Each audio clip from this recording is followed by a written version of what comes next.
watching a master at work.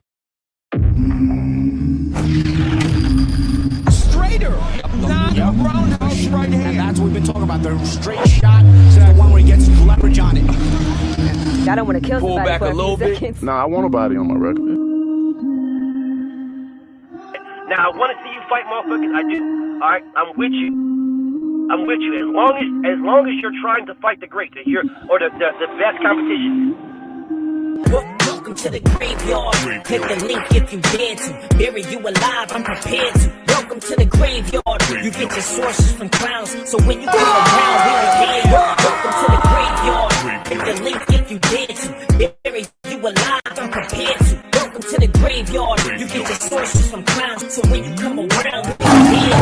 Yo, it's the best, fight the best. If you ain't with the moto, just click the link, bitch, and get buried like the rest. It ain't gonna work how you want it. These trolls already tried, too many come but don't leave. So if you here, you gotta die. I'm spitting straight facts. These bitches crying cause they hate that. The LDBC's the top topic, bitch, hate that. We the ones that bring the truth to these fans. So why you hate, I'ma laugh and keep counting these bands. Welcome to the graveyard. Click the link, get the dance. Bury you alive, I'm prepared to. Welcome to the graveyard. You get your sources from clowns, so when you come around, we're here. Welcome to the graveyard. Click the link if you dare to. Bury you alive, I'm prepared to. Welcome to the graveyard. You get your sources from clowns, so when you come around, we're here. Welcome to the graveyard.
going to be one of the last times you guys see this intro.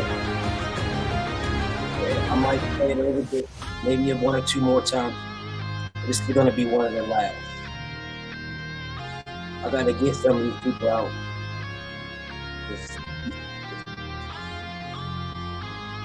Who we got in the building? What's up, Johnny P? What's up, Lamont? What up, Todd? Queen TV? What's up, Matt? My brother Mark. What's up, Mark? What's up, Chris? My brother Mark doubling it up. Mr. Lightning, what's up? Muadi. What's up, G-Pop? Thank you, bro.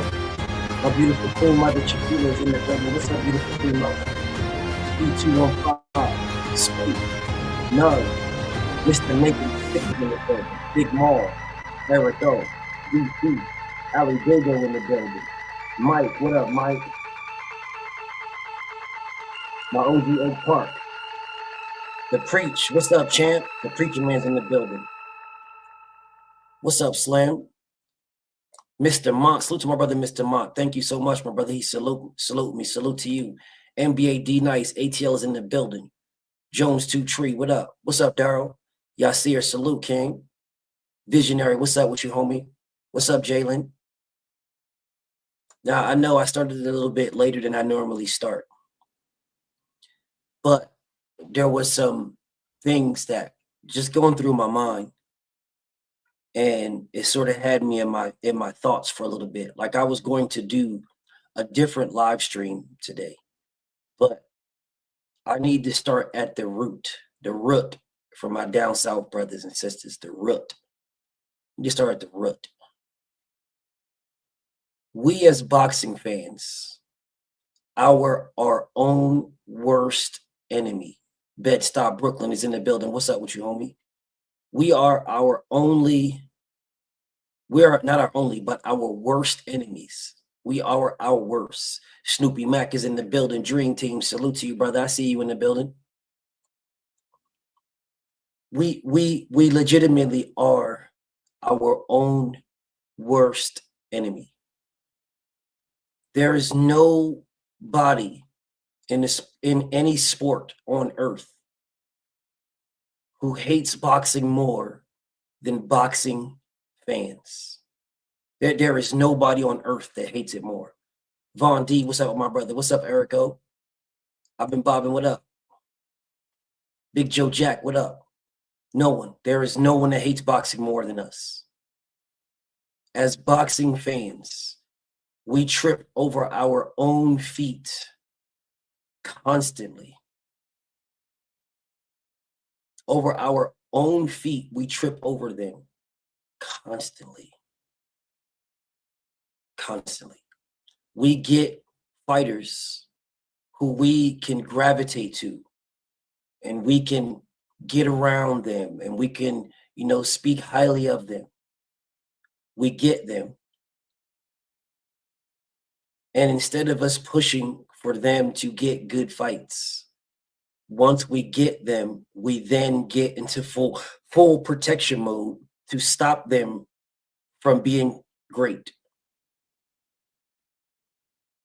Sanction Boss, what up, homie?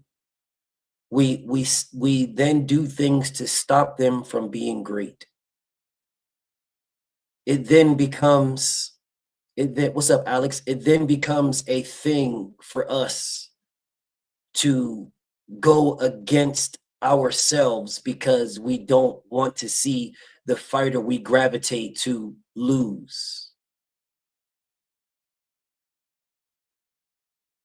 And that is the whole reason why we trip over our own feet, because we don't want to see the fighter that we like lose.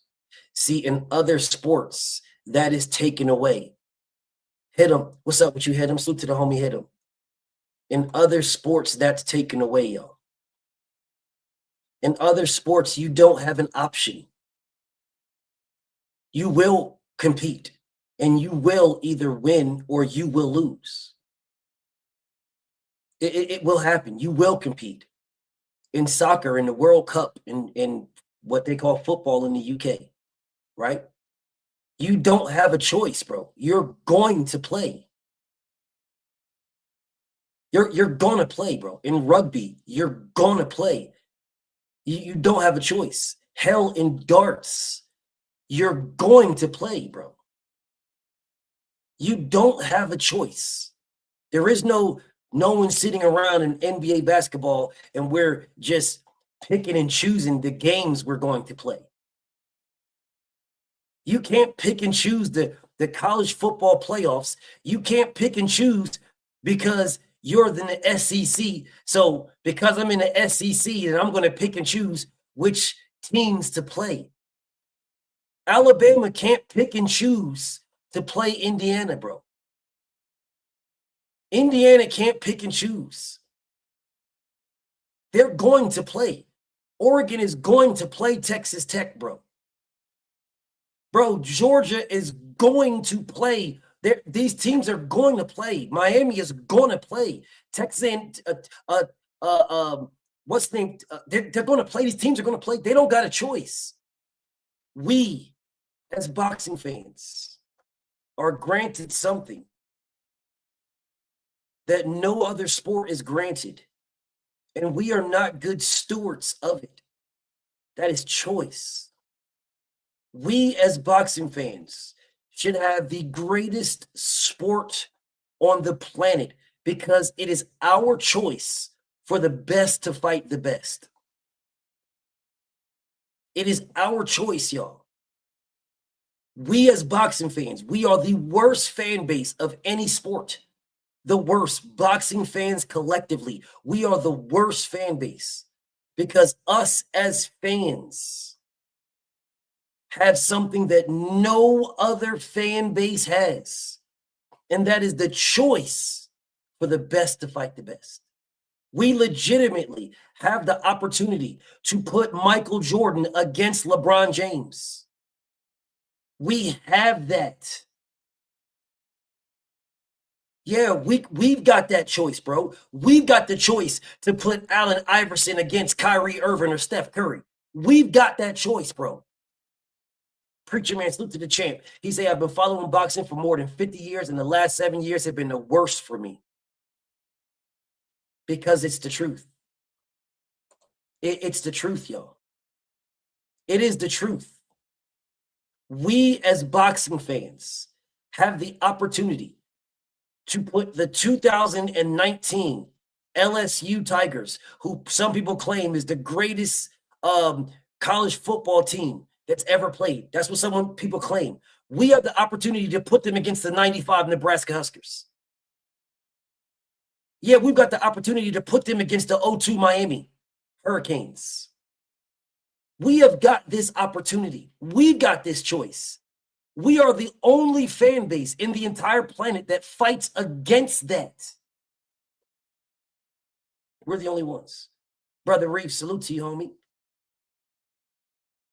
There is no other fan base on earth that would have the opportunity to put the 95 Bulls against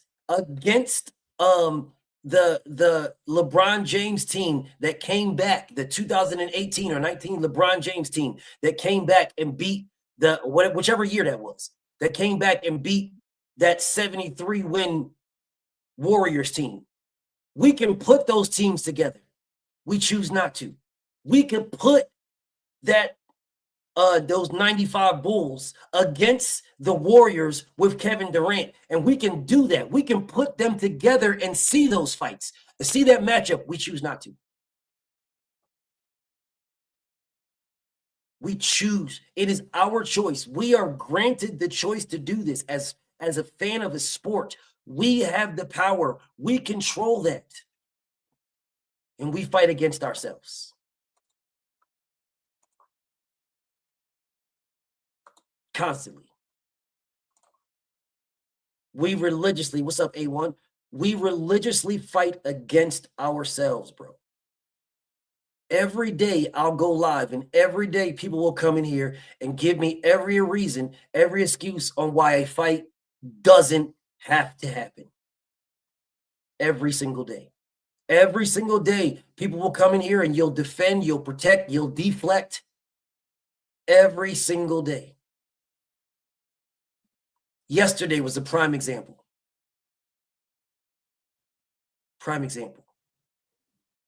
Never once did I say Terrence Crawford is not the greatest fighter of this era. Hell, I'm the one that labeled him that. What's up, Joe? He did not fight everybody. He could have.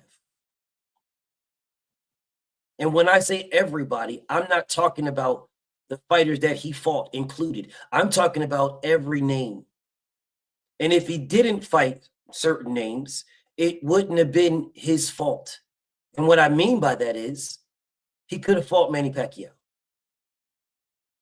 He waited for Jeff Horn to fight Manny Pacquiao and then blamed Manny Pacquiao. But he could have jumped in that line and fought Pacquiao. He did not need to have Jeff Horn and Pacquiao fight. He did not. And you guys will argue against that and then claim that he's the greatest of all time. He's not the greatest of all time. He's not. He is the greatest of this era, in my humble opinion. You guys will tell me about Tank Davis and how great Tank is, and he's a legend, and he's fought nobody. He could have fought all these guys.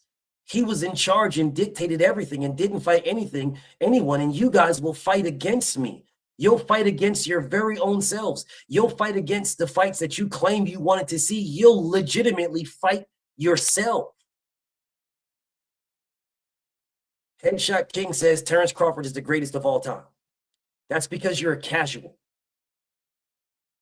So when I'm speaking to babies and you say somebody is the greatest of all time, I'll let a baby speak. I'm a grown-ass man, dog. You're a baby. Our conversations cannot be the same. If you want to say Terrence Crawford is the greatest of all time and then say three-time undisputed. Three-time undisputed? You beat Ndongo, Errol Spence, and Canelo Alvarez. Regis Poirier beat Ndongo. A motherfucking Bivol beat Canelo Alvarez. Are you saying Regis Poirier and Bivol are in the conversation for greatest fighter of all time? Because they both beat the same person. Are you guys telling me that beating Errol Spence makes you the greatest fighter of all time? Because that's the only fighter that he beat that was not beaten as an undisputed champion. You're casuals. I'm a grown-ass boxing fan. You guys are babies. You're babies. He's the greatest of all time, three-time undisputed. Babies. Babies. Absolute babies. 100% babies. Babies.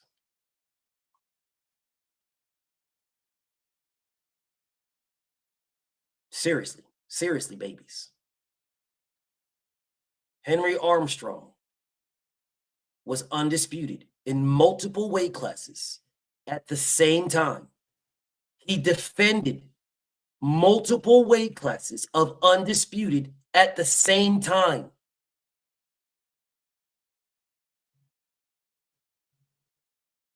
Terrence Crawford is not better than Henry Armstrong. Being three-time undisputed and never defending it, that is an opportunity.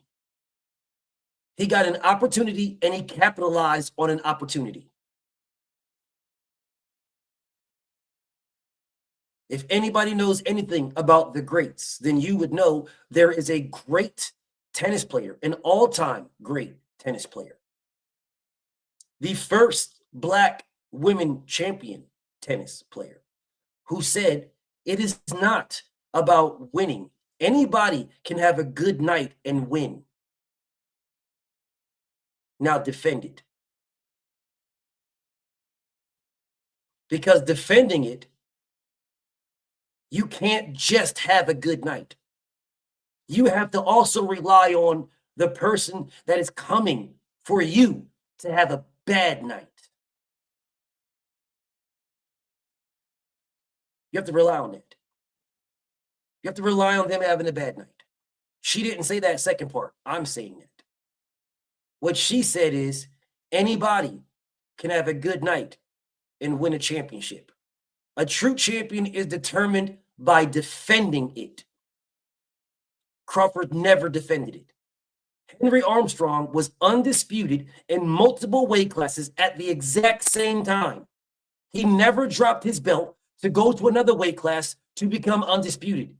He was undisputed and moved to another weight class and became undisputed at the same time and defended them both, moving up and down in weight, defending undisputed. Terrence Crawford is not better than that. At all. Specifically now that Terrence Crawford is claiming the belts don't mean nothing. So how can you guys now say that him having something that meant nothing?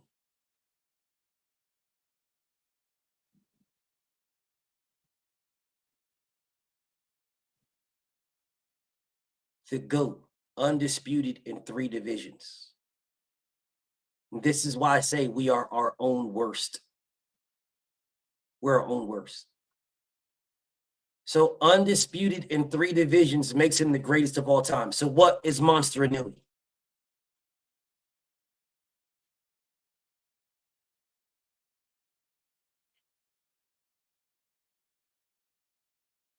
What is Monster Inoue?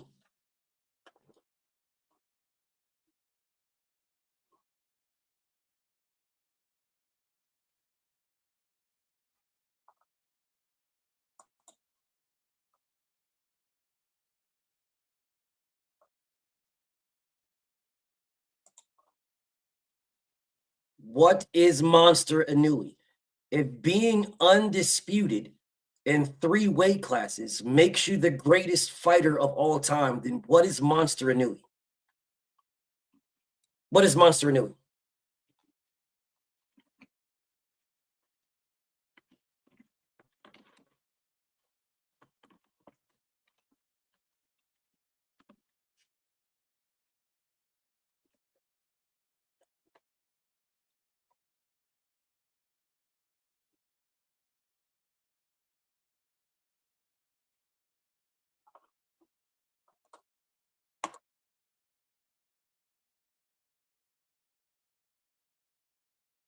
What's up, Ronnie Barbara? What's up, Slim? ATX, what up?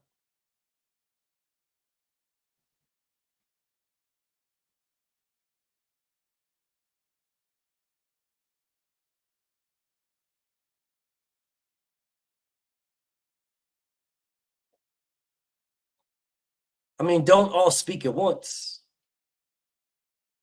If being undisputed in 3 weight classes makes you the greatest of all time, then what you guys is telling me is that Monster Inoue and Alexander Usyk are on the Mount Rushmore. Is that what y'all telling me? So Bud is number 1 of all time, and Inoue and Usyk are 2 and 3 of all time. Is that what you're telling me? Because Usyk was undisputed in 2 weight classes. Inoue is undisputed in 2 weight classes. So if Terrence Crawford is undisputed in 3 weight classes, it makes him the greatest fighter of all time. Then Inoue and Usyk are the 2nd greatest fighters in any order you want of all time. That's what you're telling me.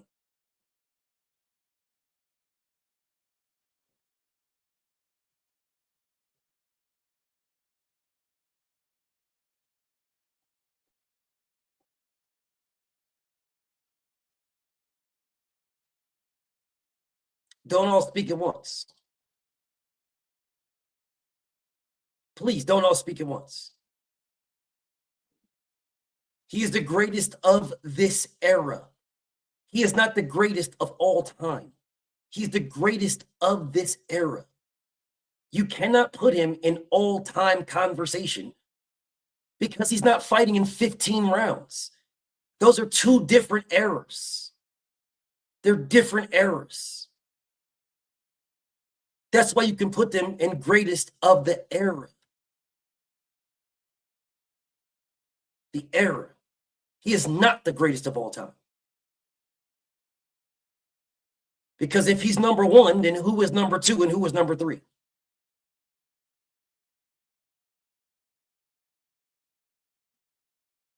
Yes, Ronnie Bravo. Yes. Yes, absolutely. There used to be only one belt. The two belt came about in the 60s.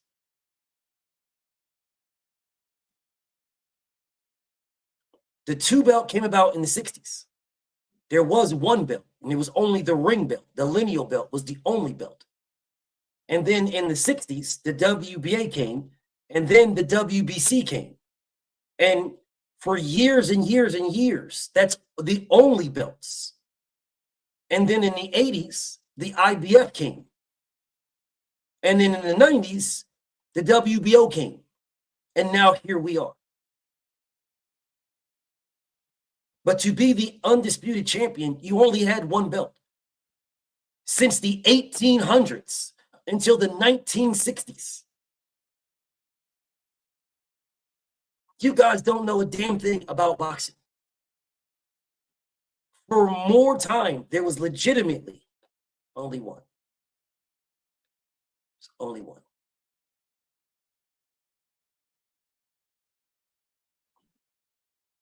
Ronnie Bravo, why are you taking shots at me again, my nigga? Because we can get it in now. And I'll cook your ass again. Why are you taking shots at me? Nigga, knock it the fuck off. You know good and damn well you can't fuck with me, which is why you ran last night. Knock it the fuck off.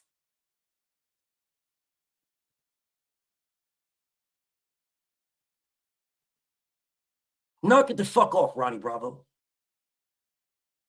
Knock it off.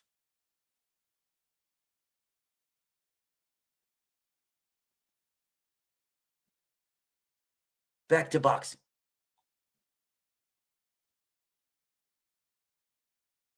We are the worst, bro. We are the worst. As a fan base, we're the worst. Yeah, that sneak this and shit is dumb as fuck to me. Stupid ass sneak dissing to me is stupid. Knock it the fuck off, nigga. Come on, salute. He said, I just sent you articles of Jake and AJ doing good numbers. I seen them. I seen that already. I'm going to speak about that. Just give me a second, brother. He said, I'm the only one who still wants to see Big Baby Miller and AJ. You might be, but I definitely, no, do not block Ronnie Bravo. I'm okay with Ronnie Bravo. All this sneak this and shit, stop it, bro. I'm okay with Ronnie Bravo. Just stop sneak dissing me, dog.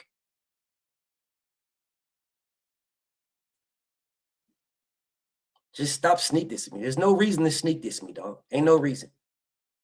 Do not block Ronnie Bravo. I'm cool with Ronnie. Sneak dissing is crazy. I'll be hitting links. Nigga, you fucking ran. You ran. Multiple times last night, nigga. You ran. Now stop it. You fucking ran. Multiple times you ran.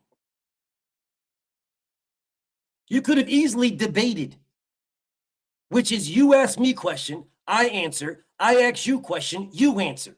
You refused.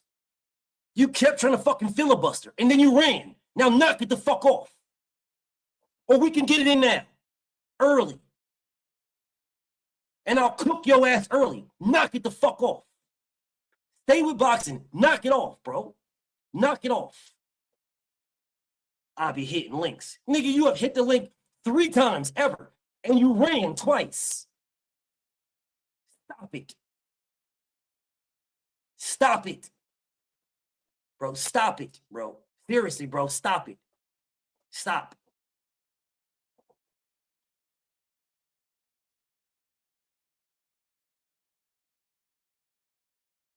I don't know who y'all is, Ronnie Bravo. I don't know. And I don't care. You clicked the link to talk to me, to debate me. You ran from me. I don't care what you did everywhere else. I do not care, bro. How are you going to sit here when you ran last night, you ran, and then say you're going to knock me out in a debate?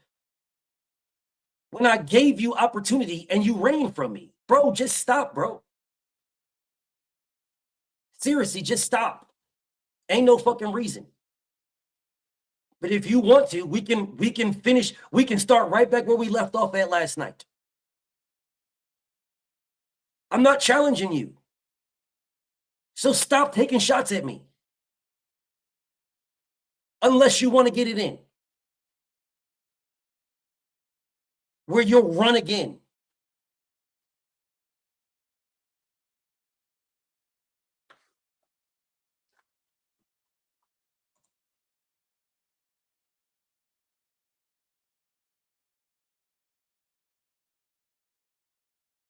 So I got no beef at all with Ronnie Bravo, bro. I ain't got no beef. I fuck with Ronnie Bravo. I do. I rock with Ronnie Bravo, bro. I ain't got no beef with Ronnie Bravo.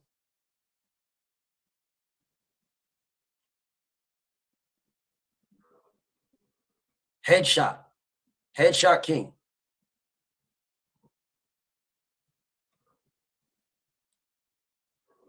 You're doing too much talking.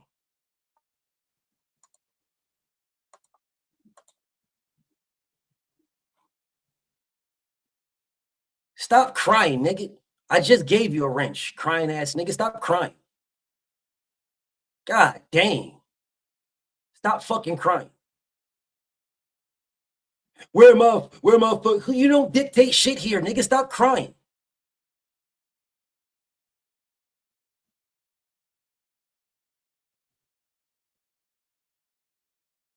I should take that shit just because you say where my wrench like you run something. You don't run shit.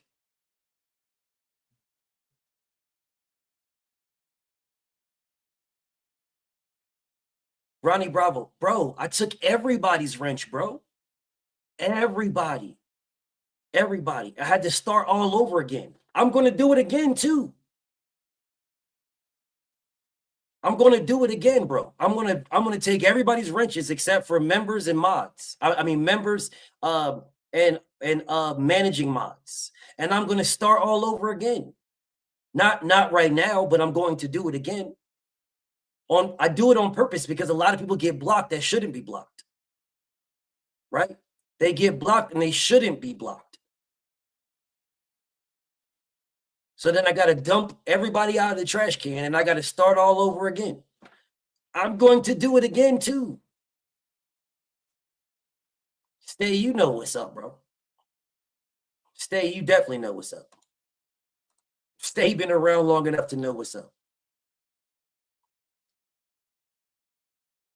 So, anyways, let me get back to this. Headshot is talking about you're speaking like a baby, bro. You're really speaking like a baby.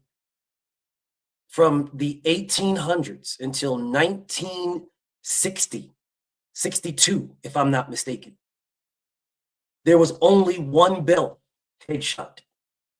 From the 1800s until 1962, if I'm not mistaken, but it was 1960 something, is when the WBA, which was the very first belt of the 4 sanctioning bodies, the WBA, was created in like 62. And I want to say in 65, I could be off by a year or two. 62 and then 65 or 61, whatever. But the WBA was created, and then like 2 years later, Brother UK, salute to the Brothers UK. Like 2 years later, 2 or 3 years later, the WBC was created. Before that, for over 100 years, there was only one belt. Because boxing was in like the 1810s or 1805 or some shit like that. So from like 1805 to like 1962, which is over 100 years, there's only one belt, bro. There was only one champion. There's only one champion. So from 60 something, I want to say 62, and then that's the WBA, and then 65, I want to say 65 was the WBC. For all of that time, there was only one belt. There's only one belt. So when you telling me the greatest of all time is 3-time undisputed, is the most diabolical baby statement I've ever seen. I've ever seen. The 4-belt era only existed since the 90s. There is no agree to disagree. There is no agree to disagree. The 4-belt era only existed since the 90s. This nigga said Bud is number 1, and then Sugar Ray Robinson.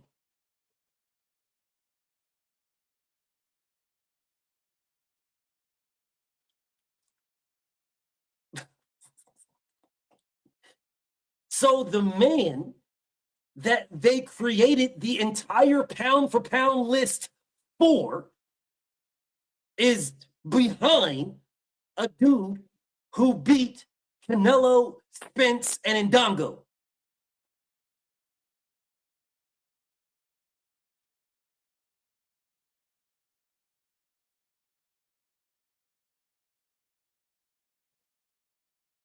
So the whole purpose of the pound for pound ranking, the entire purpose, is because Sugar Ray Robinson was a fucking lightweight or a welterweight who was annihilating everybody and was about to fight the heavyweight champion of the world.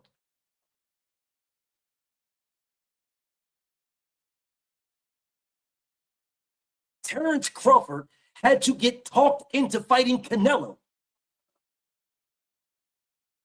Sugar Ray Robinson was actively and aggressively seeking Floyd Patterson for the heavyweight title of the world.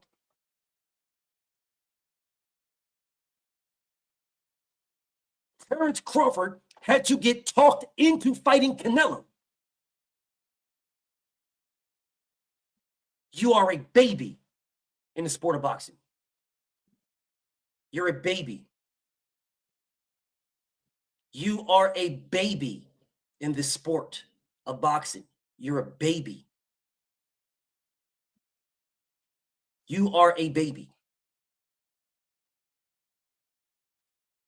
And that's why you speak like a child. Crawford was lineal, has 4 lineal titles, he says. Who did Terrence Crawford beat for his lineal titles? This is not what I wanted to do, but you guys are taking shots at me and you're challenging me. Who did Crawford beat for his lineal titles?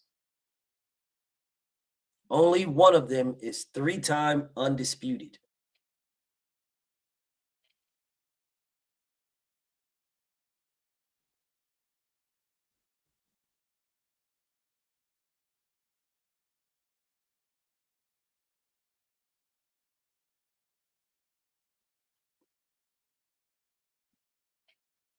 And this is why I say Terrence Crawford fans are the worst fans. Second worst fans. The second worst fan base. Second worst. They are the worst winners in all of the sport of boxing. Being the greatest of this era is not good enough at all.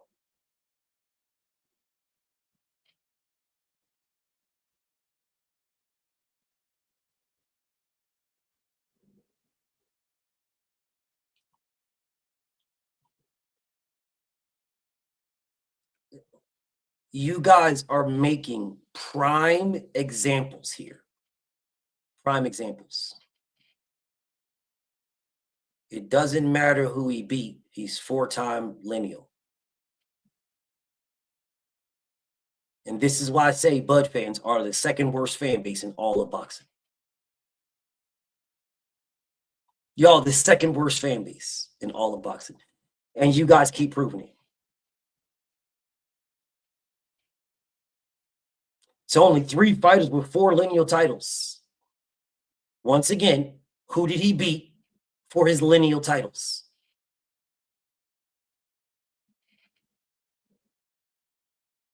What do you mean you couldn't believe the dude yesterday said Bud?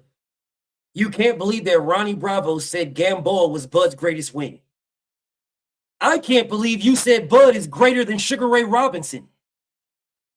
Ronnie Bravo saying Gamboa is Bud's greatest win is better than you saying motherfucking Bud is better than Gamboa. I mean, Bud is better than Sugar Ray Robinson.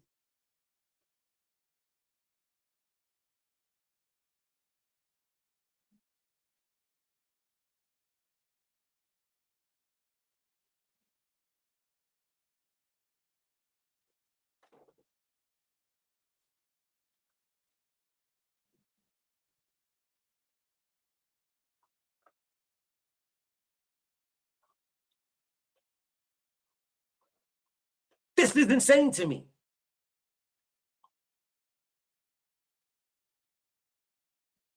Headshot. Ronnie Bravo would cook you badly. Headshot.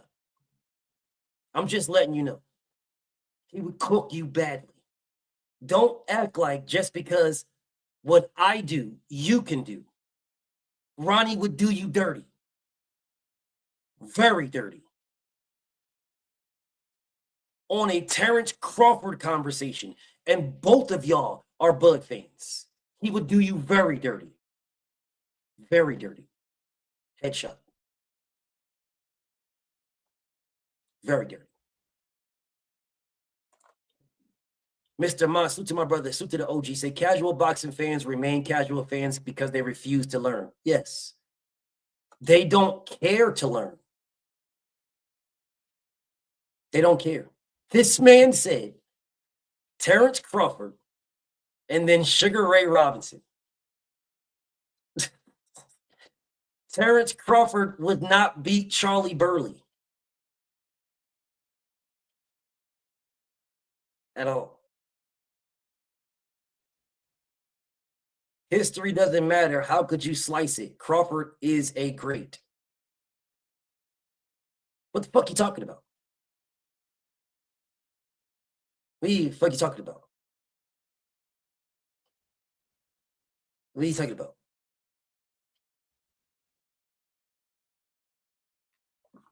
People don't want to debate because they're scared to lose. That's why boxing is the fucking has the worst fan base of any sports. That's why they don't want to debate no more. Niggas don't want to debate preach.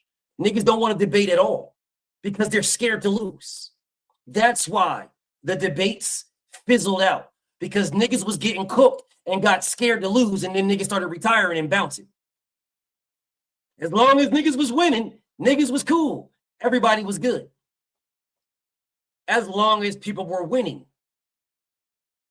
As soon as people started to lose, they vanished. As soon as the playing field was leveled, they vanished. Because people couldn't fuck with preach. So they vanished. There is a few that didn't. There is a few that didn't.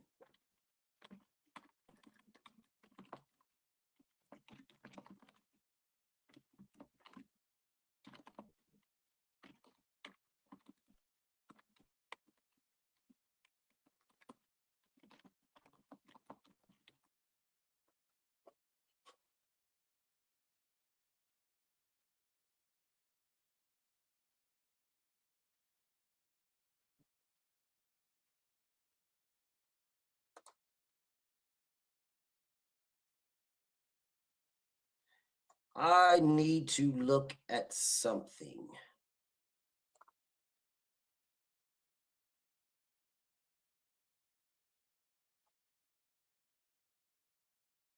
I need to look at something.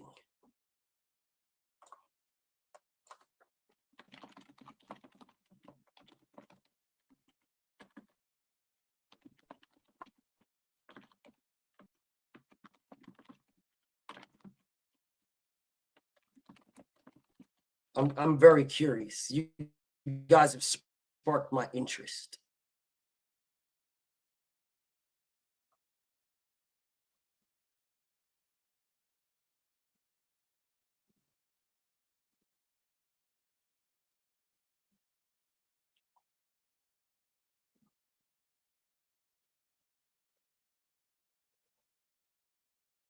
Sugar Ray Robinson was a lineal champion 6 times.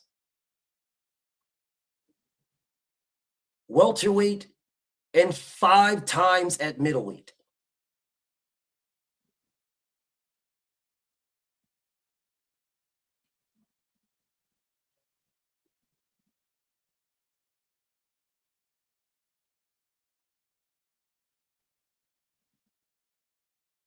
And welterweight and middleweight at the same time.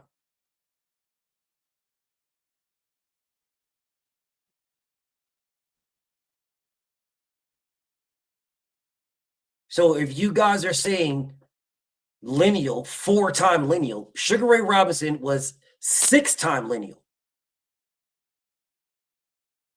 5 times at middleweight and 1 time at welterweight.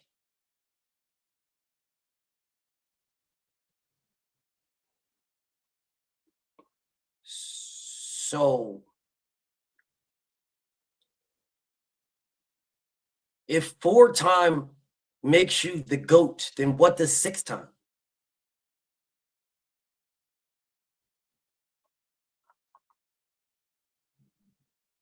What does 6-time? And if that's the case, if being 4 times makes you the greatest of all time, then how is he greater than Pacquiao or Floyd Mayweather if they have the same number?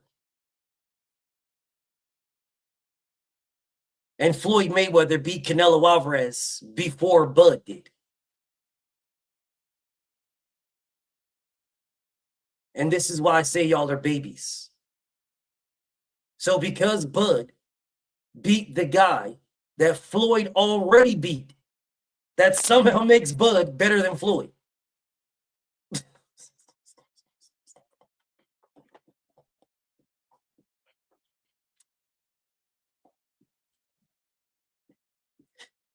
That's what y'all telling me. So because Bud beat a guy that Floyd beat already when he was younger, when Floyd was out of his prime,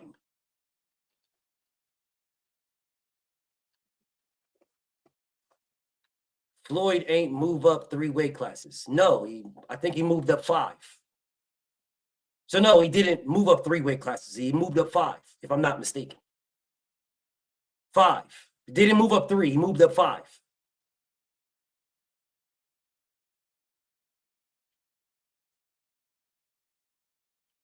Floyd Mayweather at 40 years old beat a 23-year-old Canelo Alvarez, a 23-year-old unified lineal champion. And you're telling me that Bud did it like damn near 15 years later and it's somehow better.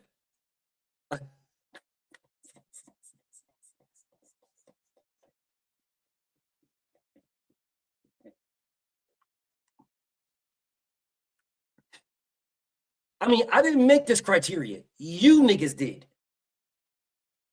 Floyd moved up 1 weight class. Really? Let me just see. How many divisions did Floyd Mayweather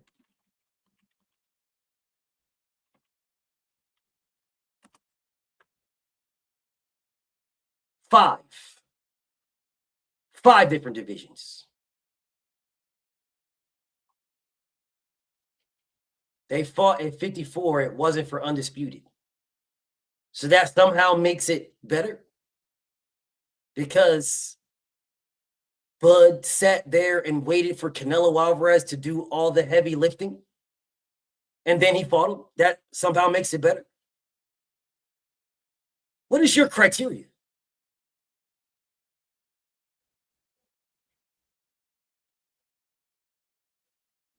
And this is why I say you guys are babies.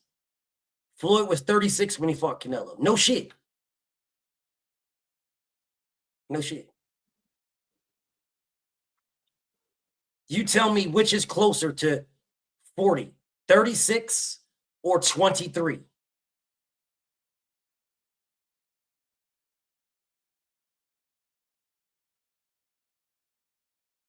How old was Crawford when he beat Canelo? 36, 35, 36. How old was Canelo?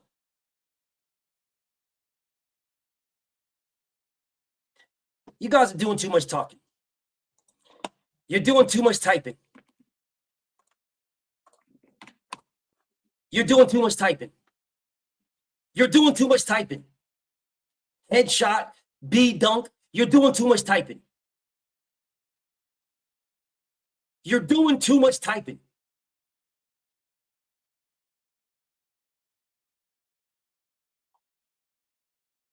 Headshot. You're doing too much typing. B dunk. You're doing too much typing. Too much.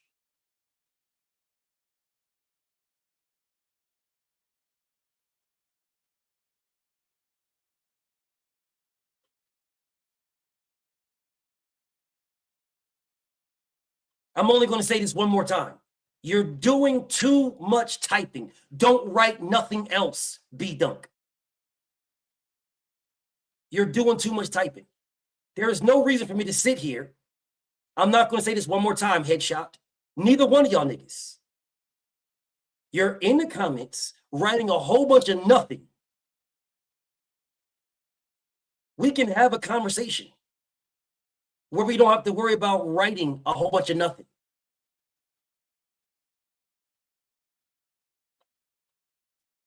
You're writing a whole bunch of nothing.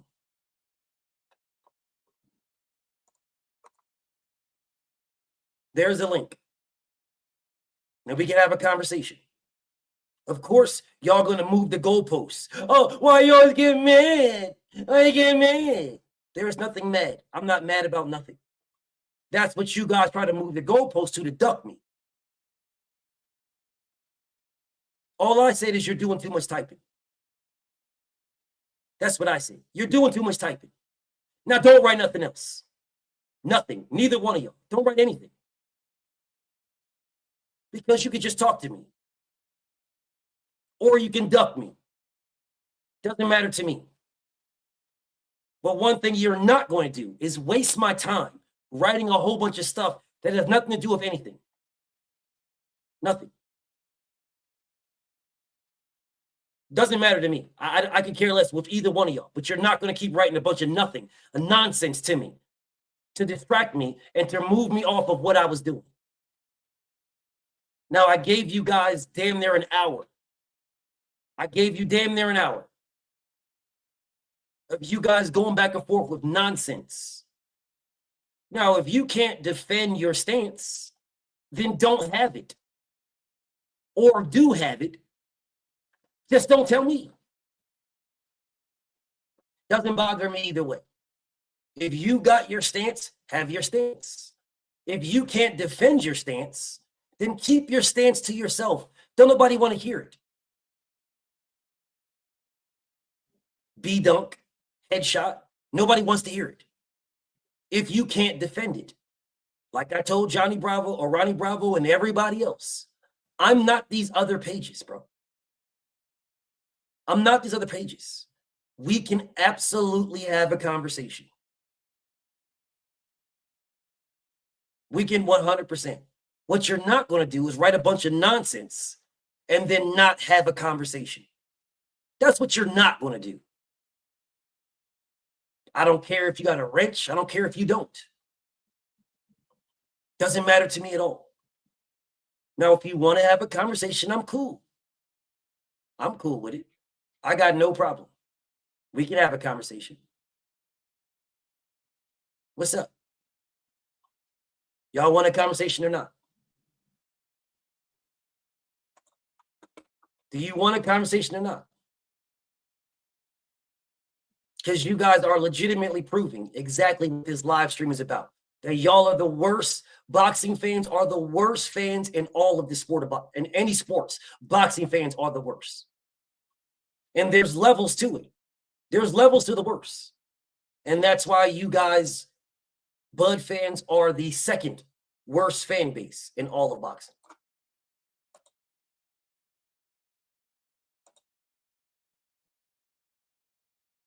We can have this conversation.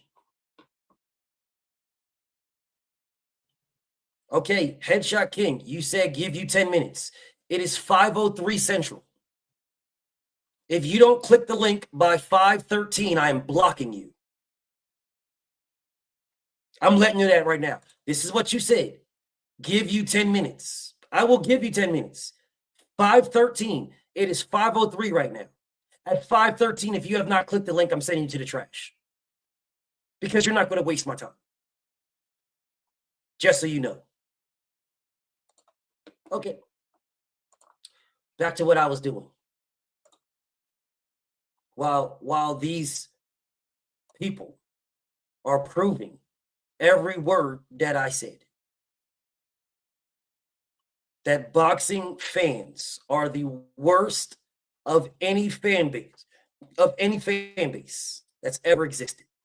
There is no fan base right now in any sport of all sports that is worse than boxing fans.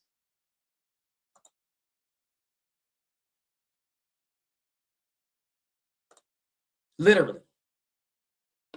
The boxing fan base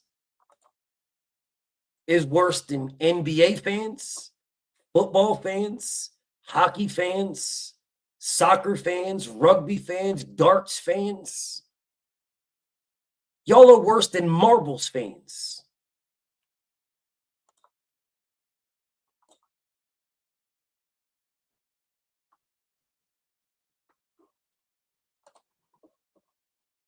Literally worse than marble fans. There is people right now shooting dice, and they are better than boxing fans right now. Right now, shooting dice. There is people playing dominoes, motherfucking Uno. That is the people playing Uno right now that are better than boxing fans.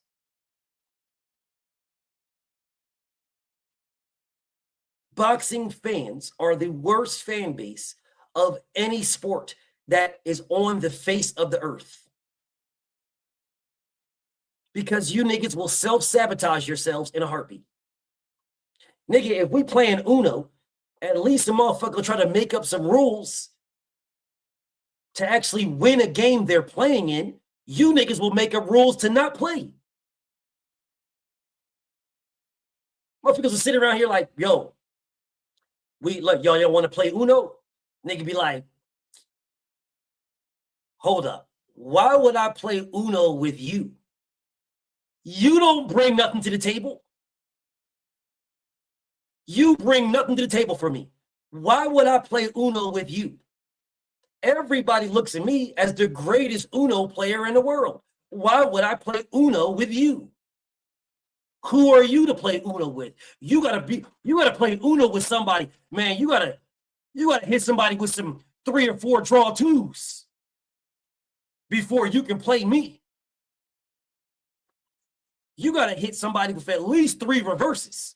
If you haven't hit nobody with 3 reverses, at least 3 or 4 draw twos, and a couple of draw fours, you can't play with me.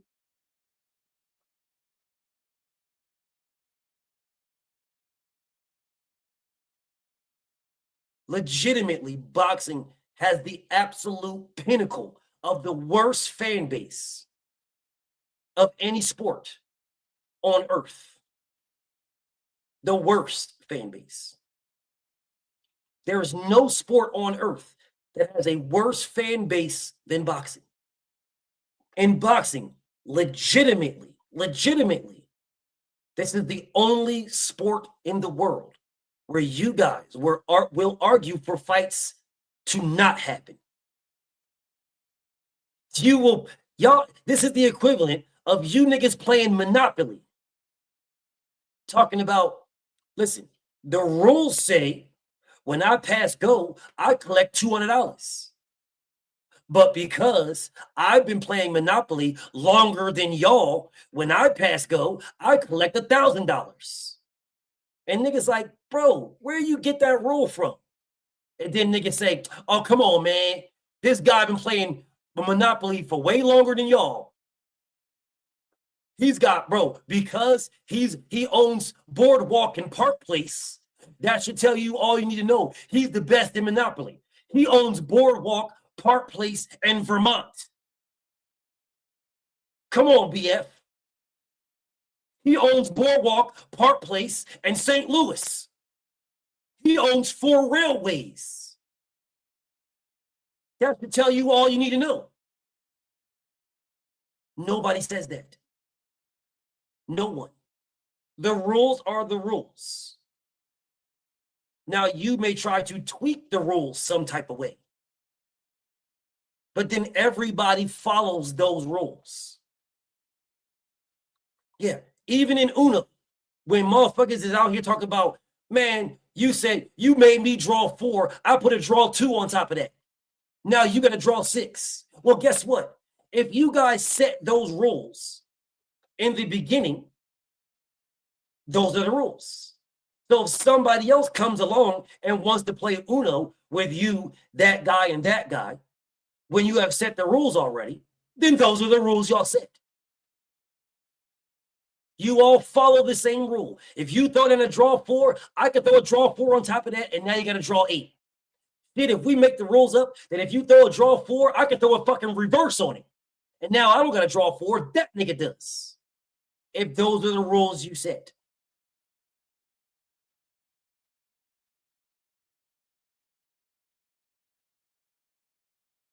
If those are the rules.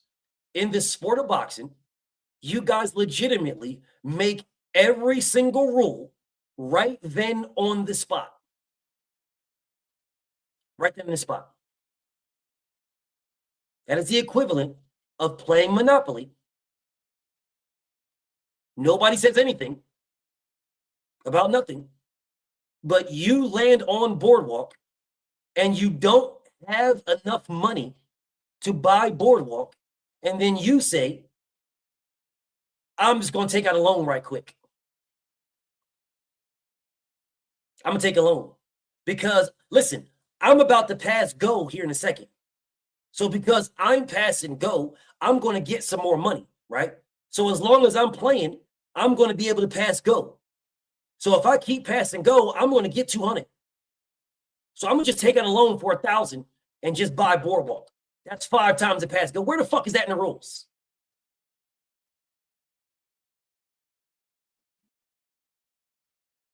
Well, listen, I landed on Boardwalk.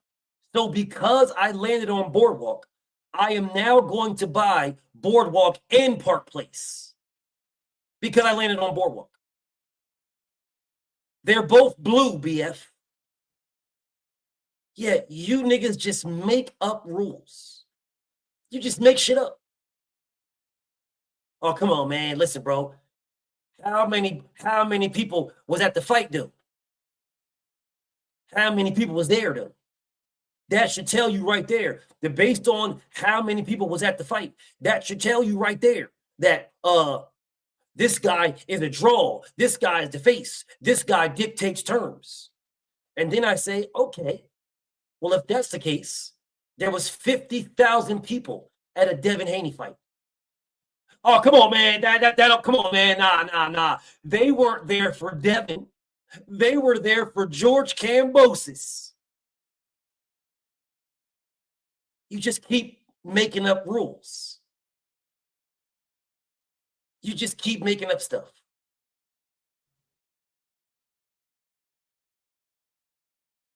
This is boxing.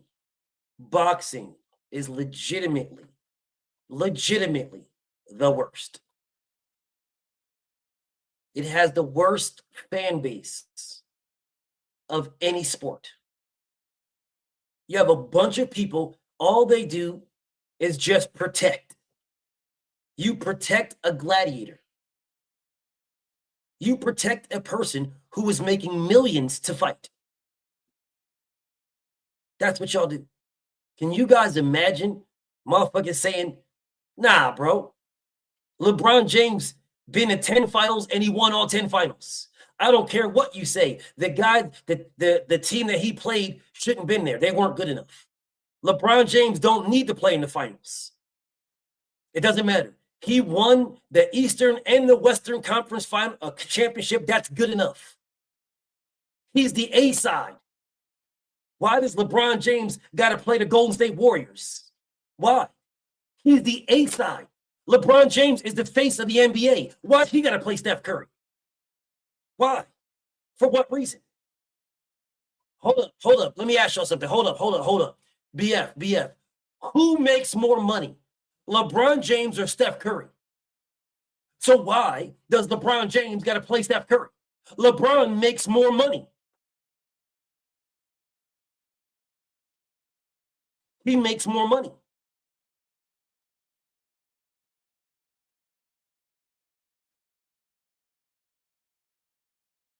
Oh, come on, man. The Yankees make more money than Houston. Why does the Yankees got to play Houston? Why does the Yankees have to play the Boston Red Sox? For what? The Yankees is the most expensive team in all of baseball. Why do the Yankees got to play them? Why do the Yankees got to play them? Play them for what? Who the hell are the Mariners? The Mariners don't sell. Why does the Yankees have to play the Orioles? Play the Orioles for what? Who the fuck is that? Who are they? They don't sell out. You can go to a Baltimore Orioles. You can go to a damn Orioles game, and there's only 20 people in the stand. They don't sell. Why do the Yankees have to play them? Why do the Yankees got to play the Red Sox? Why do the Yankees got to play the Mariners? For what, BF? Why? Why do the Yankees got to play them? The Yankees got so much money. Why do they got to play in the World Series? If they make it there, that's good enough. They don't got to play them. Who are they? Who are these people? Nobody wants to see that. Nobody wants to see the Yankees in the World Series. Nobody wants to see it. Nobody cares. The baseball world doesn't care. The baseball community doesn't care. The Yankees doesn't matter. The Yankees are the greatest baseball team of all time. They don't need to play nobody.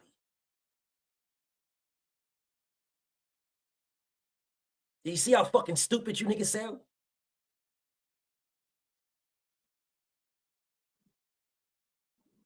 You see how dumb you niggas sound?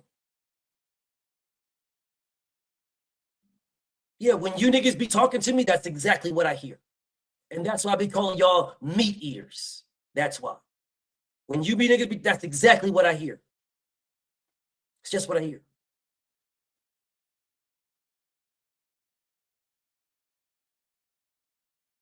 Terrence Crawford don't have to do nothing. He don't got to fight anybody. Let that be Canelo Alvarez fan base. Canelo Alvarez fan base will say Canelo was the face of boxing. Canelo don't got to do anything. Canelo can fight anybody he wants, and you guys will jump on them something serious. Oh, cinnamon clitoris, man. Canelo Alvarez is a pussy, man. Canelo Alvarez is a bitch, man. Canelo Alvarez is ducking, man. David Benavidez was Canelo Alvarez's mandatory. And Canelo ducked David Benavidez. That was his mandatory, BF. But Sergey Lipinets and Jaron Boots Ennis were both Terrence Crawford's mandatory. But Crawford didn't duck. But Canelo ducked David Benavidez. Y'all are the worst fan base of any sport at all, ever. There is no fan base of any sport ever that is worse than boxing fans. There is none. Canelo Alvarez cannot do what he wants to do, but Bud can. before he fought Canelo. Bud can. Bud can do whatever he wants. When Terrence Crawford was undisputed, one time undisputed, when he beat Ndongo, you guys told me he can do whatever he wants to do. Argue me down. We don't need Errol Spence. We're going to the Hall of Fame. Bud can do whatever he wants to do. Bud can fight anybody he wants to fight. Bud's a Hall of Famer right now. He don't need Errol Spence. He can do whatever he wants. Devin Haney becomes undisputed. Oh, man, Devin Duck and Shakur, man. Devin Duck and Shakur, man. Why won't Devin just give Shakur what he wants? Shakur wants 50-50. Just give Shakur what he wants. Devin's a fraud, man. Devin's a bitch. Devin's pussy. Because the undisputed champion won't give a mandatory what the mandatory wants to make a fight. Although he gave him 3 offers, but they're not good enough. The mandatory, the champion needs to give the Mando what the Mando wants. See, there was a fight that happened with Sean Porter and Terrence Crawford, where Sean Porter said he wanted more than $1 million. See, if anybody does just a little bit of research, you can go back and look at BFTB's live streams where I cook Sean Porter. Who the fuck are you to tell the champion what you ain't gonna take? Then move around. Take you, your fucked up suits, your big ass ties, and your pink shoes and get the fuck out of here then. See, anybody could do a little bit of research and you can see that I cook Sean Porter for that. But see, there was a lot of PBC fans that were in here telling me, no, BF, if Bud is supposed to be the money man, he can give Sean Porter more money, BF. Yeah. You don't got to believe me. As a matter of fact, I don't want you to believe me. Just go back and watch the video. Yeah, I don't want you to believe me. I don't want you to at all. I want you to go back and watch the video and then use my words against me where I was cooking Sean Porter. Who the fuck do you think you are, bro? You are the mandatory. All you deserve is a Mando split. That's all you deserve. Who are you, bro?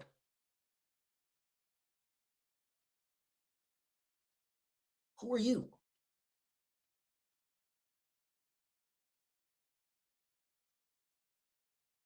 But of course, Bud buddies don't remember that.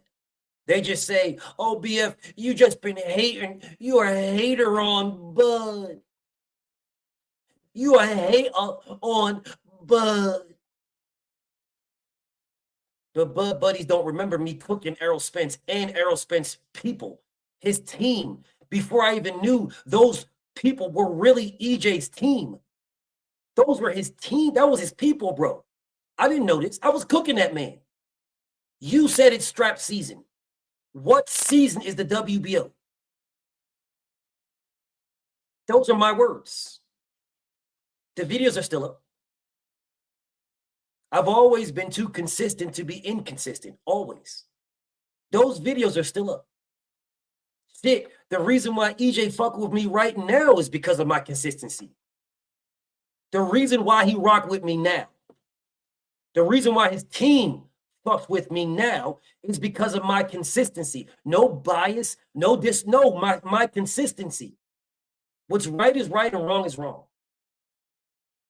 That is the reason why I don't have 1 million followers, 100,000 followers, is because I stood on what was right.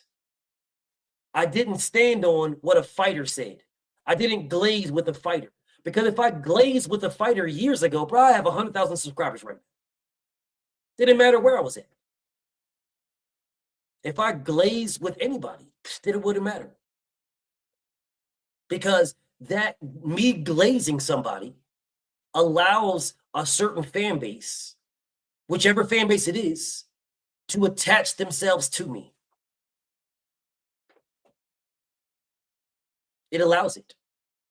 As long as if I'm saying something about your favorite fighter that makes you feel good, you'll come back here every day to feel good, to get them endorphins, to feel good every day, which will get my subscriptions up. So by now I have 100,000 subscribers because there will be 100,000 people that feel good about what I'm saying. I'm not into that, bro. I'm into the truth. I'm into the truth. I'm into what right is. I'm into what right is. That's why I said, bro, if you want to say Devin, Duck, Sandor, Martin, go ahead. I know the circumstances. We can speak about the circumstances if you want to. I got no problem with that. But if your stance is Devin, Duck, Sandor, cool. I can understand why you say that. I know what it is. I know what happened. So I can understand why you say that. Because at the end of the day, the buck stops with the fighter. The buck stops with Devin. He is the fighter. It stops with Devin. I got no problem. You see how easy that was? It was very easy. Ask a Shakur fan that. Ask a Tank fan. Ask a Tio fan. Ask a Ryan Garcia fan. Ask a Bud fan. You won't get those answers. It's not easy. Majority of the conversations that I have, right? Majority of the conversations are because people are going against the truth. Facts, bro. If I was meat riding and glazing, man, YouTube, I'd be all in the algorithm. If I was meat riding and glazing, I posted one video of a short. I posted a short of Teofimo Lopez and a couple other people knocking people out. It did 13 million views. A short of some people I don't even like, but it was just, yeah, I like this knockout right here. I post this. 13 million views. That's the truth. But post someone like Devin Haney knocking someone out. Post Deontay. Post Errol Spence. 5,000. 5,000 views. I can prove that to y'all. I can show you the short. I'm not lying to nobody. I can show you. Matter of fact, let me see how many views it got so far.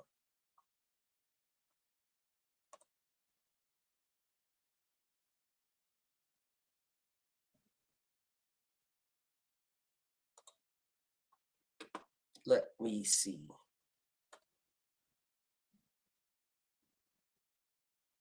$13,794,330. That's how many views.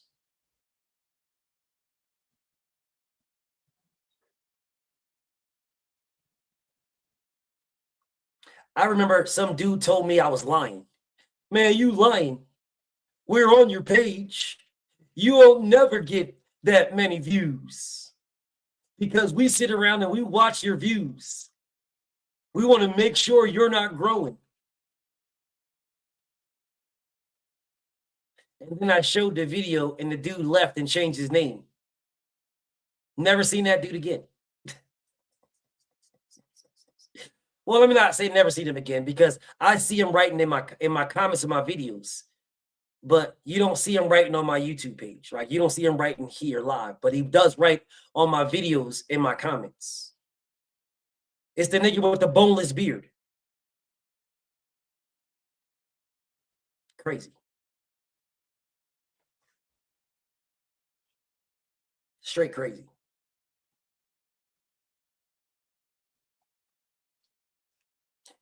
So anyways, back to what I was saying about boxing fans hate boxing more than anybody. Boxing fans as a whole are the worst fan base in boxing as a whole. I'm in that. I know this is the worst fan base.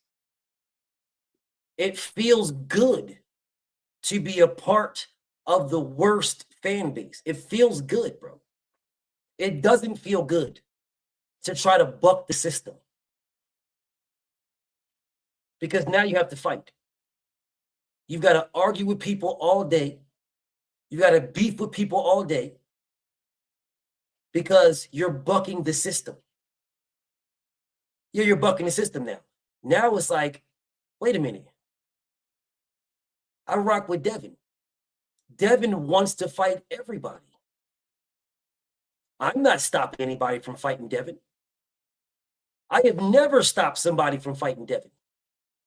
The closest I ever came to that is telling Brian Norman, fight Devin, just don't fight him right now because you're not big enough. And if you lose, when you lose, well, I didn't say when to him. I told him if, but in my mind, I'm like, bro, you can't beat Devin.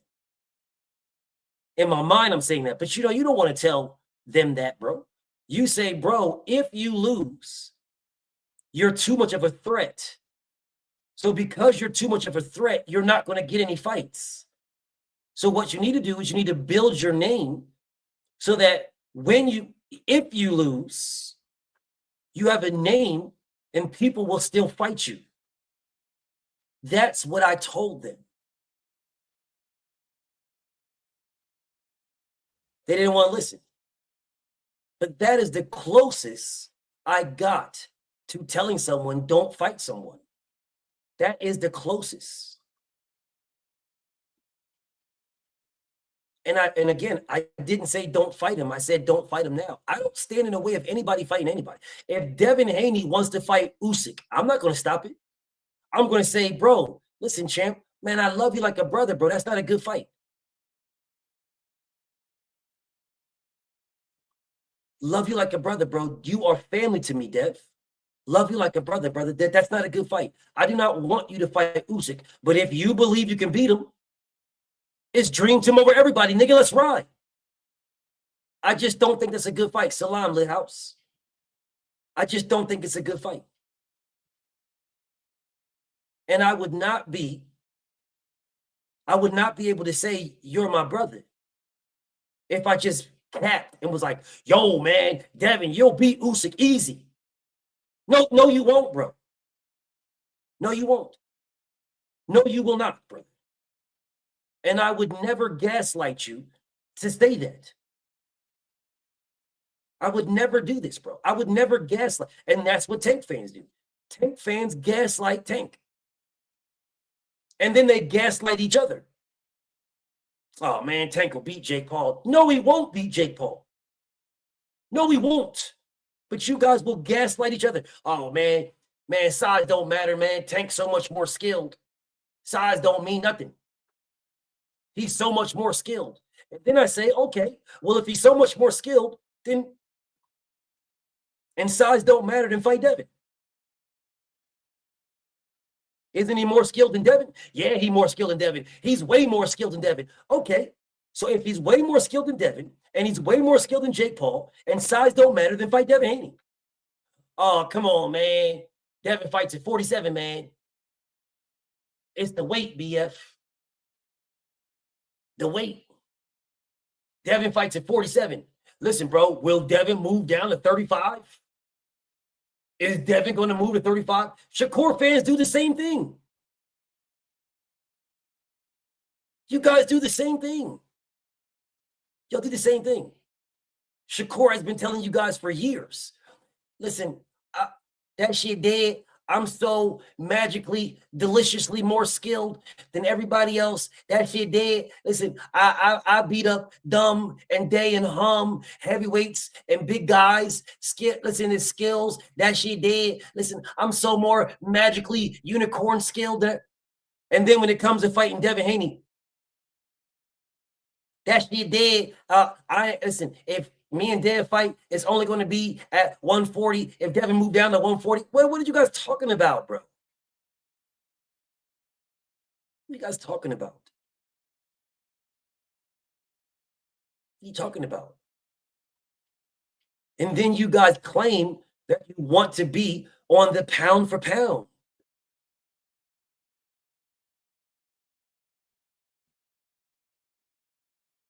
Well, you guys aren't doing what Sugar Ray Robinson did.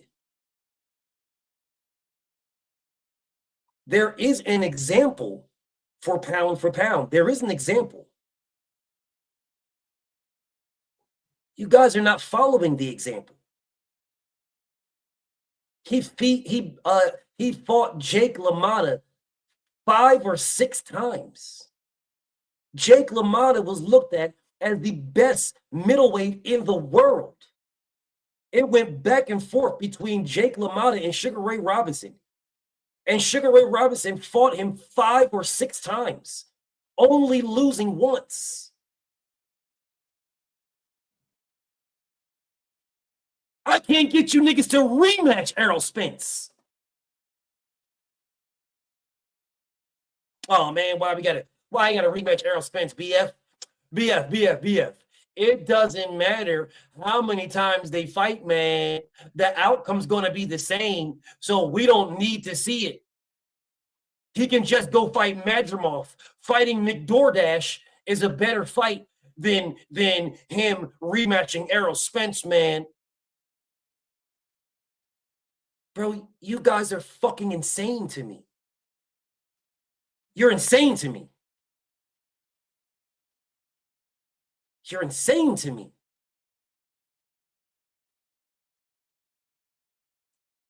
I don't give a fuck if Errol Spence and Terrence Crawford fought 15 times. That is the best fighting the best. Literally. You niggas told me over and over again, BFTB. Listen, man. Listen, bro. Who's the number one guy? Who the number one guy? If Errol Spence and Terrence Crawford are number 1 and number 2, then shouldn't you be pushing for that fight and that fight only?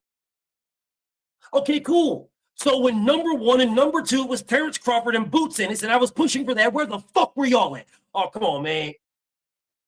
Nobody wants to see that, man.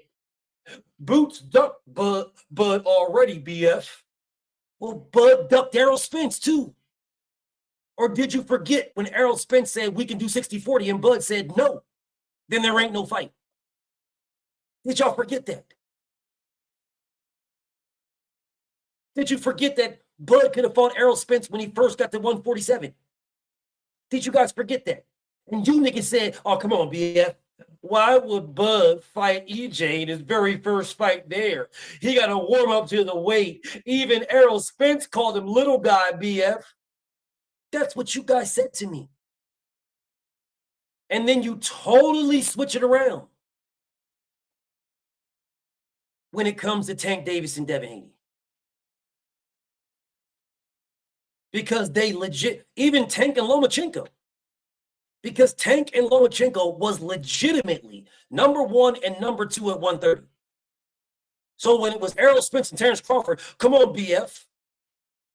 Shouldn't you only be pushing for number 1 and number 2? But when it was number 1 and number 2 at 130 for Tank and Lomachenko, oh, come on, BF. We got to blame Floyd Mayweather. Blame Floyd Mayweather, man. It's not Tank's fault. Tank is the victim. He's such a victim, y'all. And then when I said, bro, he re-signed. How the fuck are you a victim if you re-signed? Didn't I tell you to click the link, B-Dunk, or did you think I forgot? I didn't. I didn't forget. You thought I forgot. I didn't forget. You thought I forgot. Yeah, I didn't forget. Lomachenko and Gervonta Tank Davis were number 1 and number 2. When I was pushing for it, oh man, you just a hater. You just a hater. Floyd wanted to fight, Tank didn't. Really? So if Floyd wanted to fight and Tank didn't want to fight, why didn't the fight happen? Because Floyd wanted Pedraza and Tank didn't want Pedraza. And that fight still happened. Black, shut the fuck up. Shut the fuck up. None of them wanted that fight. Shut the fuck up. You are part of the worst fan base. You are one of the reasons that boxing has the worst fan base. Shut the fuck up. Seriously, shut the fuck up. He says, how do y'all know Tank didn't want the fight? Because Tank said he didn't want it. Tank said he never asked for it. That's how I know. Don't worry, you'll see that video tomorrow morning.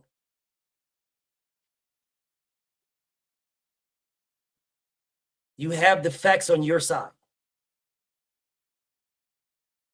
Do you?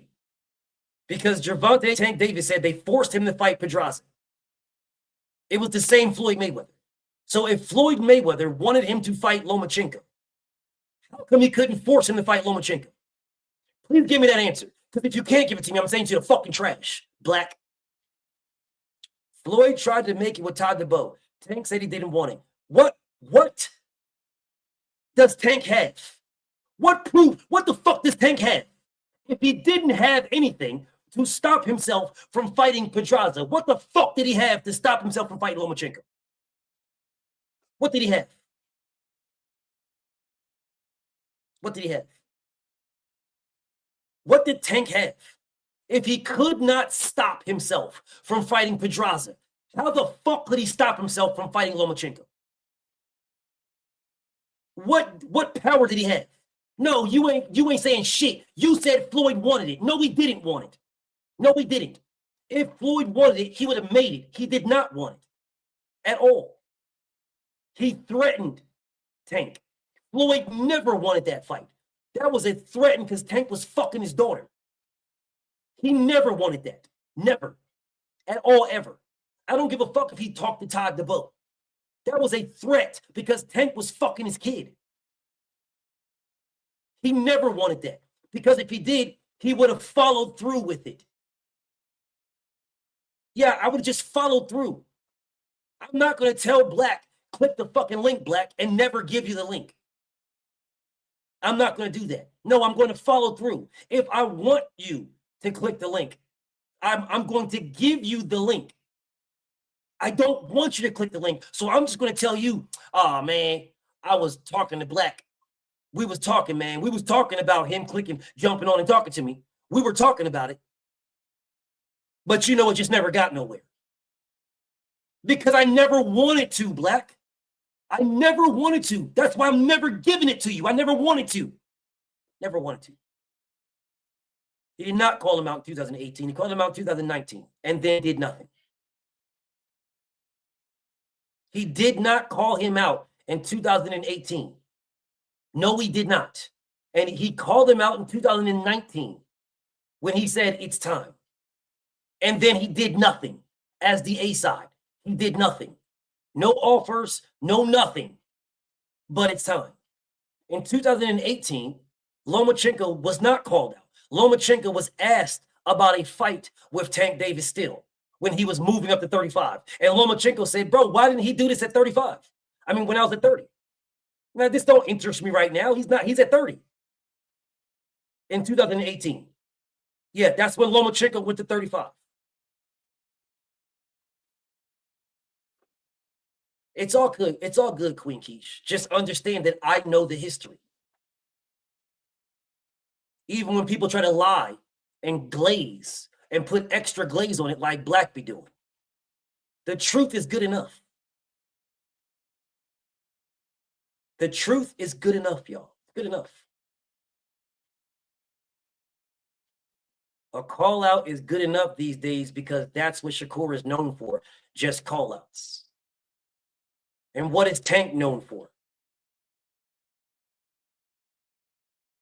If a call out is good enough these days, then what is Tank known for? You stay lying.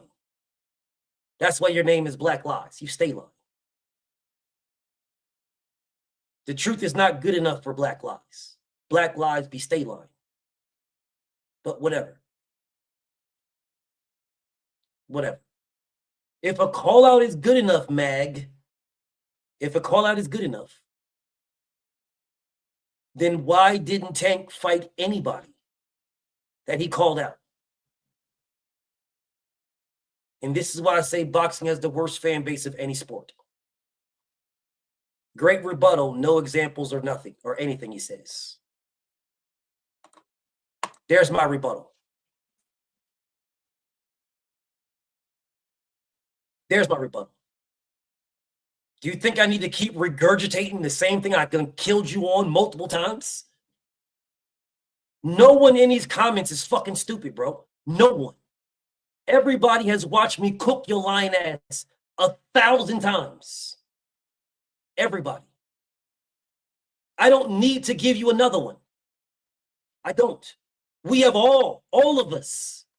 Everybody in here has saw me cook you 1,000 times. Everybody has saw me call out your lies 1,000 times. Everybody. I don't need to do it again. And this is why I say boxing has the worst fan base of any sport.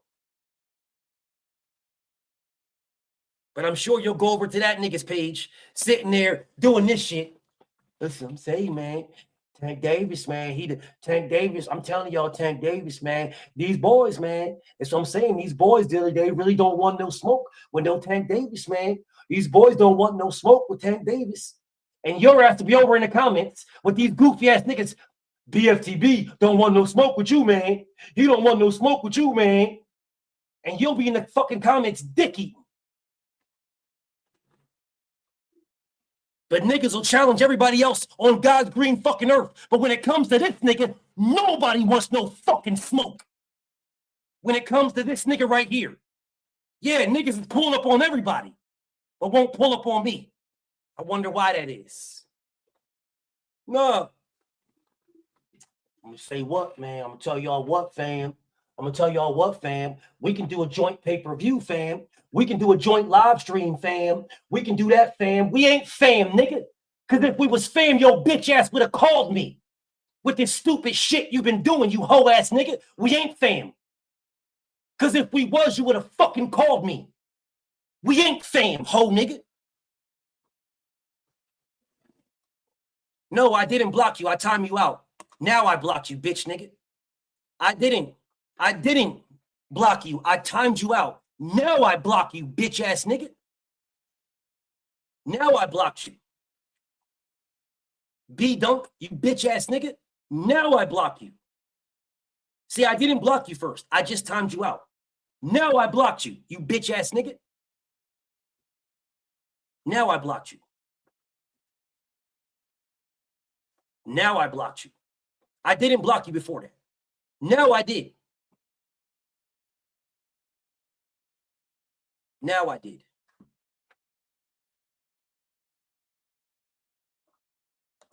What? What? Hey, what's going on, BF, man? Happy holidays, man. What do you want, my nigga? What? Man, happy holidays, man. I don't celebrate this goofy ass shit, my nigga. What do you want, my nigga? What? I just said holidays. I don't know. Cool, that's what's up. My brother, what do you want, my nigga? What? What's up? No, I was just coming up here, we was talking about the Low Man Tank situation, but yeah. Okay. Well, if you want to talk about the Low Man Tank situation, that's fine. But don't act like I don't see you over there talking crazy to me. Well, I don't, because I don't go over there. But them niggas that be over there shitting on me, you be agreeing with all that shit. I don't know. I'd say that y'all need to get together. Yes, you do. That y'all need to get together. That y'all need to yes, you know. I don't need to get together with nobody. The same way I told him, I said, hey, BF said your name, what we doing? I don't need to get together with nobody. No, I saw what you said. I don't need to get together with no one. No one. What did I say about you? Niggas disrespect me. I don't disrespect nobody. They come at me. Bro, what did I say about you, Hold though? up, nigga. Hold the fuck up. I have gave that goofy ass nigga praise for years. For years. I have said, can't nobody fuck with him. Nobody that I know. Ain't no niggas in the LDBC gonna out-debate this nigga. I have told him that. I have told you that. I've told everybody that. No one's fucking with him. I've given this nigga multiple respect for years. This nigga has been sneak this to me over and over and over again. You niggas didn't say shit. And then when these goofy niggas be in the comments saying shit about this goofy hoe ass nigga, you niggas be in there fucking agreeing with that shit. No, every time he said something, Bullshit, I said, nigga. you Bullshit. can go to I seen you niggas can go do to it. my comments. I said we need a name, and once we get a name, then we need to We need debate. a We need to name. settle this. We need a Yes, name. Why the fuck you didn't tell him we need a name when he was sneak I dissing me for did. years? I did. Nigga, I you knew literally who he was did. talking about. Nigga, you knew who he I was talking about. I literally did. I'm gonna The ask same this way question. I told you. Did I you can pull up know? the comment. Did you know I can pull up who the he was talking comment. about? Nigga, did you know who he was talking about? If it's not directed, it's not I'm gonna say it respected. So again, Black. I Black, don't stop I playing don't with me, know. brother. No, I don't know. So you I can didn't know he was assume. sneak dissing me. I could have So assumed. you didn't know when a nigga was out here talking about everybody wants the best to fight the best. Best fight the best. You didn't know he was talking about me. He said that correct, but you're not the Multiple only person times. that He didn't do it fucking once. You're not the only person that uses the best fight the best. Okay, so let me say That's something to you, been a brother. statement that's So been let's known try in this. boxing. Let's try this, brother, because you're playing with my intelligence. I'm If not. this man would have Like, just said, if he would have just said, bro, everybody wants the best to fight the best, bro. If he would have just said that, that's a whole different story than saying, oh, everybody wants the best to fight the best. Best fight the best. That's a whole different story, my nigga. Now stop playing with my fucking intelligence, bro. You are a I'm smart literally nigga. Okay. I'm literally not. Brother, knock it the fuck off. Because this man was talking about Devin Haney and then said that. And You're you not saw the only Devin Haney fan, though. Bro, I'm gonna say this one more time. Stop playing with my fucking intelligence. Stop it. Stop it, bro. Because if it wasn't what I know it was, the nigga would have called me. The nigga would have texted me. The nigga would have said, Joe BF, what's going on, bro? I wasn't even going at you. He would have said that to me. If he wasn't. Now stop fucking playing with my intelligence, my nigga. Because I said that already. I said, I don't know what if happens the nigga, behind the scenes. okay, cool, that's what's up. That's what's up. I said to this, I said it. You saw it in my fucking videos that I did, where I wasn't even mentioning the nigga's name. I said it multiple times, bro. You saw the video he did. You saw what I said when I wasn't mentioning his name until I got to the point where enough was enough and I went straight at the nigga and he still hasn't pulled the fuck up on me because the bitch nigga knows what's up. And you out here talking about, oh man, y'all need to get together. Y'all don't need to do shit. This nigga had my number for years. He could have hit me up. I never had a beef with him. I never sneaked this nigga. Never. But you niggas go over there when a nigga be shitting on me and sneak dissing me after calling me his fucking brother and sneak dissing me. You niggas go over there and agree with that monkey ass shit. Oh yeah, man, I know. Yeah, BF, man, BF a bitch, man. He be blocking people. Oh no, man. I never said that. I never said you that. said I was a bitch. I never said that. What I did Come on say now, is, don't do that. people called me that, and you said, yeah, I know. I've never said anything in referencing to you being a female dog. I've never said that. Only thing I said, yeah, I know, was about you muting. That was the only thing. In the comment, the nigga called me a bitch. And your reply was, yes, yeah, I know. In the comment, he called me a bitch. Where? Go, BF a bitch, man. He be muting and blocking. You didn't say, yes, BF be muting me. No, you said, yeah, I know. That's what you said. Right, but I'm telling you, I'm only referencing the muting. Now, please tell me how the fuck am I supposed to know what you're referencing? If a motherfucker called me a bitch and you said, yeah, I know. You didn't say, yeah, I know he be muting. Yeah, I know he be. Yeah, you didn't say any of that. You just said, yeah, I know. When have I ever cussed at you? Called me a bitch. When have I ever cussed at you on this channel? When have I ever done that? I've never said that. I'm gonna try this one more time. I would think you would know my character more than that, though. How would I know what you are agreeing with if a nigga calls me a bitch in a comment and you just say, yeah, I know? How the fuck do I know in that whole paragraph that the whole nigga wrote? How the fuck would I know what you're talking about? I understand from your point of view. I'm gonna ask this question again. I'm here telling you I know what you're talking about. How would I know? Unless I tell you. Exactly. That's how I would know. I just told you. Since you didn't tell me until I'm telling you. Because if I would have never told you, you would have never said anything about it.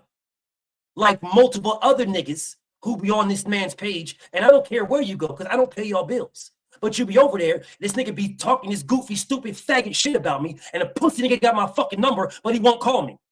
Like a bitch. And you niggas go over there on, listen to this whole ass nigga with this tough guy rah-rah shit, and he talking, and he got my fucking number, acting like a fucking faggot and won't call me. What, you think I'm gonna call you? I'm not, because I didn't start shit with this whole ass nigga. But you niggas go over there, you listen to this goofy ass shit, and then y'all agree in the comments with this goofy ass shit. And then you come over here thinking that niggas don't tell me this, niggas don't send this to me, niggas don't show it to me. They've been showing me for months and months and months and months, bro, for almost a year. I've been pushing it to the side on everything I love. Over a year, niggas have been doing this. Not just sending me your comments, sending me comments of other niggas that be in my comments right now. I just push it to the side because I don't care. But what I do care about is when niggas say, oh man, I rock with BF, and then someone shits on me and you're cool with the nigga that's shitting on me. You agree with the comments. You rocking with the comments, then you don't fucking agree with, you ain't cool with me. You can't be cool with me, black. Because anything I say about you, I'm saying about you while you're here. Yeah, good idea, nigga. Good idea. Because anything you nigga, anything I say to anybody, I say it to you while you're here. While you're right here. Right here. You have never seen me disrespecting niggas when niggas ain't around. I'm glad you're subscribed to me. Subscribe again, you bitch ass nigga. Subscribe again, you bitch ass nigga. Your mother's a bitch, Scarface. And your daughter's a slut, nigga. Now subscribe again, you bitch ass nigga. Subscribe again to speak to me, you bitch ass nigga. Because you were subscribed to speak to me now. So subscribe again, you bitch ass nigga.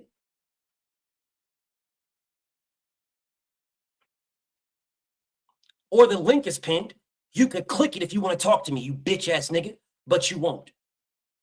Because you a bitch ass nigga. And that's what bitch ass niggas do. Anyways, I'm going to get back to this boxing. Boxing has the absolute worst fan base. The worst fan base of any sport at all. The worst fan base. Not true. The fuck you talking about, nigga? What you talking about? Y'all need to just debate and get it over with. You and KO better than this, BF. Tell him, motherfucker. The fuck you telling me for, not true? Because I don't give a fuck to debate this whole ass nigga. I know I'm the best. If he thinks he can fuck with me, the link is pinned. Fuck you telling me for? Oh, okay. Yeah, you might be off subject. Yeah, you might be. You might be off subject, Montrew. You might be off subject. You might be. You might want to ask me what's going on before you tell me to do something. Like, do something like what? Yeah, you guys might, you might want to ask me first, bro. Ask me first. Ask me what's going on, BF. Let articulate that. And then once we do that, then you can move on with another conversation. But don't tell me to just debate somebody I done cooked multiple times. Just debate and get it over with. Nigga, did you not see my short? Did you not see the short I did? Did y'all niggas not see this?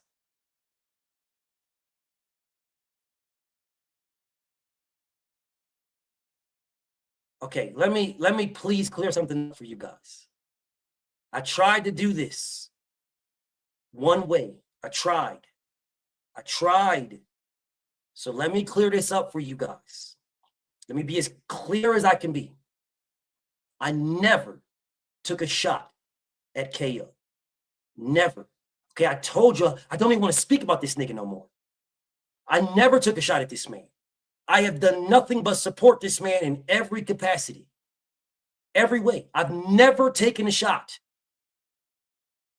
Never. I have praised this man to the high heaven every single chance I got on my phone and in public. I have never taken a shot at him, ever. He takes shots at me. This is not, I am not a Christian. There is no turn the other fucking cheek. That is not me. If you hit this one, nigga, try to hit this one. I fucking dare you.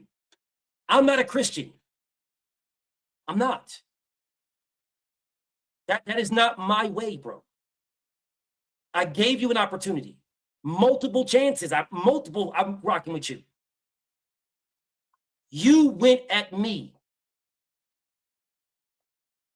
You went at me. Are you niggas not understanding that? When's the fucking first or ever time you saw me go at that nigga? Are you niggas not understanding? Why the fuck are you telling me, hey, BF, y'all need to just. I don't need to do shit, nigga. I am not a Christian. I don't need to do shit. If the goofy nigga wants it, then the goofy nigga can come get it. I don't need to do shit.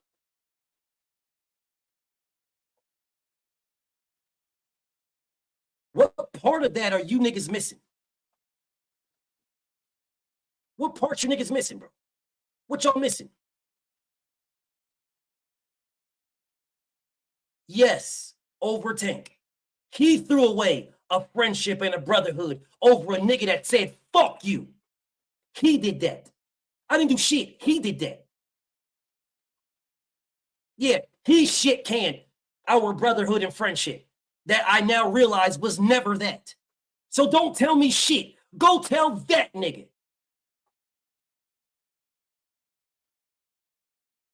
Don't tell me shit. And this is why I say boxing is the worst fan base in all of any sport. In any sport. Because you niggas will go to the nigga that didn't do anything and you'll shit on that nigga instead of going to the nigga that did something.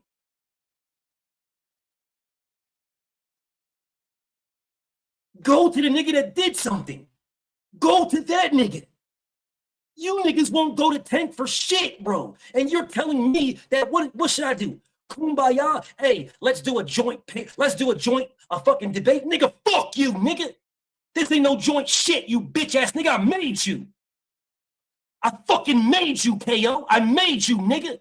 You got your whole style from me, you bitch ass nigga. I fucking made you. Now, if you want to debate me, nigga, I'm here. If you don't, leave my name out your fucking mouth, nigga. And all your fucking groupies. All your fucking groupies, bro. All your fucking groupies. Leave my name out your fucking mouth.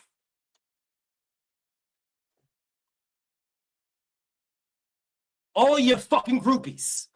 Because if you want it, I'm right here. You know, like you was running around telling Blue Blood, if you wanted Blue Blood, let's get it. Like you ran around, told Champ Side, if you wanted Champ Side, let's get it. Well, pussy, what's up? Otherwise, leave me the fuck alone.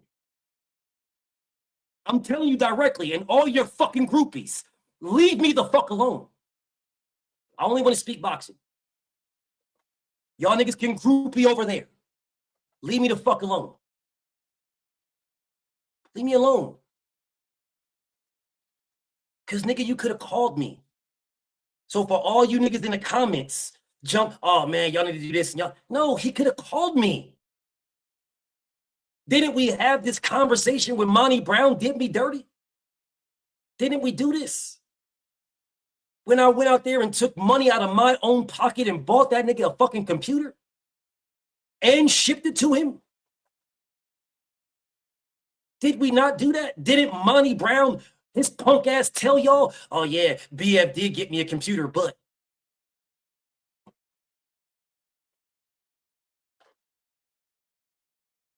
I did that out of brotherhood, bro. I took out of my pockets. I took from myself and gave to him. And he shitted on me. I don't remember you hoe ass niggas saying anything. Yo, Monty, man, you and BF, y'all need to, man, I hate to see the brothers, man. You guys didn't do anything. And the nigga still shits on me. He still shits on me, bro. Still. I did nothing to him. Nothing. Yes. Took money out of my pocket and bought him a laptop because he called me crying like a bitch. Oh, man, BF, you my brother, man. You my brother, BF. You my brother, man. I'll tell you right now, nobody better not say nothing about no BF. Nobody better say nothing about no BF, man. You my brother, BF.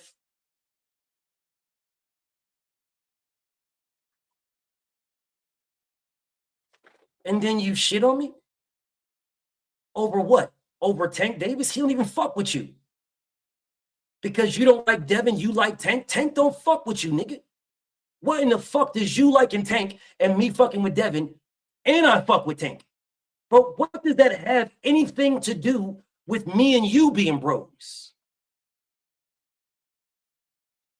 What does that got anything to do with it? This nigga didn't know my situation. He didn't know what I got going on. He had no idea. The nigga asked me and I took out of my pocket, bro. Out of brotherhood. He didn't ask me what I got going on. The nigga didn't even ask me for shipping. I paid for that. And I did it priority overnight. It was almost $200 for the fucking shipping. I bought him a $2,000 computer and then shipped it priority overnight so he would have it the next day. The shipping was almost $200. And he never thanked me. He just said, oh, man, you my brother, man. You my brother, man. And then shitted on me. And you niggas still go over there and listen to this whole ass nigga. And none of you, I never told y'all the price until today. Never. Even when he was shitting on me, I never told y'all the price. Never, not one time. I never said the price. Never. Never. Not one time. I am telling you today, I paid over almost $2,000 for that laptop that I bought. And got priority overnight shipping that cost me almost $200 to make sure that my brother had it the next day. That is facts. That is absolute fucking facts. Yet then you guys will then go over and you will listen to this whole ass nigga shit on me. And not one time have any of you niggas asked this nigga why he shitting on me. Why are you shitting on me? Why you shitting on BF? What did BF do to you? Not one time ever has anybody asked this nigga this. Because I didn't do anything. He rocks with Tank, I rock with Dev. Nigga, Tank rocks with me more than he rocks with any of you hoe ass niggas.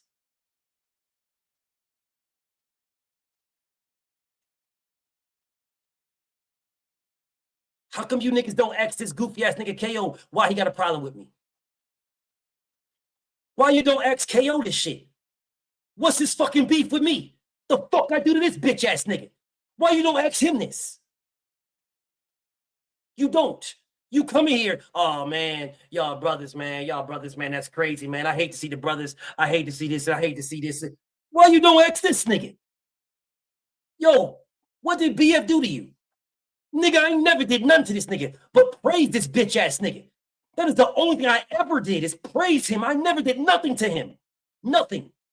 I praised him. That's all I did. And when Rachel cooked his ass, the nigga turned to a bitch. Was all in these comments shitting on you niggas in here. But then when I returned the favor, all of a sudden he got a problem with me. And like I told y'all then, I'll tell you now. I knew what it was at that point. I apologized to him. I said, you got it. My bad. My bad. I knew at that point what it was. So you could come to my comments and you can shit on everybody in my comments. Disrespect niggas in my comments. Go at niggas in my comments. But if I go to your comments and do the same, all of a sudden you crying like a bitch to me. Oh man, you in my comments, man. You going to people in my comments. Got you. I knew what it was then. I was cool. Left it alone. I just stopped fucking with the nigga, left it alone.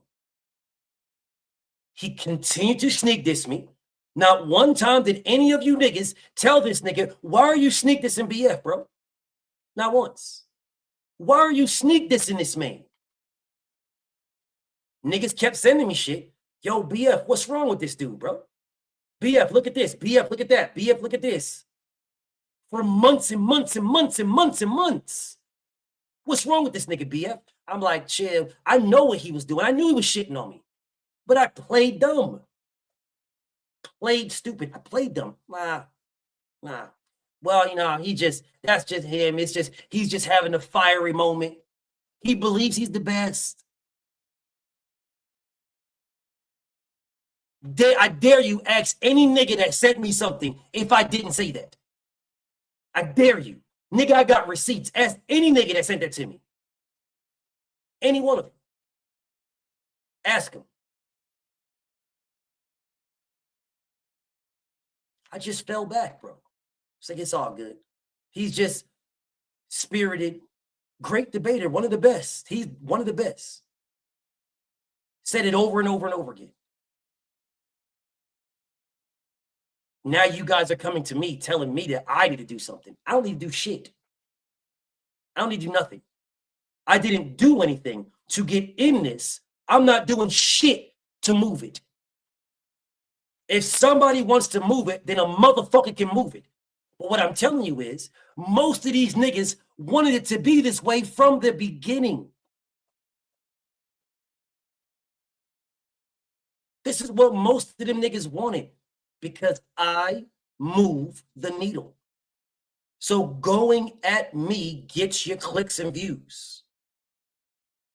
Because I move the needle. And I'm telling you guys this right now. If Monty Brown was to hit me up and be like, yo, BF, man, my bad, dog. Because Monty still got my number.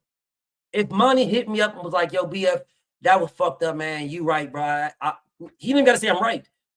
Just have accountability for himself. BF, that was fucked up. Man, I appreciate that you got me that laptop. I appreciate that you got it to me overnight. I appreciate that. Not only did I buy him a laptop and get it overnight, I gave him money. Facts. That nigga legitimately hit me up crying like a bitch about he had to bury his aunt. I gave him what I could give him. As much as I could. The bitch nigga hit me up the following month telling me the same fucking story. The same story. He hit me up the following month and gave me the same story, line for line, bar for bar. The same story. I'm sitting here like, nigga, you just told me this. You just told me this last month, bro. I didn't say that to him, but I'm thinking that to him. Because in my mind, I'm like, this is my brother. I'm not going to disrespect my brother and let him know I know he's trying to play me. But now, are you really my brother? You're trying to play me. So I just told him, I said, nah, bro, I ain't got it, bro. If I had it, I would help you. I ain't got it. Factual story. It's a factual story. That you guys is telling me that I should legitimately, what? I should break bread with niggas I already tried to break bread with? Most of the motherfuckers who know who the fuck KO is know him because of me. They know the nigga because of me. They don't know that nigga on his fucking merit. They know that nigga because of me. Fuck is wrong with you niggas?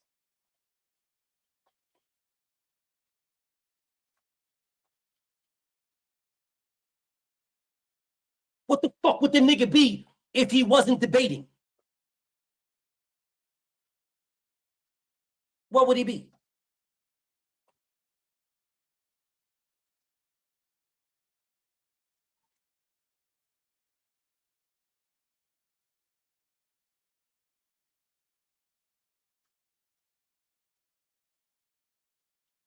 When you figure that out, you let me know. And again, I don't got no beef with nobody. They got beef with me. Ask them what their fucking problem is with me. Go ask this fucking weird ass, old ass nigga that would call me every fucking day. Every day, go ask KQKC. What's his fucking problem with me? Go ask him. Go ask him what's his fucking beef with me. Because I would end my life whenever I ended. This goofy nigga would call me and I would stay on the phone for hours helping this nigga do whatever he need help with. Ask the whole nigga if I'm lying. Ask him. He never cared what the fuck I had going on. None of these niggas do. They know they can reach out to me and I will help them. Ask the nigga KQKC what I did to him. What did I do? What did I do? What did I do to this whole ass nigga that would make him go at me? What did I do? Nothing. Nothing. Nothing. I didn't do a damn thing. Ask everything boxing. What the fuck I do to him? What did I do? Nothing. Nigga, the nigga called me out for a debate. He challenged me. I never challenged him. He challenged me. I didn't even know he was challenging me. He was over there on KO's page, talking shit about me, challenging me, saying he gonna beat me and cook me. I'm thinking it's just friendly boxing debate. That's what I'm thinking. That is all I was ever thinking. It's friendly boxing debate. You call for me, cool. Y'all niggas out here studying and doing all this shit. I don't need to study for what I already know. Nigga, I showed up straight out the blocks and cooked this nigga. I told them niggas, bro, I don't even want to know the title. I don't need to know the title. I don't need to know what we debating on. I don't care. You niggas can't fuck with me in nothing. I don't care, bro. And them niggas told me, nah, we got to be fair. So I'm going to give you the title. I'm going to give you the questions. I said, I don't want the questions. I don't want the title. I don't want the questions. Give it to that nigga. These are all facts. Anybody think I'm lying, I'll show you receipts. These are all facts. I said, I don't want them. I'm better than him. I know I am. I don't want them. We did the debate. I cooked that nigga.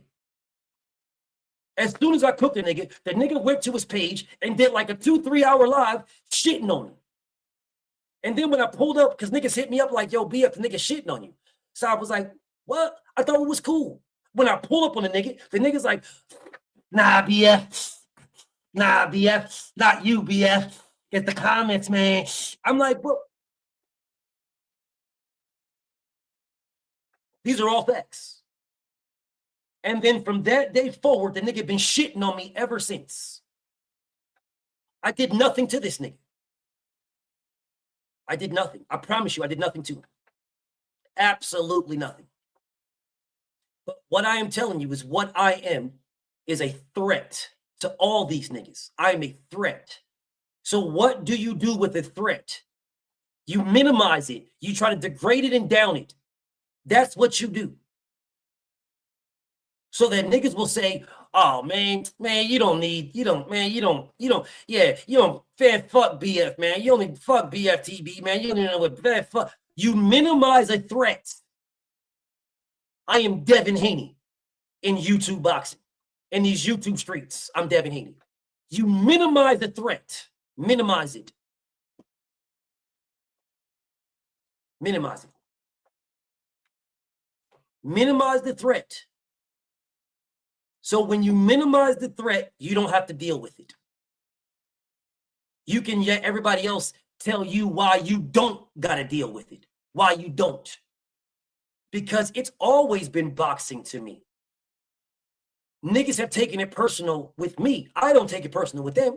It's always been boxing. This nigga EBT talk about what he going to do to me. You a little ass nigga, bro. You ain't going to do shit to me. I saw you in public. You didn't do shit to me then. You was on my dick, nigga. Face to face, I'm looking down on your little ass. You was on my dick.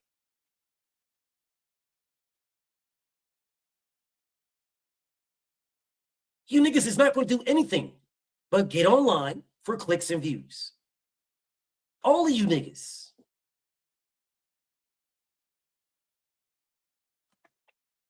I stay ignoring it. I stay dismissing it. And they stay taking shots at me. Blatantly fucking lying, calling me a pedophile. Blatantly fucking lying. Why? To minimize a threat. Oh man, BF's a pedophile, man. He's a pedophile, man. You only talk to BFTB, man. To minimize a threat. I am a threat to you hoe ass niggas. So you want to minimize that by degrading me and downing me and disrespecting me and blatantly fucking lying. Blatantly lying. On purpose. On purpose. All of them niggas. Over Shakur and Tank. For everything boxing, it's Shakur Stevenson.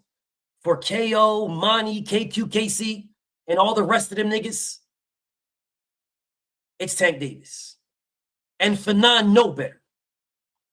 I'm telling y'all this right now. He fucking know better. Wish the nigga would go at me. He fucking know better. And I'm going to leave that alone. Because I've always given this man respect. Always. He tried to take a shot at me. And then I called his ass. And all of a sudden, he backed down. When I called him. Yeah, because y'all was telling me nigga was taking shots at me. Oh, BF, Fanon taking shots at you. Oh, really? See, like a real nigga, I called him. Hey, what's going on, bro? Oh, nah. It was some Patricia girl said that you was talking about her, man. Some Patricia, which I don't know the fuck that is. Oh, okay, yeah, okay. I just, I'll clear it up. Because you fucking know better, nigga. You know better. You of all people, you fucking know better. You know better. But let you niggas tell it. You'll go to Fanon page and sit there all fucking morning, listen to this nigga fucking lie to y'all. You'll sit right there and you will listen to this nigga lie to you niggas all fucking day long. He will lie to you niggas over and over again. And because he's got a fucking degree in something, you will believe as if this motherfucker is telling you the truth and he's blatantly fucking lying. And I wish the nigga would. Of everybody, he knows better. Run tell that. I bet you he won't go at me. Oh. Niggas can't keep it boxing, bro. They really can't keep it boxing. They can't at all. Because if they could keep it boxing, don't you think that these niggas that is saying all the things that they're saying, don't you think they would want this scalp on their wall?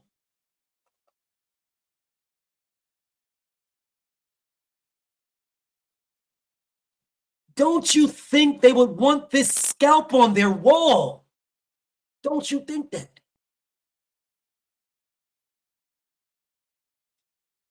I am him. Me, I'm him. I'm not trying to ride my own nothing. I'm not nothing, bro. I have put in work. I know I am him. Don't you think they would want this scalp, bro? Nobody's live when I'm live. No one. There is a reason why they don't try to get this scalp. They fucking know. They know, bro. They know. And I'm not going at nobody. Niggas is going at me. But you're going at me from a fucking distance. Them links have always been there. For over a decade. Over a decade. I've been the same BF for over a decade. If your favorite fighter was wrong, I'm going at him. If your favorite fighter is right, I'm standing with him. It is you guys that try to make, I see you stay. It is you guys that try to make things something that it isn't. I'm always telling y'all, bro, the truth is good enough. That is one of my sayings. The truth is good enough. It's good enough. You guys add lies, fluff, and cap. You guys do that. Adding lies, fluff, and cap, you do that to try to make you seem like you're something that you're not.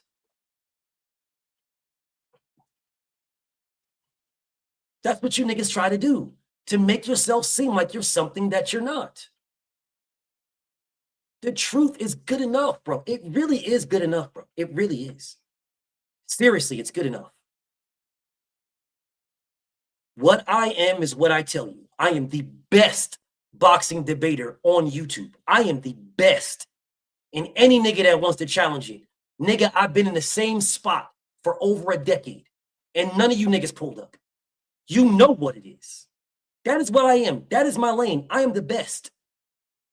That's my lane. Me, that's my lane. That's where I stand at. I don't disrespect nobody's lane, bro. And the reason why niggas won't pull up on me, the reason why these boxing niggas won't fuck with me, is because the truth is good enough. They will come here and stand on lies and cap and fluff. And I will give y'all truth and receipts. And then they will fall back and say, come on, man, you really think? You really think? And I will tell you, I don't care about thinking. I care about the facts. If the facts change, I will change with them. If the facts change, I'll change with them. If they don't change, don't expect me to change. Just because you don't see it, Kamish, does not mean it is not happening. People don't speak my name. But what they do is they go at everything that I do. That's what they do. They go at everything that I do. And their fallback is Haney fans. Haney fans say, who says it? Have you guys ever thought about that? When these dudes say, Haney fans say, who the fuck they talking about? Who did you hear say what they said? If they're saying Haney fans say, who the fuck has YouTube pages that is Haney fans? You guys got to use your comprehension. Got to use your comprehension.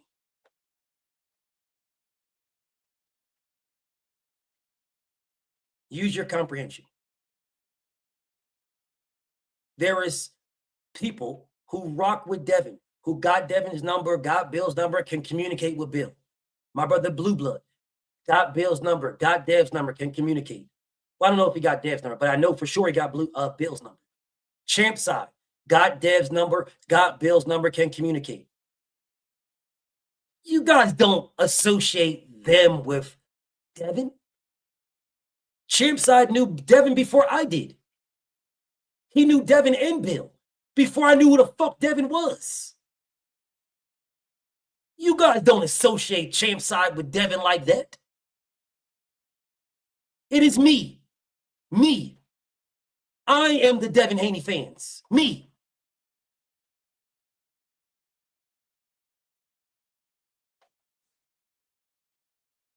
So when you see these niggas say Devin Haney fans, they're not talking about Champ side. Champ is universal. He does it all. That nigga can call Shakur just like he can call Devin. He's got both them niggas' numbers. He's universal. You ain't talking about Champ side. You not talking about Blue. Blue is another one that's universal. You ain't talking about Blue.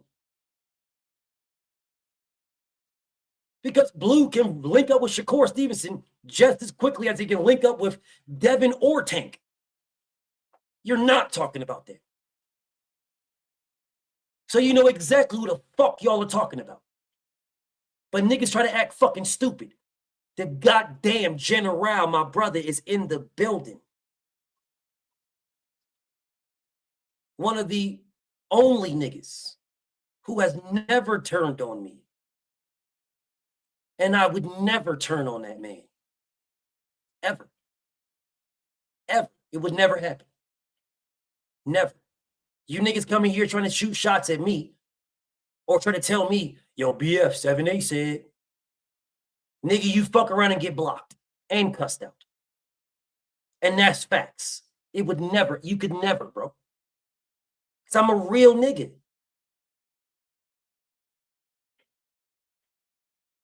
You niggas just act like you're real niggas. But if somebody threw you the bag to shit on your boy, you do it in a heartbeat. And then get mad as fuck if you think somebody else is eating. Bro, I told 7-8. If I'm lying, he can tell y'all right now. I told 7-8. Brother, if you ever turned on me, I'm shutting my page down. If that man ever turned on me, if he ever did some whole shit to me, I'm shutting my page down. Because he's it, bro. If that man ever, if I'm lying, he can tell y'all right now. If y'all niggas want me to shut my page down, have 7-8 turn on me. You will not see me no more. I'll just go to Patreon, bro. I'm dead ass serious. I'm dead ass serious. There's no way, bro. Subscribe again, you bitch ass nigga. Subscribe again and make a new page and wait 30 minutes to talk to me. And I'll block you again, you bitch ass nigga. I see you, Stay. Give me 1 second.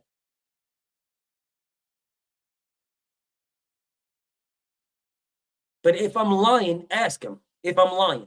There goes my beautiful little sis Cam. I was thinking about you earlier. Thank you so much for being here.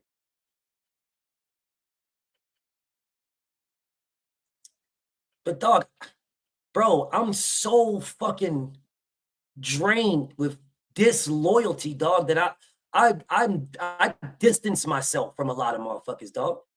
Because I'm sitting here like, nigga, I'm not sure which nigga gonna turn on me next. And I don't mean to be harsh, but I'm being dead ass serious, bro. Like, I don't know which nigga gonna turn on me next, bro. I don't be doing shit to nobody. I just be chilling. But because you niggas can't fuck with me in a boxing debate, the next thing you know, you niggas turn to a bunch of bitches. Which lets me know you was a bitch before I met you.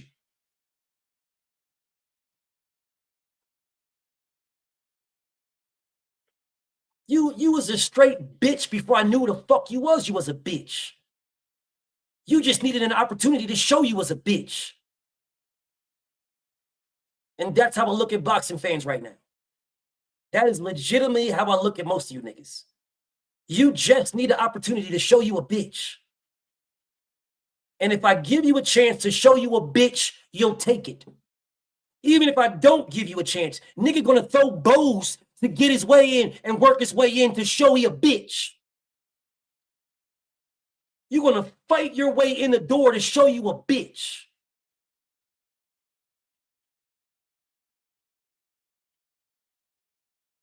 And that's how I look at boxing right now, bro. That is legitimately how I look at majority of boxing fans. Majority of you niggas, dog. I look at y'all, the majority, not all, because some of y'all some real thorough ass niggas, bro. But majority of motherfuckers, bro, that call yourselves, I'm a casual. No, nigga, you's a bitch. And then these niggas that claim that you fucking hardcore, nigga, you's a bitch too. You just want somebody to go at you because you're not a fucking content creator.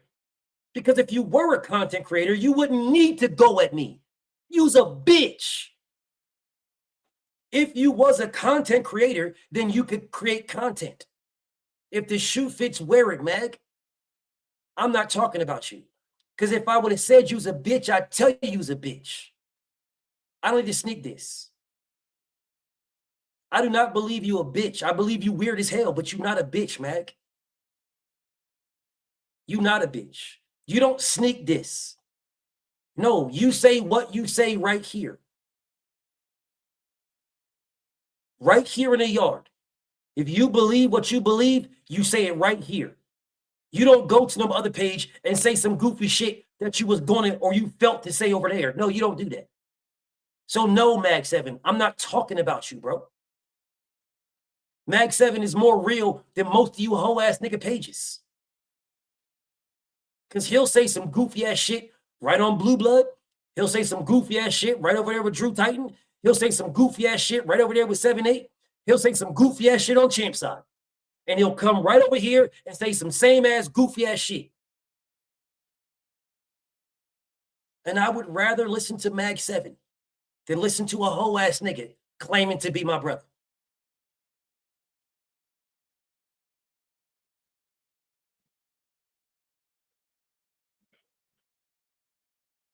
Anyways, I'm going to get back to what I was talking about how boxing fans hate boxing more than anybody else. Boxing fans hate boxing. Boxing fans. Stay. What's up with you, bro? Yo, salute, bro. Salute. Can you hear me? I got you, bro. Salute to my brother, Stay. What I wanted to say to you, bro, is I don't like seeing you in this state, bro.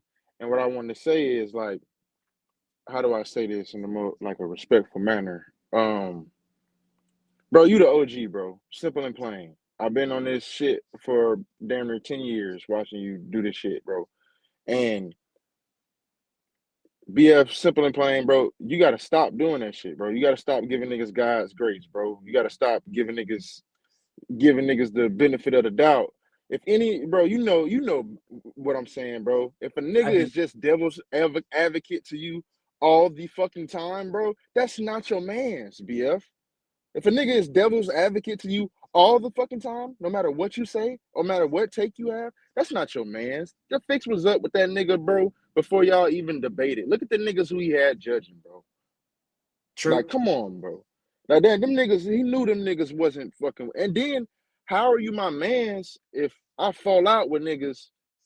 You got your tongue up these niggas' ass, bro. Like, that nigga was never your mans, BF.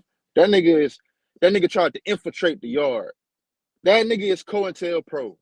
And I've been telling you this specifically for a good little minute, bro. True. That nigga is COINTELPRO.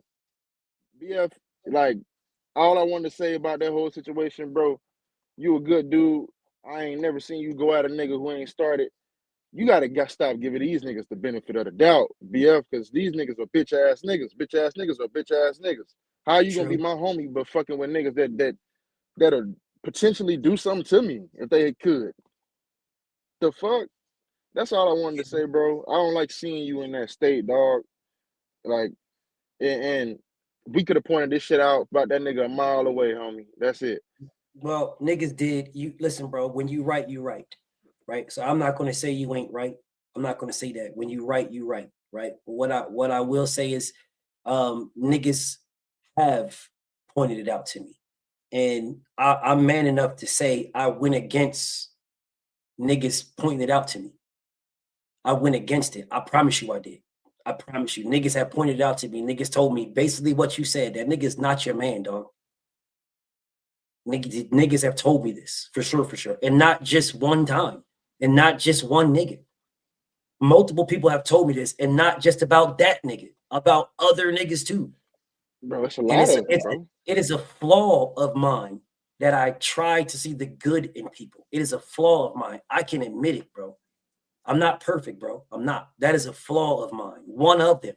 I try to see the good in people, and I try to look at the shit over the rainbow, and over the rainbow it's going to be better. And there's a fucking pot of gold over the rainbow. There'll be rough times. I'm that nigga. I'm always doing that goofy ass shit, and it always fucks me up. Every time. Not one time has it ever played out in my favor. Not one time, never. Niggas have been telling me for going on 3 years, two years. Niggas not cool with me. None of these niggas are cool with me. and I pushed him. I was like, yeah, I hear y'all, man. But you know, nah, that's my guy, man. Blase, blase. That is a true story. And niggas can tell you that. That is a true story. So you're not the first person to say this to me, dog. It's just I constantly I want the best, right? And if we don't have to agree, we can legitimately disagree with each other, right? We can. It's fine. And we can go at each other, bitch ass nigga, blah, blah, blah. But at the end of the day, that's my guy. He know he my guy. I know I'm his guy. You know what I'm saying? We just disagreed on this and we're going to do it again another day. See, but that's me. That's my character, bro. I see you, Big Zo. I see you, OG Oak Park. I see you, Crowd. I see y'all. Give me 1 second. BF, so, that's being a real nigga, bro. That's being a man. First off, that's being before anything. That's being a man, dog. Like I said, when a nigga, bro, whole Banneker, just the nigga don't even create content for himself. He waits for content to be put out so he can oppose it, go against it. Like nigga doesn't create anything for himself, and not just him. It's BF 60% of fucking boxing YouTube. I agree. Like real shit. So it's definitely agree. Dog, the LDBC is the most thorough brand family I've seen in this shit, and to go against it or say you don't want to be a part of it for whatever the fuck reason is a red flag to jumpstart. You see what I'm saying? So yeah, anything like after that, I start to analyze what a nigga is doing, bro. And to be honest, the only reason niggas was rocking with bro is because you was pushing it like this was your brother, bro. Like you see what I'm saying? Like you pushing it like this the homie. The only reason nigga rock with a bunch of niggas, bro. I can name off countless niggas, but I ain't gonna do that on your damn show. Any of them niggas that you didn't have issues with, bro, that got fans after the fucking fact, the only reason we even went over there is because they were associated.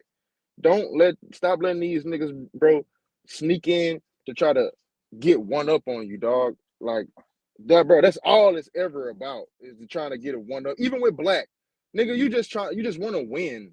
You just want a win. It ain't about being a boxing conversation. It ain't about clearing some shit up. It ain't about my opinion versus your facts. Let's see what the fuck sticks. It's about let me get a win over BF without actually saying, hey, this is what we want to do. It's like me and you sparring, bro. We friendly sparring, but then I try to punch you as hard as I can. That's some bullshit, bro. Like, I don't know if I'm making sense. You see what I'm saying? You making perfect sense, dog. You making perfect sense. But I don't like seeing you like that, bro. And I ain't rocking with no nigga that ain't thorough. Like it's about what's right, not who's right. And them niggas is dead ass wrong, bro. That's all I wanted to say, dog. For sure, bro. I appreciate it, man. I really, really appreciate it. Thank you, my brother. It means a lot. No problem, bro. At all. Salute to you, bro. Salute to the graveyard. You know how we rock, bro. For sure, family. Peace to my brother. Stay. Hey, Big Zo, Cried, OG. What's up with y'all, man? Hey, what's it gonna be up? Yeah. Can I say something? No. If you don't mind. Can I say something? What's up, BF? What's up, Big Zo? Let me just say can I say my little stuff, y'all? Salute to everybody, and I'm out of here. Yeah, okay. Yeah, like you know how the mafia, right? You know how the mafia, right? If you bring somebody in, then you're responsible for them, right? So you vouch for them. You vouch for all these dudes, and you send your audience to them. And we only go over there because of you, right? But a lot of us know that these dudes ain't what it is, but because you say, hey, man, these bros, and we respect it. But they always do the dirty Mac stuff, bro. So, like, the people in your chat is really your bros. We just ain't all content creators, but we your bros. And when he disrespected you, I went over there to his chat, and you can ask anybody in the chat. He blocked me. He took my wrench and all that stuff, bro. And I'm like, bro, why you disrespecting BF, bro? He look out for you and do all this stuff, and you over here disrespecting, or every time you drop a video, he drop a video right behind you to discredit Devin and all that stuff, man. You know, I calm it down because you asked me to. You know what I mean? I'll be blocking everybody. You already know. I'll be like, man, that's a sucker. I'm blocking that fool. You know what I mean? But yeah, I see it all the time. You can't just bring all these dudes in, bro. These dudes ain't who they is, bro. So it just take time. You know what I mean? You know what I mean? It's sort of like some gang shit. You know what I mean? You got to see who these dudes is first. You know what I mean? Real talk. So all love, man. Happy New Year's. I'm here every day, whether I'm on the chat or not. I'm here. So all love, bro. I know, OG. I appreciate you, OG. Definitely appreciate you. Big Zo, talk to me, King. Yeah, man. Don't get me wrong. I was originally thinking about Stay Dangerous. You know what I'm saying? Like, he sounded like somebody that truly care about you, and you know he want nothing but the best for you. And I agree with his passion. You see what I'm saying? But you are who you are.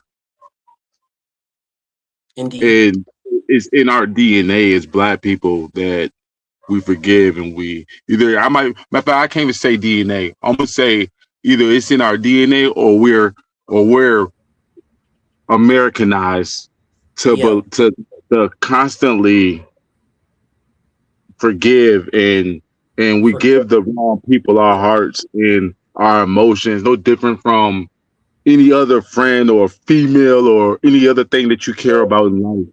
You see what I'm saying? But you got to be who you are, because you are who you are.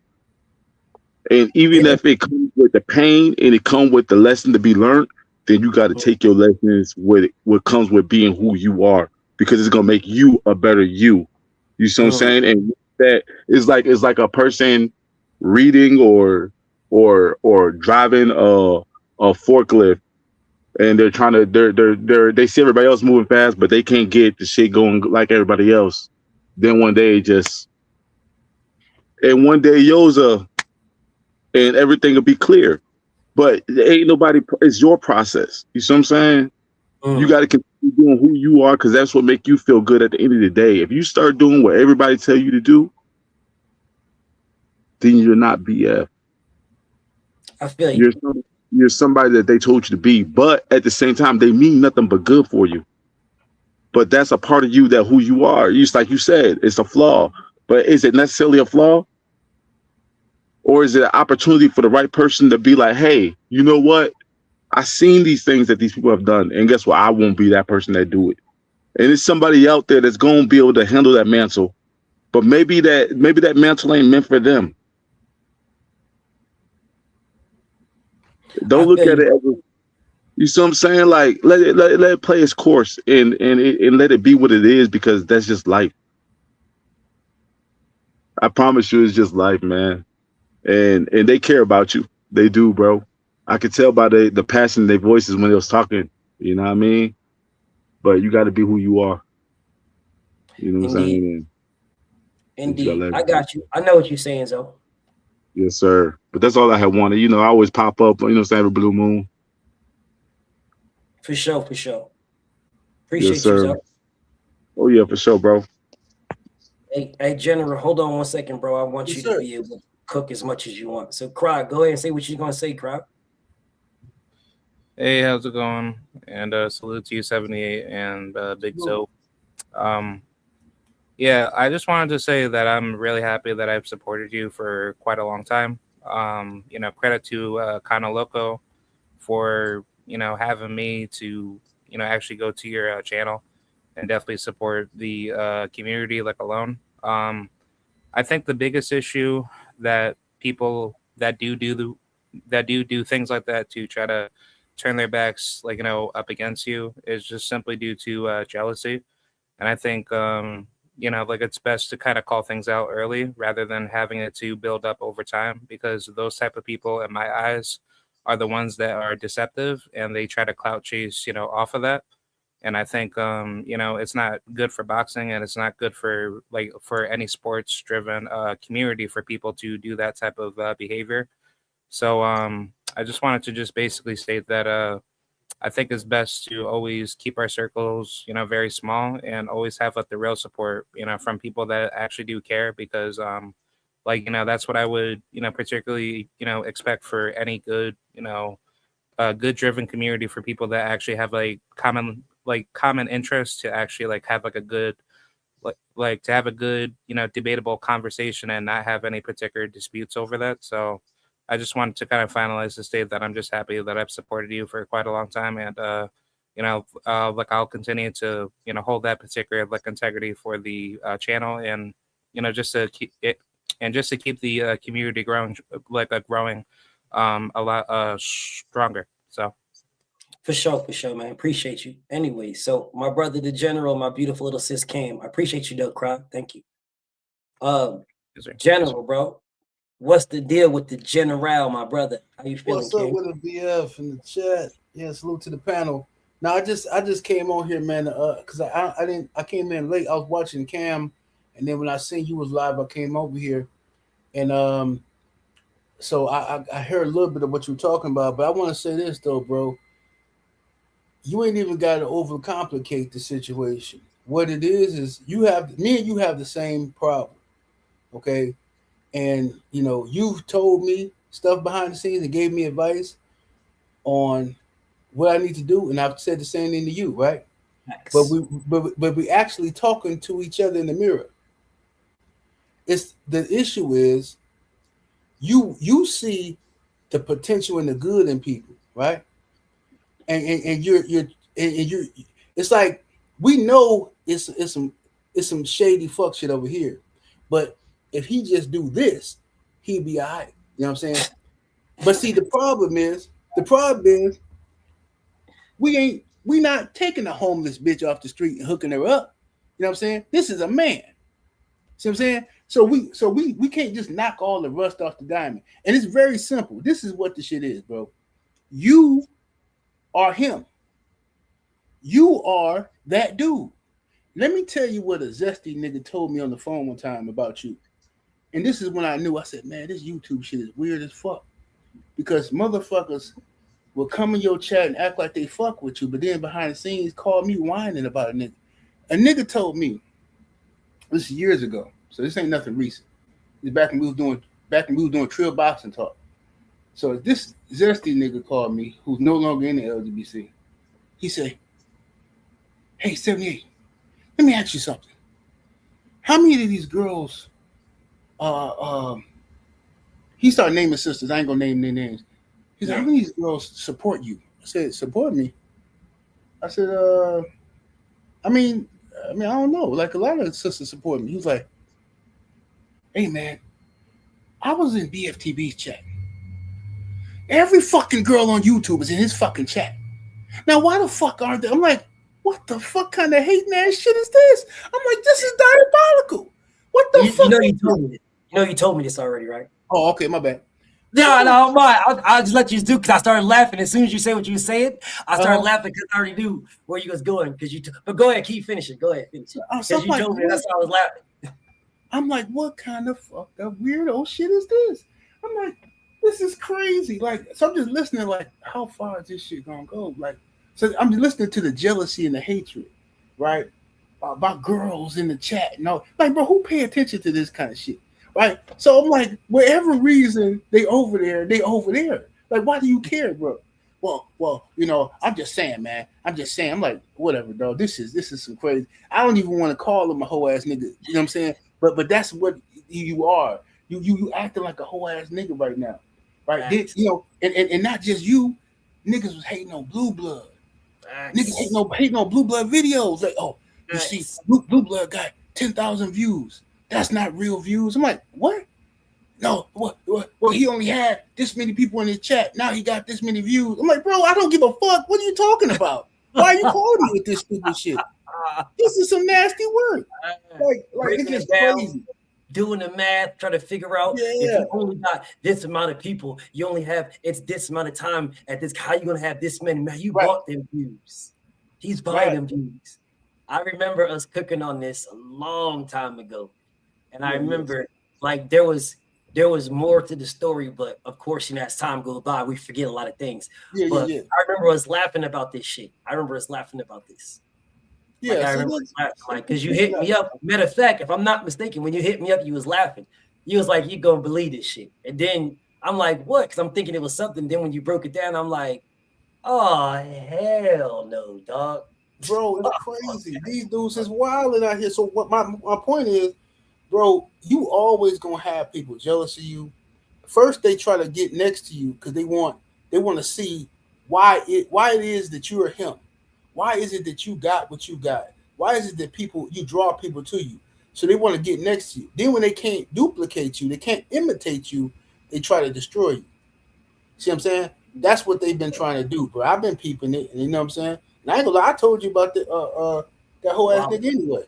You know what I'm saying? Years. Yeah, that's why I never look. Whenever you get into it with that nigga, I take his rent. I say, cool. Now it's time. Fuck that nigga.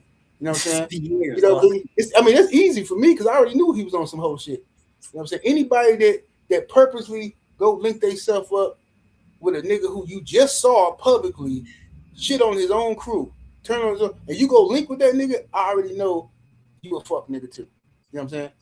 And that goes for everybody who linked with that dude after he fucked us over. So, you know, it's easy to see. But yeah, I just want to come on here and say that, bro. And keep your head up, bro. You ain't got no reason to don't be down, bro. None of that shit, because this comes with being a real one. See what I'm saying? Yeah. Fake motherfuckers get up every morning, don't brush their teeth, don't put no deodorant on, and they live happily ever after. You know what I'm saying? Because they spend their days hating on the motherfuckers. Real ones gotta suffer through all the fuck shit. This is part of the game, bro. Don't even trip on it. For sure. And you know what? What's so crazy, bro? I'm gonna say this, bro. Nigga, I blame you anyway. nigga, you the one that put me on, nigga. Nigga, you the one that made me do this. Say you the one that put me on. You the one that made the yard. You the one that gave me the grave digger name. You the one that did this. Everybody was rocking with you. Everybody was trying to find a way to go with you. Everybody was trying to shit on you. Everybody, nigga, I feel like Devin Haney to Bill Haney. That's what I feel like, nigga. Like everybody was trying to find a way to get at 7-8. Everybody's trying to find a way to shit on 7-8. Everybody want to find a way to disrespect, to down degrade 7-8. Right. This nigga told y'all on his live stream with hundreds of niggas watching that BF is next. Hey, and bro, niggas started taking shots immediately. Yeah, and niggas try to get you to that nigga, dog. Oh yeah, they definitely tried to do that. Yeah, they tried to get the channel and all that shit. They wanted us to fall out because of that. They knew I seen you in high regard, so they wanted us to fall out and shit. Yeah, but I'm gonna tell you some good shit though, real quick before I get up out of here. I'm gonna say this publicly just to show love but this is something I've been keeping private to myself, but I'm gonna share it publicly to show love. I've been on some different shit lately. I've been trying to keep myself at peace. I've been trying to stay away from negative energy and shit. Bro, all of y'all need to be subscribed to the Sister Cameron Fields. Yes. Immediately. And go, when you got time, just listen to her. She knows what she's talking about, and it's very soothing. I was just listening to the sister again, and I'm telling you right now, that's how you should finish off your day. Somebody who ain't coming out here yelling at you and gossiping all goddamn day about this and that. Girl, let me tell you, and all that bullshit. Yeah, go make sure y'all go sub to the sister. Yes. All right, y'all. I'm up out of here. Peace. General, salute. Listen, bro, I'm gonna tell y'all something about my beautiful little sis Cam. Like, I'm gonna tell y'all straight up, bro. She is what you may not be ready for, but what you need. Like, I'll listen to Cam before I go to sleep. Because the things that she'll say to you, you don't necessarily think she's talking specifically about you, but she's talking, but the shoe could fit, right? The shoe could fit. And people stray away from that. They stray away from that type of accountability to themselves, but that type of accountability to yourself would only help you. Right. It would only help you. And she has the voice for you guys to listen to. My beautiful little sis doesn't really pull up on me very often. And if she does, she'll just pull up and say she's here and then dip out. But I wanted her to hold off for a little bit because I don't know what she's going to say, but I wanted to give her the full time to say it. But beautiful little sis, I see you. I see you, beautiful. What's going on with you, queen? You on mute, Cam. I got text her. Maybe I got text her. Let her know she's on mute. Am I good now? Oh, there you go, beautiful. Yep. This is so scary. First off, I appreciate all the love in the chat. I see y'all. I appreciate you, 7-8. Big brother, it's always love. It's love within. It's always love going out, right? I Yes. only jumped up here just because sometimes I have a way of feeling energy, even by way of virtual, right? I don't have to be in front of someone to feel energy. And so I kind of came in to almost be a barrier if, this was not going to be the best conversation for my big brother at this time. And I'm strong enough to set that barrier if needed, right? In a gentle way, but I don't mind, right? But I just wanted to say this to you, big brother. Oftentimes, in 7-8, I appreciate you because you said something. You talked about mirrors, and I've spoken about mirrors several times. It's the hardest thing for us to look in. We always think that we're looking at everyone else out the window, right? But truly, we're looking in the mirror. And that is what I see in all of these content creators. They're searching for someone to point and project at, whether it be another content creator, whether it be a boxer or whomever, right? But truly, they're looking in the mirror at what they lack thereof, if you will. And BF, I just want to tell you this. Sometimes we expect ourselves out of others. And really hear what I'm saying. We are expecting ourselves out of others. That means the goodness, the purity, the wholesomeness, the potential that you may see that they have never even scratched the surface to begin to see in themselves. We expect it out of others. We expect others to be honest. And that's not all the way it turns out. It doesn't turn out that way. And it sucks when it doesn't. But that's people. And we learn that grace, yes, it's a beautiful thing to give. And at times we need to learn how to set these healthy boundaries because not only is it necessary, but it is needed in order for us to better navigate through life successfully. That's the bottom line. Last time I checked, you're the grave digger. This is the graveyard. It does not say save a whole foundation. We're not up here saving hoes constantly. No, we're not doing that. You didn't subscribe to do that. This is therapy for you. You have said this. Yep. And so how dare anyone, the brother used the word infiltrate.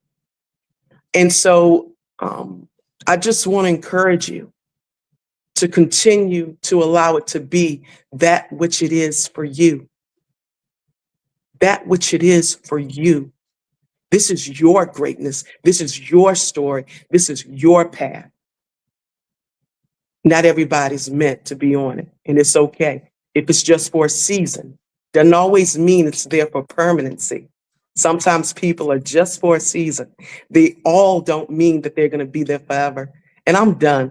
I'm going to stop right here and just say thank you for giving me the time and the space. And I appreciate you. And it's always love, big brother. Indeed, beautiful little sis. Thank you so much, beautiful little sis. All right, y'all. Blessings always. Man. Make sure y'all subscribe to my beautiful little sis, man. She's really important, y'all. So make sure y'all subscribe to my beautiful little sis. Mr. Roll Tide, what up with you, bro? What up, BF? Man, I'm chilling, bro. What's going on, everybody?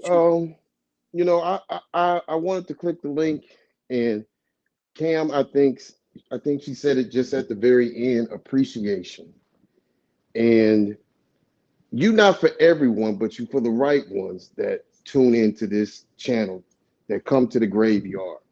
When I first clicked on and came into your live when Champs, I said, hey, go listen to my boy BF because you came over and whatnot.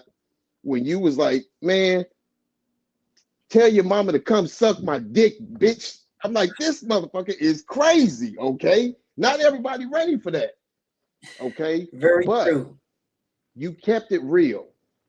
And the reason why I'm saying this is you've kept it real with a lot of personal stuff, deep stuff, where you've let people see who you are. And you've never met them. You've never talked to them over the phone. It's only been through a Zoom link or in this chat. But you've shown who you are and said, this is me. And it's been with no ill will towards anybody. Like literally, you will tell people that come at you, well, click the link. I've seen it before where it's someone that's going at you, and instead of cussing them out, you'll have them click the link and you will chop it up with them. Okay, to where, and then you would give them a wrench for the fact that they kept it after all of the stuff that they pulled. You gave them a wrench because they at least handled it like a man and didn't go no whole route.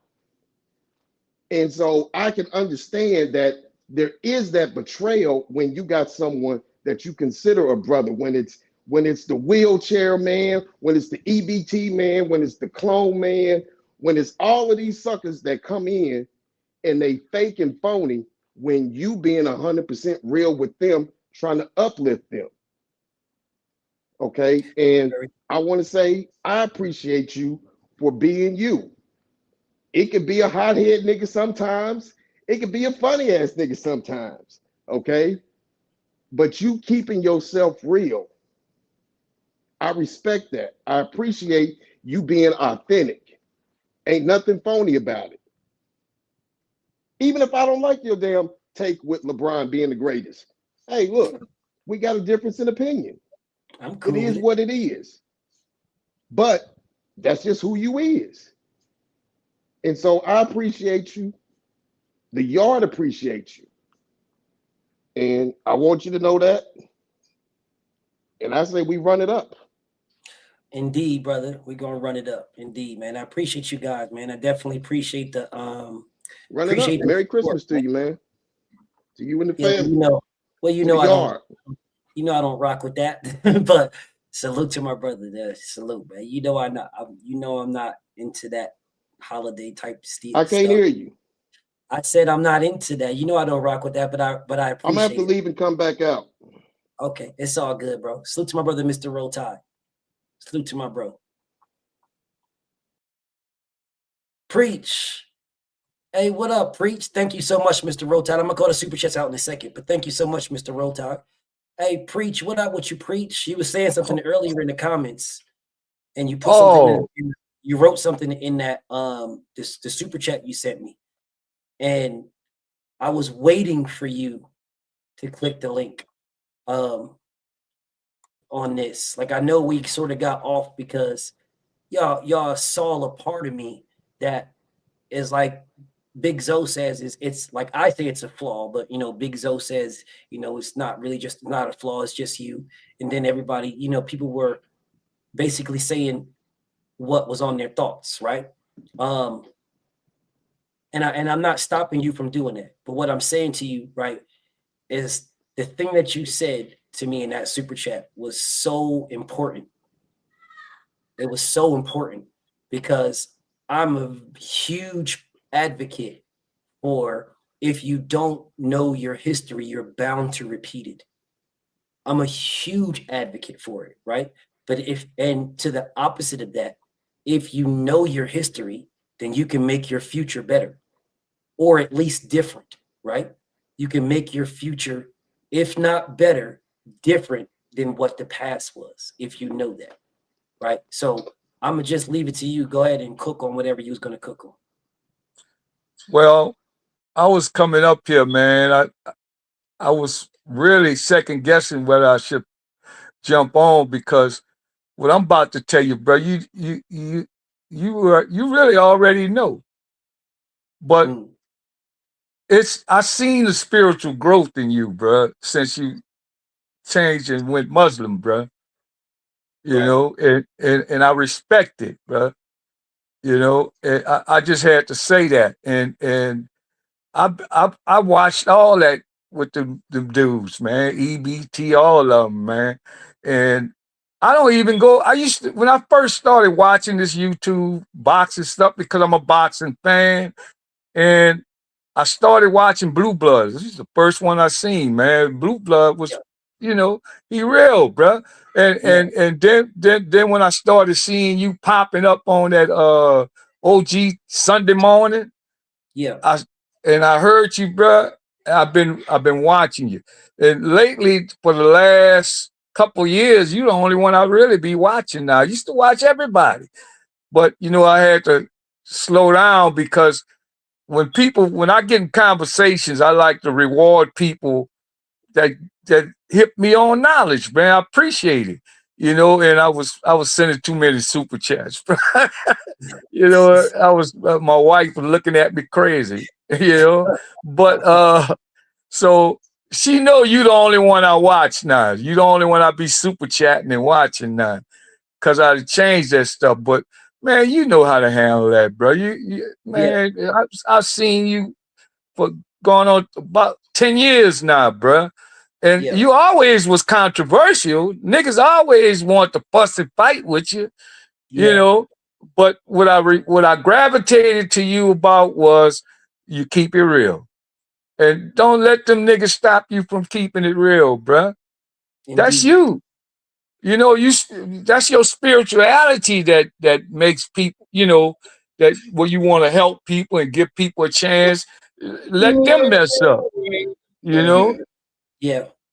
And bro, that's all I want to kick at. But that comment I sent to you, man, I don't know what it is. I happen to be able to be free this evening to come on, and you was right where I've been at with boxing for like the last 7 years or more.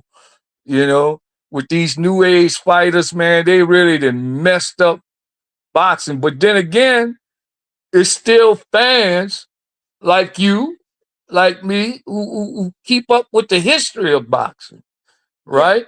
And we see the difference in how these fighters gone. And hey, man, look, bro, I respect everybody. And in the beginning, I thought Tank would beat Devin. Me know, but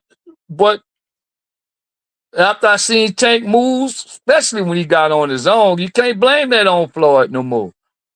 Tank is just a chump, brother. Me, as far as a boxer, you know, and Devin the only one keeping it real to the history of boxing. These guys don't respect history nowadays. These new fans don't respect history. They put a boxer before boxing, and I love boxing. You know, I used to fight on the street a lot. I had hands, you know, so I used to like boxing, bro. And so that's all I want to say, man. Don't you? I see you grow spiritually, brother. I told you I first started watching you at your kitchen table. You know, and before you even got that green screen behind you, you know, and I remember when you first released it, and man, I just want to tell you, bro, you know, I didn't want to pull on, you know, because that crazy boy made a comment about you know, we just your yes men and all that. Nah, man, real recognize real. You follow me? And I recognize that in you, brother. You know, and I wouldn't keep moving, bro. You know, and then they be triggering you to even talk about them crazy jive people who be backstabbing and all that. You know, you really come out because you had a good conversation. You was right where I was at. I happened to make it back. I've been gone about 3 days, and I happened to make it back. And the conversation you was talking about, man, was right on time for me. So I was supposed to be here, you know, because really, man, boxing is really, really gone down, and it's because of the fans. Indeed. Indeed. I'm gonna get I'm back to done. it. I'm gonna definitely get back to it, man, because I need to get back to it because I wanna finish that. I wanna finish where I was at. I really do. I want to finish it, but I wanted the brothers to be able to get it off their chest because a lot of people were feeling the way that I was talking, but I know out of their respect to me that they never said anything about it. Some people did, right? And they didn't care, but others was like, nah, BF's my guy and BF is Bob. So a lot of people were like that, right? So that's the reason why I was just like, okay, I'm gonna just let people just say what they got to say because a lot of times when people would say crazy things, I would say, nah, man, leave them alone. Nah, don't like, I would say that and people will fall back, right? Out of respect for me, they will fall back. So it was just me letting people say what they've been wanting to say and didn't get an opportunity to. That's what that time period was. And you're doing it out of respect, my brother. You respect the people that watch you. They come there and keep it real with you, bro. And you know, I understand. I didn't want to go too deep, because you know people be saying, oh, preachers, yes, man, and all this kind of bull crap. You don't understand that preach is like legitimately like him. He's him, bro. He's legitimately that guy. Like, I keep it spiritual, Doc. For sure. You know, I respect everybody, and I call it like I see it. Indeed. And nobody's perfect, but I know a real one when I see it. Indeed. But Stay, what was you gonna say, Stay? Bro, yeah, bro. You played sports before, dog. So it's kind of like I said, I've been here a long time, bro. You done gave me advice on fighting, nigga, life, all type of shit, fam. So it's kind of like playing a coach. You got a coach that you didn't spend time with this coach. You can grew with this coach, watch this coach get better. The coach and watch you get better. And some like say you in the middle of a game and just a random nigga who ain't even or a random coach who ain't even on your coach's level just get disrespectful. You're gonna be ready to snap. You're gonna be ready to nigga. You got my coach fucked up. Simple and plain. And that's how I was feeling about not calling you a coach, bro. But you know what I'm saying, nigga. You are a coach in these boxing streets, fool. I feel what you say. It's kind of like I still ain't even. I'm gonna tell that nigga how I feel on my own time. So, man, BF, stay you, bro. Fuck these niggas, dog. Straight up, man. Indeed. So listen, I spent more time than I wanted to on a topic that I honestly didn't want to talk about, but needed to talk about. Right? It needed to be talked about, but I spent more time on it than I wanted to. So if the brothers, if you guys don't have anything else, I'm gonna take y'all off and I'm gonna get back to doing what I was doing because I really want to finish this. Salute to my brother. Stay. Anybody got anything else? Salute. Peace and blessings to the panel. Back to the chat. Okay, big so. Anybody? Y'all, we good? Okay, I'm gonna get back to it. I'm gonna take you guys off. I'm gonna read these super chats and I'm gonna get back to this topic because this topic is an important topic to discuss. So salute to Zoe, salute to Crowd, salute to Stay, man. Salute to all you guys, man. I really appreciate you guys. So let me read these super chats and then I'm gonna get back to this. Yasir, thank you, my brother, for becoming a member. McDoob says, yo, BF forgot the ninja and his ET fingers. Nah, I didn't forget none of them dudes, dog. My brother Martin, salute to my bro. He say one thing about BF, that nigga loyal as hell and solid in real life. Indeed. Thank you, my brother. Salute to my brother Martin, bro. McDougal back in there, he say KQKC bought all 25 lighters off of Lil Kiki's. Y'all horrible. EBT tuck his ears under his hats.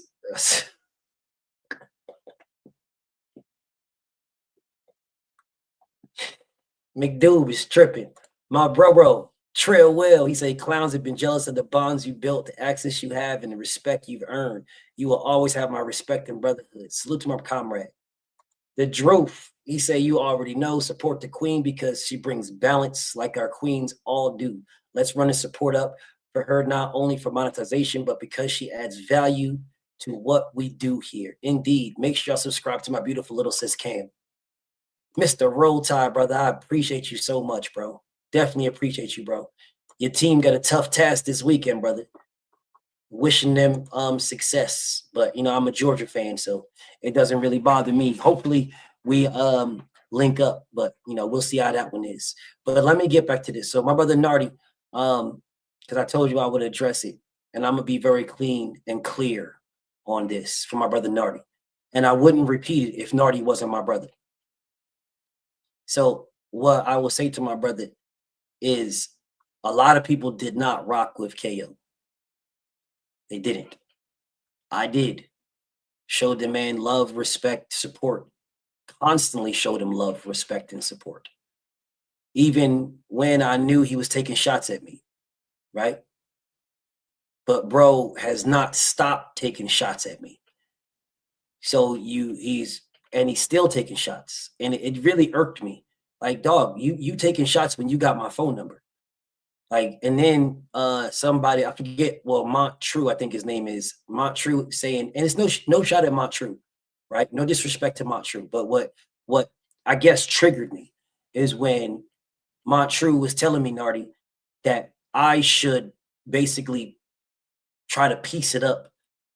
And that is not me. I'm not trying to piece up nothing with anybody when I didn't do anything to make it anything. Right? And it sort of took me down a road where I expressed things that I would have preferred to not even say, to be honest. But the truth is good enough. And I said what I said, like, bro will go over, I'm gonna stop calling him bro or nothing. Dude will go over there, and he'll go on Blue Blood's page, and he'll go on Champ Size page, and he'll go to all these niggas' pages and talk about pull up, and he'll debate them on Tank and KO and blah, blah, blah. And I tell the nigga, well, nigga, you taking sneak disses at me. So pull up on me. We can do it. And then the nigga says, a joint StreamYard.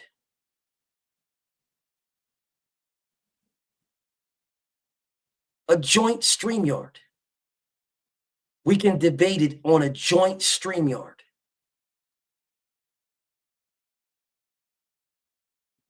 That's his response to me. And it wasn't even to me. He didn't even, yes, that told me at that point, it's just clicks and views. That let me know at that point, it's just clicks and views. And it pissed me off because you running around telling motherfuckers that we bro, that's my brother and all this other shit. And you got my number, but then you sneak dissing me. Could have just called me. You chose not to. And that's where that went to, Nardi. And then I end up telling people what happened with other niggas. Right? And I never said a lot of that stuff. And I just was like, I just kept it what it was. But that's where that came from, Nardi. That's where that came from. But I'm off of that. Like I told everybody, everyone knows where the yard is. Everybody knows. And if anybody wanted any smoke with me, anybody, you know what's up. Niggas don't want smoke with me. You don't want to debate. Y'all want to infiltrate and get cool with me and then go at me. Well, nothing that I've told anybody, I wouldn't tell publicly. If I said it to you, I have no problem saying it publicly. Nothing. Because I stand on the words that I say. So, I mean, there really isn't anything for anybody to say to or about me. Which is the crazy thing, because, bro, I help all you niggas. Legitimately help all you niggas. And y'all niggas telling motherfuckers to subscribe to me, you're not helping me. because the niggas that you tell to subscribe to me were subscribed to me, and the only reason why they came to y'all motherfucking pages is because I went there. It wasn't niggas, wasn't y'all not doing me no favors at all. I don't know anybody that says, yo, BF, I found you because of that nigga. I don't. Maybe somebody did. I don't know anybody. But, you know, whatever. It is what it is. Anyways, let me get back to what I was saying. Because I really don't care about the nonsense. There is people that we will spend our time just shitting on Bud. But you cannot praise Bud. And then you'll call yourself non-biased. You can't praise Bud. Bud is the greatest fighter of this era. Now, some people give him way too much praise, and he's the greatest fighter of all time. And that's like, well, then you guys don't really know history, right? You don't know history to say Bud is the greatest fighter of all time. The greatest of this era, yes. I'll debate anybody that he's the greatest of this era. Like we can do that, right? And in order to do that, we have to define what the era is, and we have to do those type of things, right? Then that's cool. But if you can sit there and shit on Bud without ever giving Bud praise, I know what type of person you are. If you can sit there and shit on Devin without ever giving Devin any type of praise, I know what type of person you are. Bro, if you can sit there and shit on anybody without giving them any type of praise, I know what type of person you are. I know what type of person you are, bro. You're looking for clicks and views. You're not looking for reality. You're not in the sport of boxing, right? To move it forward. You're in for a piece of the bread. I'm not even mad at it. But if you keep it a stack, it makes things easier. Your motherfuckers is not in there to move the sport of boxing forward. What a lot of YouTubers in boxing are doing is they're preying on our passion for the sport. They're preying on our passion for the sport, bro. Listen, bro, Tank Davis is not all bad. He is an exciting fighter. And we can say you're an exciting fighter. We can praise. No fighter is above criticism and below praise. No one, Tank included. Now, yeah, he's not fighting the people that we want him to fight at all. And we should be talking about that. But he's an exciting fighter. You get entertained watching him. Those are facts, bro. There's no hate. There's no shade there. He's an entertaining fighter. He's just not fighting anybody we're asking him to fight. That's all. That's it, bro. That's basically it. When it comes to Tank. And my problem with people, matter of fact, let me do something for you guys. I'm gonna do it this way. I'm gonna start somewhere, y'all. I'm gonna start right here. I'm gonna start right there. This is where I'm gonna start. I'm gonna start right there. When I say boxing fans hate boxing more than anybody, I'm gonna start right here with Deontay, the Bronze Bomber Wilder. I'm gonna start right here.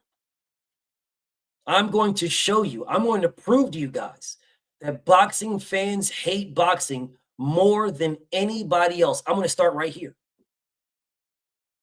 This man started boxing at 2021. 2021. This is when he started boxing, bro. I'm pausing because anybody who knows anything about boxing would know that is a dinosaur. This is a dinosaur, bro. This is an old ass man in the sport of boxing. You start at 21. You're starting at 21. Bro, there is no way in hell that this man should have ever been a champion. No way. You started at 21, bro. Do you guys understand the equivalence? Would be Jake Paul becoming the heavyweight champion of the world.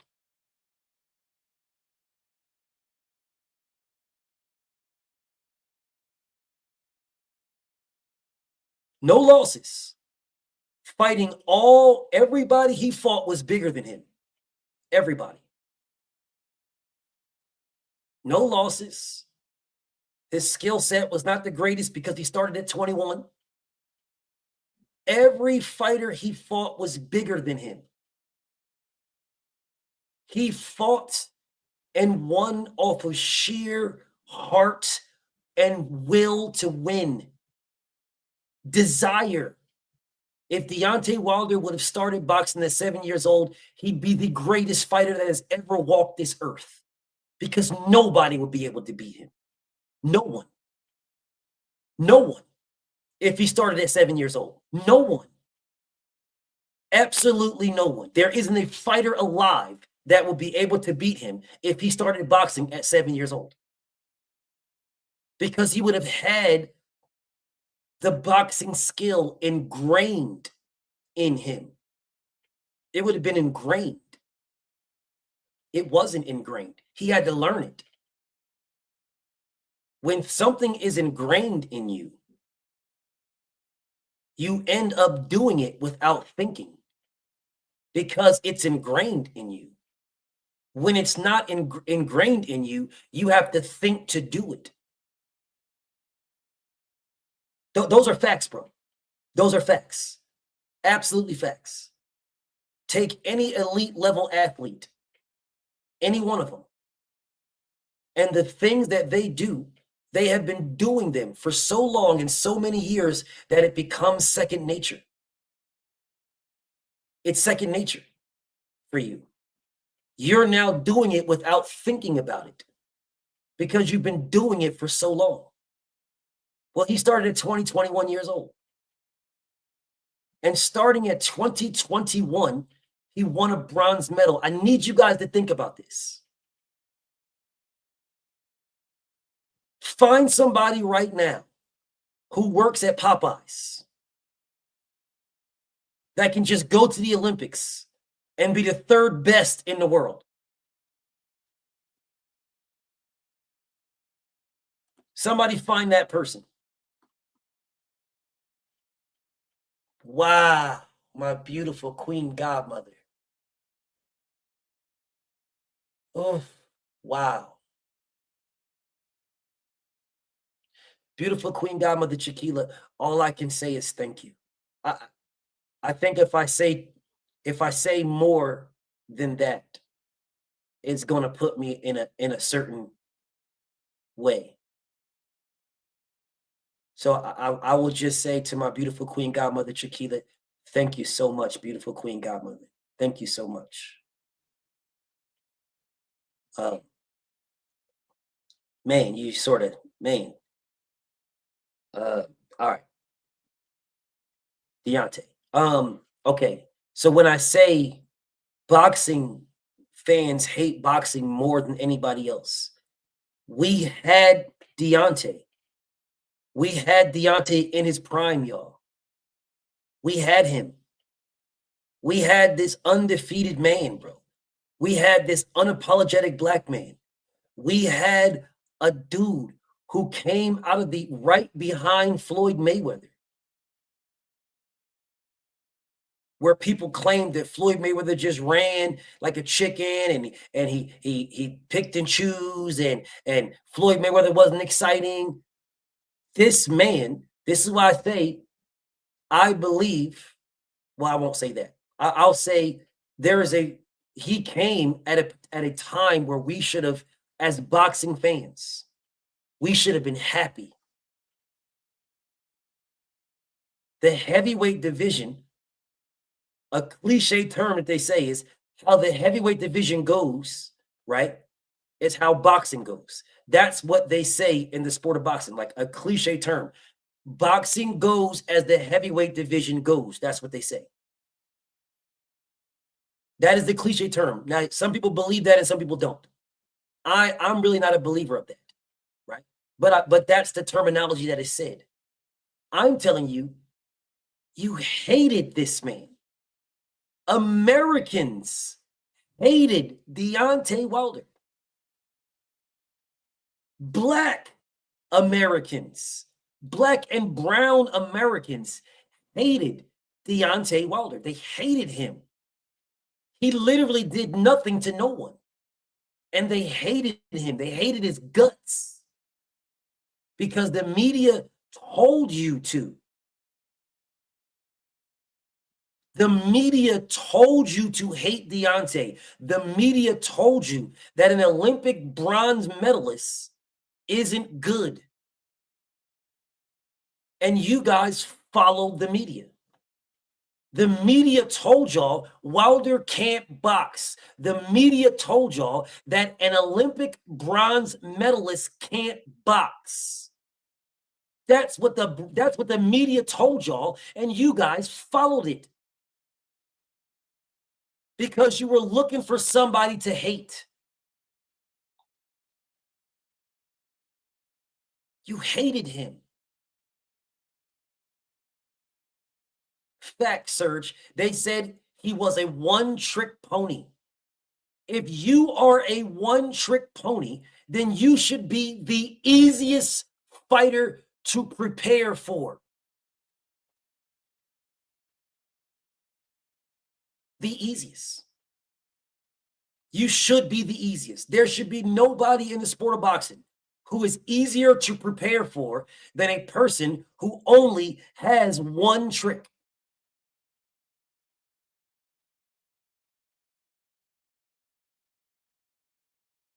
But y'all hated him. You hated him with a passion. And not only did you hate him, you used another black man to hate him even more.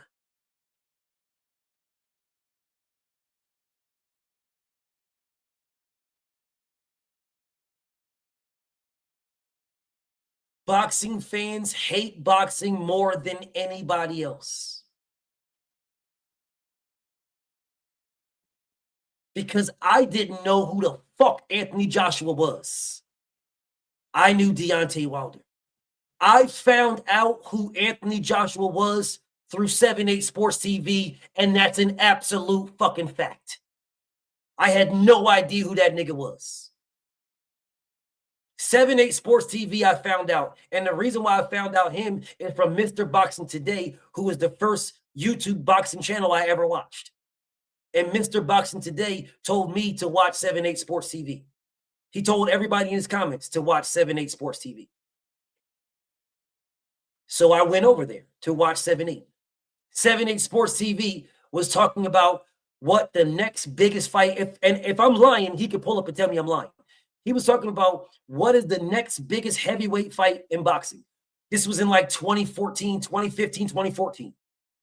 I didn't even have a page. I was just some nigga in the comments. 7-8 said, I'm telling y'all right now, the next biggest fight, these are his words damn near verbatim. I'm telling y'all right now, the next biggest fight, the biggest fight in the heavyweight division will be Deontay Wilder versus Anthony Joshua. This was like 2014, yo. It might have been 2013, but I know for sure it wasn't 2015 because I know I didn't have a page. And I started my page in 2015. So it was either 2013 or 2014. I had no clue who the fuck Joshua was. I had no clue. I didn't give a fuck about the heavyweight division because Klitschko was up there doing the stupidest, dumbest shit in the world. I didn't give a fuck about heavyweight at all. At all. My weight class was Floyd Mayweather's weight class, the welterweight division. That's a true story. I knew Deontay because he was an American, but I didn't know who he was fighting. I went to 7-8 Sports TV, and 7-8 Sports TV told me about Anthony Joshua. When he told me about Joshua, when he said, I'm telling y'all right now, Deontay Wilder versus Anthony Joshua is going to be the biggest fight in the heavyweight division. When he said that, I went and did my research on Anthony Joshua. Facts. I did my research. I had no clue who this nigga was. And I'm not ashamed or embarrassed to say it because the truth is good enough. I do not know everything about boxing, but what I do know, you niggas cannot fuck with me. All right? You cannot fuck with me. What I do know. And I know enough to be dangerous. And what I don't know, I'll go study until I do know. So looking at this man right here, where we should have praised, where we should have been like, we got ourselves one. All of the hype and hoopla that you guys are giving to Tank Davis, Deontay Wilder should have had.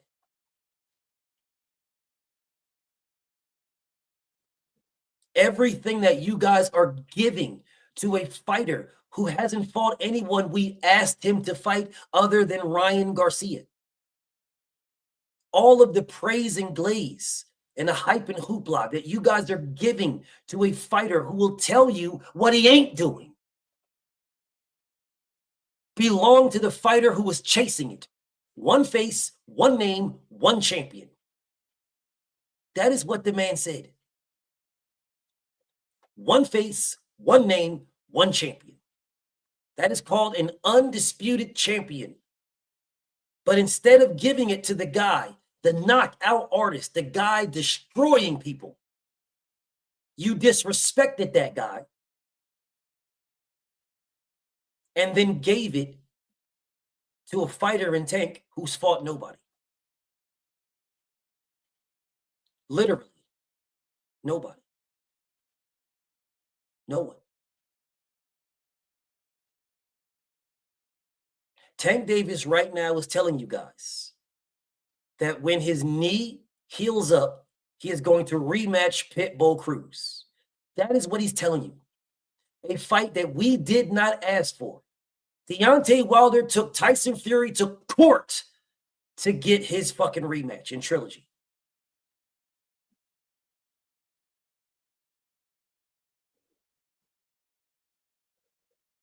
He sued Tyson Fury to get his contractually obligated trilogy.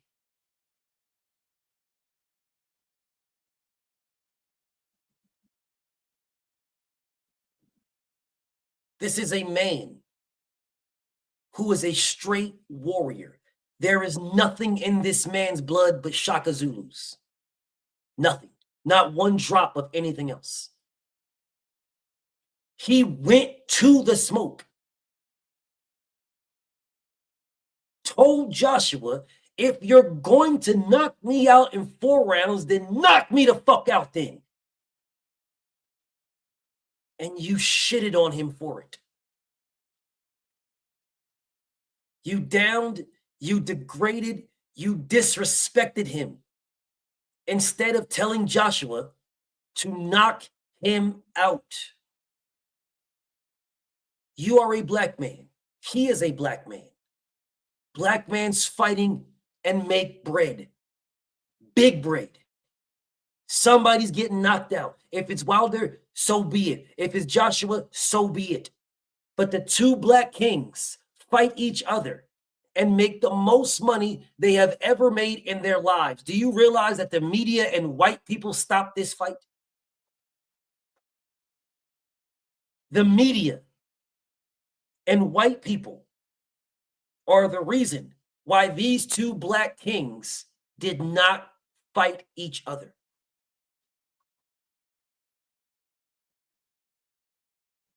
This fight could have happened in Africa.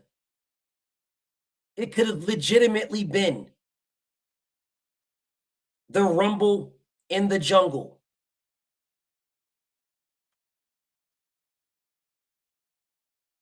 But instead, boxing fans hate their fucking selves. So you sided with the media and the white men who ain't even fucking fighting to kill this fight. And you had no fucking problem throwing a white man in there. Because boxing fans hate boxing more than anybody else. Boxing fans hate boxing more than anybody else. Anyone. I am not a racist, but I can absolutely tell it like it is. And if you don't like it, that is your fucking problem. Because what I just presented you is the motherfucking facts. So if you want to claim that I'm a racist, I don't give a fuck. Because by the very definition of racism, I cannot be a racist. By the very definition.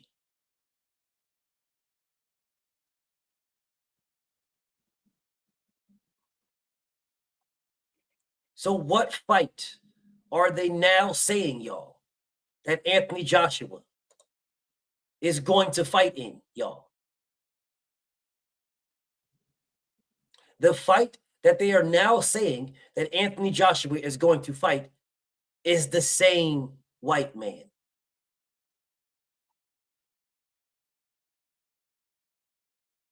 The same white man built like a kickstand is who Anthony Joshua is going to fight. Now, this is not a beef with Tyson Fury. This is a beef with boxing fans, not Tyson Fury. Kamal Salui says, unfortunately, many Nigerians were hating on Wilder. Yes, because of the media. They only know what they know. And once you put them in a status of them believing what they know, then they take their beliefs and make their beliefs a fact and then shit on Deontay Wilder. Have you guys noticed they don't shit on Tyson Fury? There was a lot of Africans that was clicking my link during the Google Hangout days and shit like that to shit on Deontay Wilder. A lot of them. None of them shit on Tyson Fury. None. Not one. Not one. None of them shit on Tyson Fury. And Tyson Fury is a drug cheat. He's an absolute drug cheat. This nigga built like a kickstand was on cocaine and nandrolone.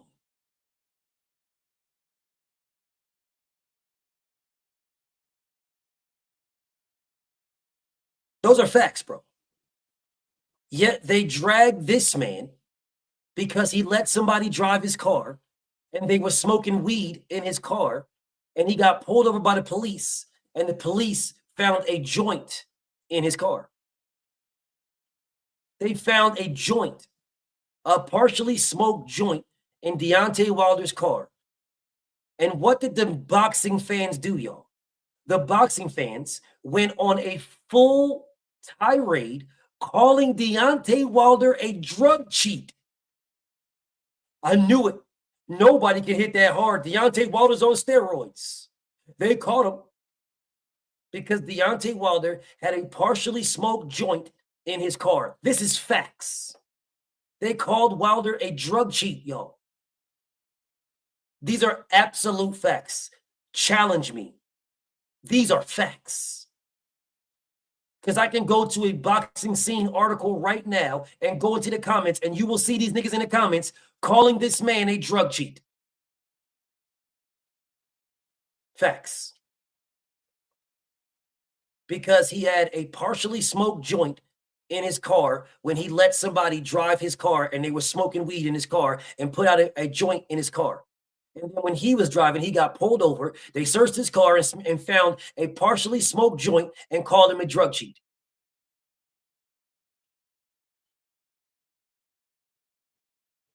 Straight called him a drug cheat.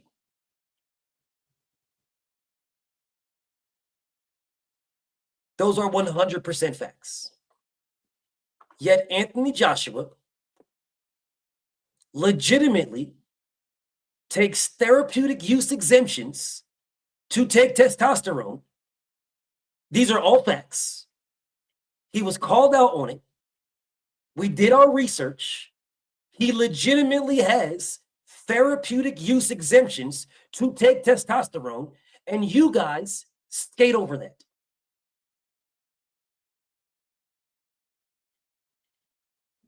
You guys let me know which one of those drugs will help you in boxing.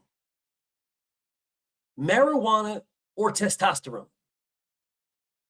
Because if you get approved for a therapeutic use for testosterone, if you get that approved, you don't fail drug tests.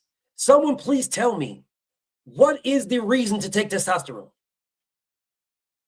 Because Anthony Joshua has a therapeutic use exemption to take testosterone. What will be the, what's the reason for that? Don't all speak at once. This is why I say boxing fans hate boxing more than anybody else.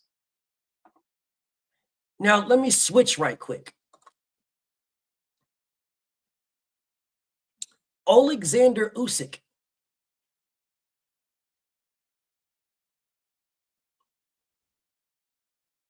People call Alexander Usyk the greatest heavyweight, better than Ali. This is what they say.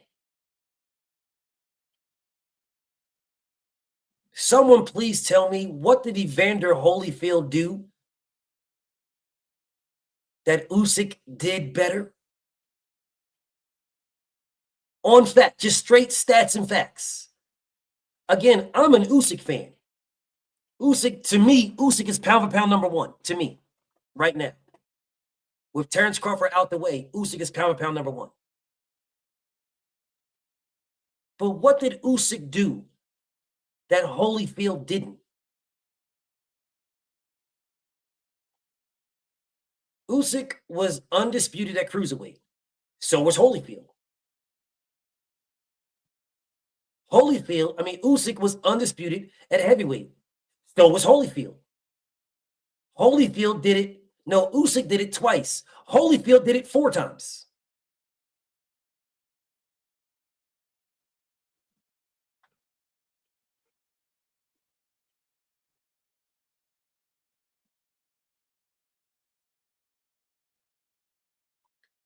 Usyk's cruiserweight resume is better than Holyfield is an opinion. See, I'm not using opinions. See, I'm using facts here. Facts is Usyk was undisputed. That is a fact.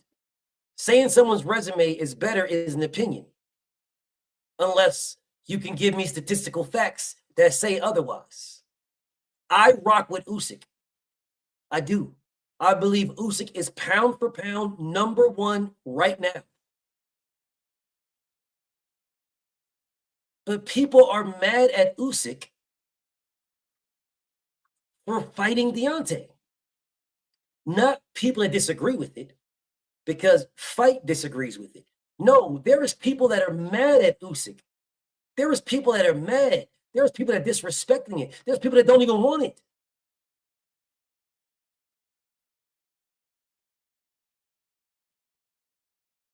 A better resume is opinionated. It's opinionated, fight sports. There is people that will say Usyk's resume is better than Holyfield's. That's their opinion. I don't agree with it, but it's still an opinion. Unless you can give me statistical facts to change that. The facts are they were undisputed. The facts are they were undisputed at heavyweight too. The facts are Usyk did it twice and Holyfield did it twice that much. Indeed, fight sports. Usyk is the #1 pound-for-pound fighter in the world. Why is anybody upset about him fighting Deontay Wilder? When it comes to Canelo Alvarez or even Terrence Crawford, you guys will say, oh man, they can fight whoever they want. Then why can't Usyk? Boxing fans hate boxing more than anybody. You guys don't want Deontay Wilder to get a shot, bro? This man was saying one face, one name, one champion for the better part of a decade. And Usyk is giving Deontay an opportunity at that. Why in God's green earth would you shit on him for this? Why? Because y'all hate Deontay Wilder more than you like Usyk.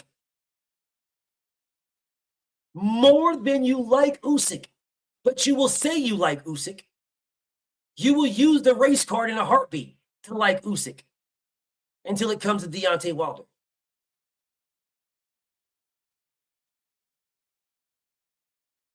You hate Wilder more than you like Usyk. For the racist people, you should love Usyk. He is a white man who beat every black man, every Latino, anybody he's ever fought, he's beat them. You should love this man.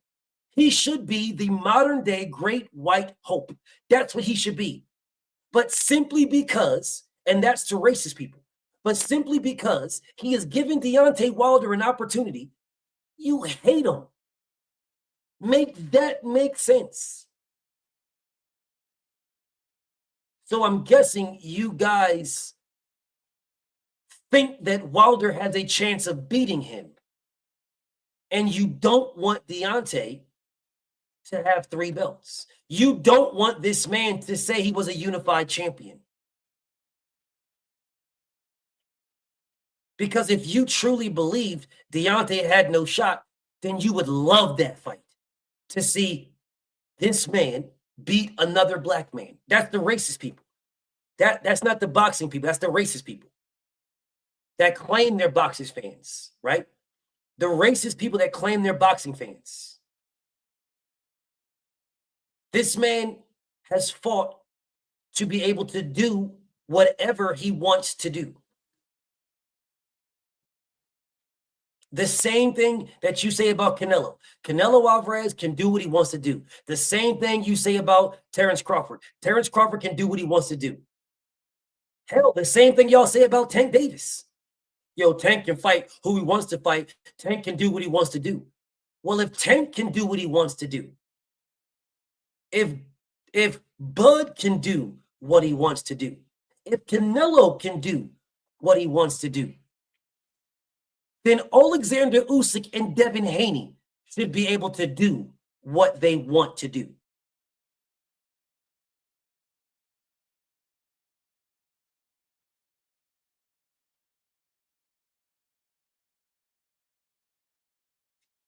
But instead of praising Usyk, you praise Fury. Instead of praising Usyk, you praise Fury. Yes, Rails. Fury got a statue from beating Deontay. He did not get one for beating Klitschko. He got a statue for beating Deontay Wilder.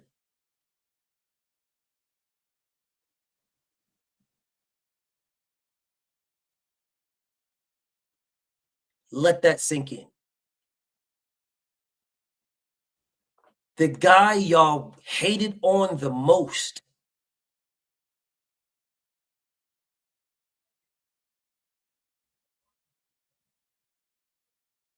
let that sink in.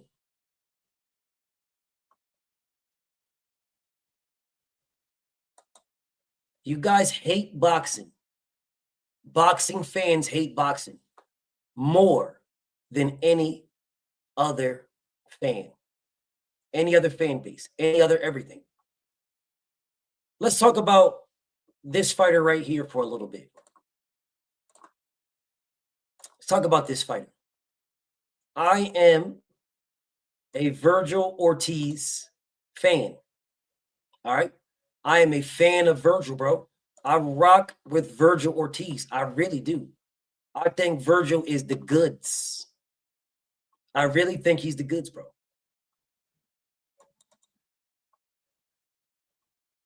Somebody please tell me, how is Virgil Ortiz the #2 ranked guy? Someone please tell me, How is Virgil Ortiz the WBC interim champion? Somebody please tell me. How is Virgil getting all the praise, all the hype, all the hoopla? How is he getting all this? From fighting DoorDash and Bumbaclot.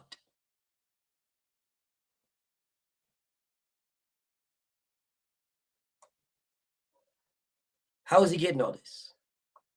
Again, I'm a fan, yo. I rock with this man. I am a fan. But I'm asking you guys, how does he get this? How is he getting this, bro? How? How?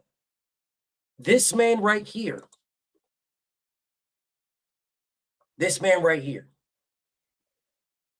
gets dragged through the mud for his level of competition. I drag him through the mud, but see, I drag everybody. Everyone.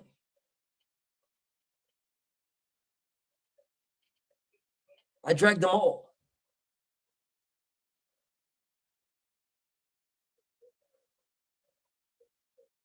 My brother says, who would I rank ahead of him?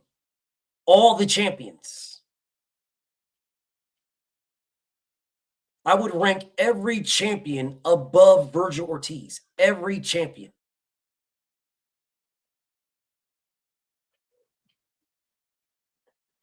That's who I would rank above Virgil Ortiz. Xander Zayas, the WBO champion, above Virgil Ortiz. Sebastian Fundora, the WBC champion, above Virgil Ortiz. McBackrub, the IBF champion, above Virgil Ortiz. Abbas, the WBA champion, above Virgil Ortiz. This man has never won a belt in no weight class. Never. He's never even fought for a belt. At all, never. Having a belt, having a title is the standard of you being good. My brother G. McCall, thank you so much, brother. I appreciate you, bro. Thank you so much, G. Man, I appreciate you, my brother. Thank you so much. No, it is not subjective, fight sports. No, it is not subjective. And this is the reason why I say boxing fans hate boxing more than anybody else. You are putting a non-champion above a champion. You are degrading the belt. You are making the belt pointless. If you put a non-champion above a champion, then what is the point of being a champion? You are degrading the belts.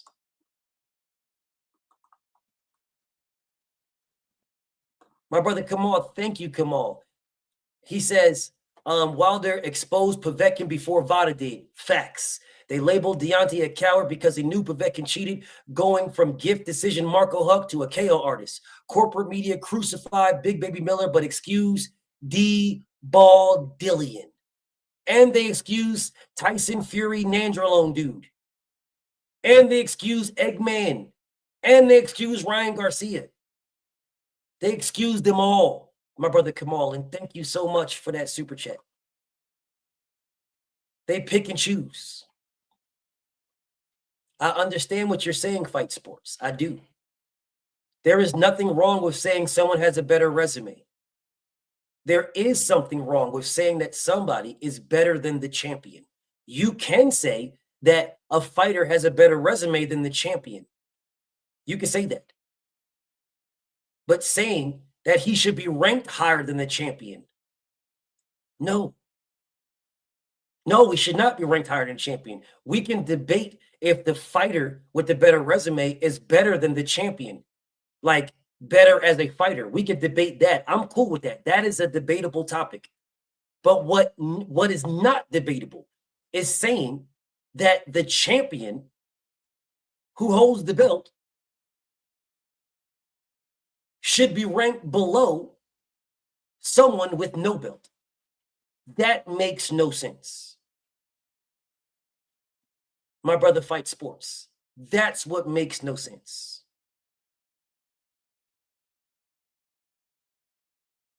That's what makes no sense. There is nowhere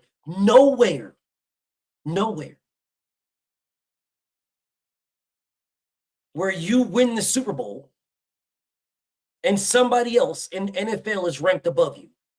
You win the World Cup and someone else is ranked above you. You win the World Series and someone is ranked above you. You win the NBA Finals or the Stanley Cup and someone is ranked above you. There is nowhere on earth where that will ever happen. You become the national champion, the college football national champion, and someone is ranked above you. That will never happen. Now, the next season is a whole different story because the next season is like moving into another weight class. Yeah, the next season's another weight class. But in this weight class, where you have become the champion, there is no one above you. Virgil Ortiz, who I respect and I think is a phenomenal fighter, has never won a title. He has never won a belt, bro. Never.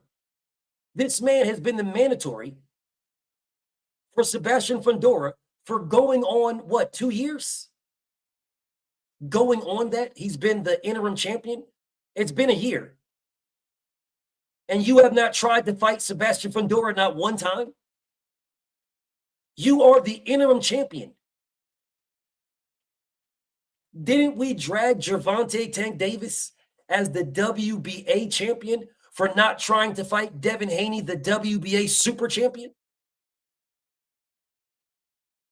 Didn't we drag William Zepeda, the WBC interim champion, for fighting Tevin Farmer over Shakur Stevenson?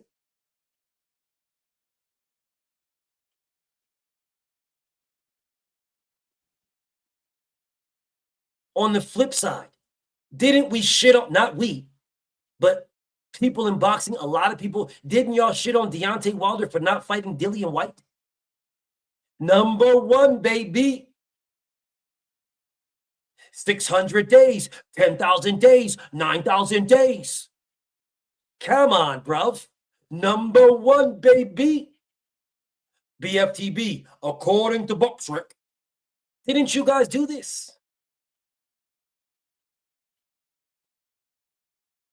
So Virgil Ortiz can sit as the WBC interim champion and never tried to fight Sebastian Fundora, and you guys are okay with this.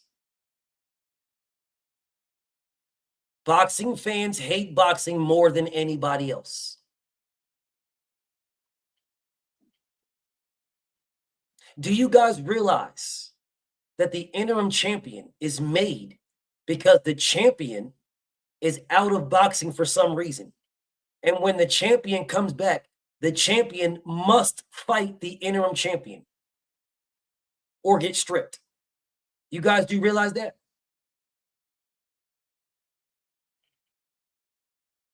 My brother, Freedom's March, thank you so much, Freedom's March. Thank you, my brother. I appreciate you.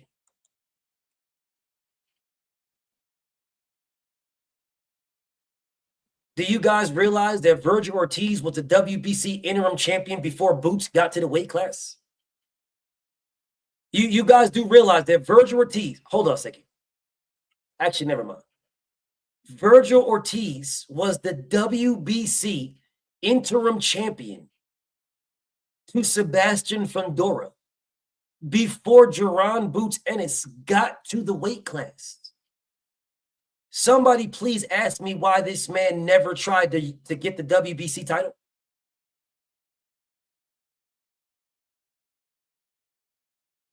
My brother Fight Sports, I understand what you're saying, brother, but Boots wasn't in the weight class yet.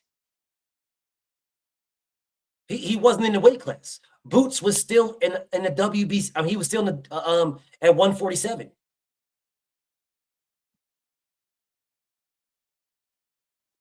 So it's kind of hard for one of these guys to fight Boots if Boots is fighting at 47. And this man is the interim champion at 54. which means that Virgil Ortiz, if he would have went after Sebastian Fundora and fought Sebastian Fundora and beat Sebastian Fundora, well, then when Jaron Boots Ennis moved up to fight Virgil Ortiz, he'll be fighting the WBC champion.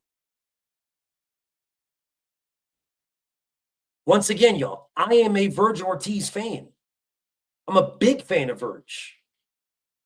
I truly believe Virgil Ortiz is one of the best fighters in boxing. He's one of the best fighters at 54. Absolutely. But he's not number 4. At best, he's 5. At best. At best. Because there's 4 real champions.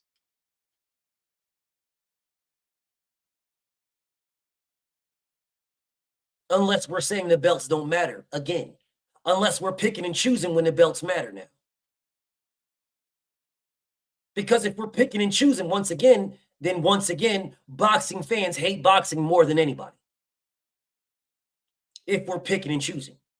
See, this shit is very simple. It's very simple. You have 4 champions. Those are the top 4 guys in the division. You're 4 champions. Everybody else is a challenger. They may have better resumes. You may think they're a better fighter, but they should not be ranked above the 4 champions. At all. At all. Because when a champion becomes a champion and they had a great resume and they became a champion, somebody else could come along and say, well, your resume is subjective. I think this guy who hasn't fought anybody is better than you, so I'm ranking him higher than you. We as boxing fans make the sport we love murky, muddy. We muddy the waters. We make it smoky. And when I'm saying smoky, I'm not saying smoky looking for fire, looking for a fight. No, smoky so we don't got to go nowhere. So we can sit right here until all the smoke clears. And that is what Terrence Crawford did. I know you guys don't want to hear that. I know that conversation when I say that to you guys, oh, hell no, BF. Oh, here you go, hating on Bud. No, I'm not hating on Bud. I think Bud is the greatest fighter of this era. I think Terrence Crawford is the greatest fighter of this era. He is the greatest of this era. He is not the greatest of all time. He is the greatest of this era. But this man did not fight Edward Troyanowski. No, he fought in Dongo. He sat and he waited for the smoke to clear. He didn't fight Adrian Broner. He didn't fight Danny Garcia. He didn't fight Edward Troyanowski. He waited for the smoke to clear. And then he fought in Dongo. These are just facts. You don't gotta like him. You don't gotta like him.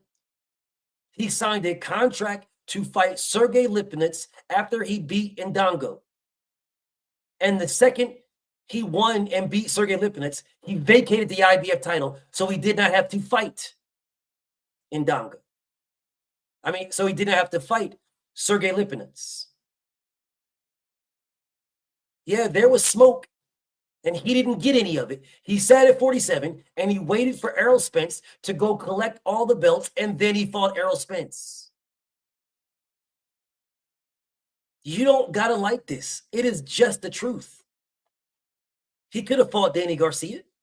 He chose not to fight Danny Garcia. He could have unified with Sean Porter.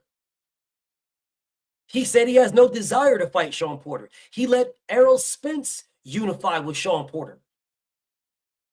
He let Errol do all the heavy lifting. These are just facts. You don't gotta like it. But he could have absolutely unified with Sean Porter. He said no, he's got no desire to fight Sean Porter. That's what he said. And you guys defended it. You protected it. Oh, man, we just want to fight Errol Spence, man. Nobody cares about Sean Porter. And then you turn right around when he fought Sean Porter and tried to give him credit for fighting Sean Porter. This is no hate. This is no disrespect. These are just facts. Terrence Crawford is the greatest fighter of this era. This Black King is the greatest fighter of this era. And everything I said is the 100% facts. He could have abso-fucking-lutely fought. He didn't. By you saying all this, it doesn't tarnish his greatness. Charles Pickens, stop dick eating. Put the fucking dick down. How many fucking times do you want me to say that Terrence Crawford is the greatest fighter of this era? You fucking dick eater. How many times do you want me to say it? If I say it in every other fucking breath, will that make you dick eaters happy?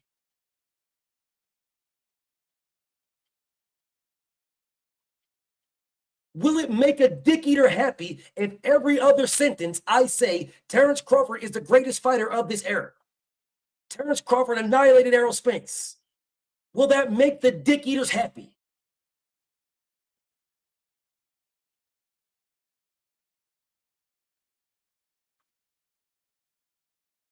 See, the truth is good enough. It is good enough. It's good enough.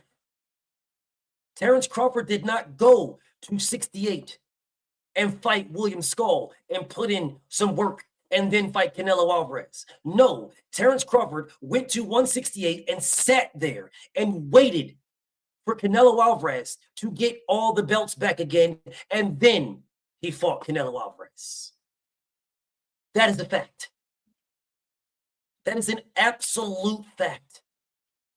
This is not degrading Terrence Crawford, the greatest fighter of this era, because Terrence Crawford is the greatest fighter of this era. That is not degrading him at all. I am not downing him. I am not disrespecting him. I am telling you what he did. He could have fought Errol Spence immediately. He did not.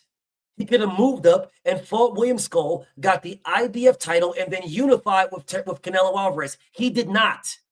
And those are facts. It does not take away that Terrence Crawford is the greatest fighter of this era. He is. He is the greatest of this era.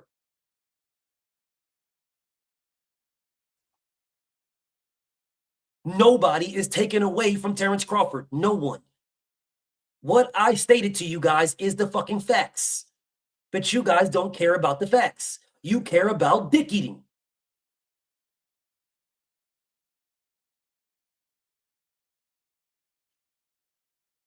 He is the greatest of this era. The greatest. My number one pound for pound fighter, Alexander Usyk, says the same thing. My number two pound for pound fighter, Devin Haney, says the same thing.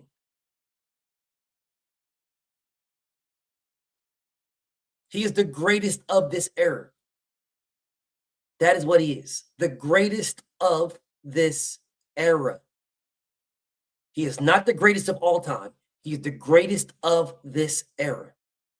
Terrence Crawford fighting in the Sugar Ray Robinson era would not even be top 10 at all. Oh, man, you bugging, BF. Oh, no, man. He would not be top 10. This man would not survive the Black Murderer's Row at all. The Coco Kid would punish this man. Charlie Burley stops Terrence Crawford in destructive fashion. But since you guys don't know shit about that, you guys will sit around, no, man, he was undisputed in 3 divisions. That makes him the greatest of all time.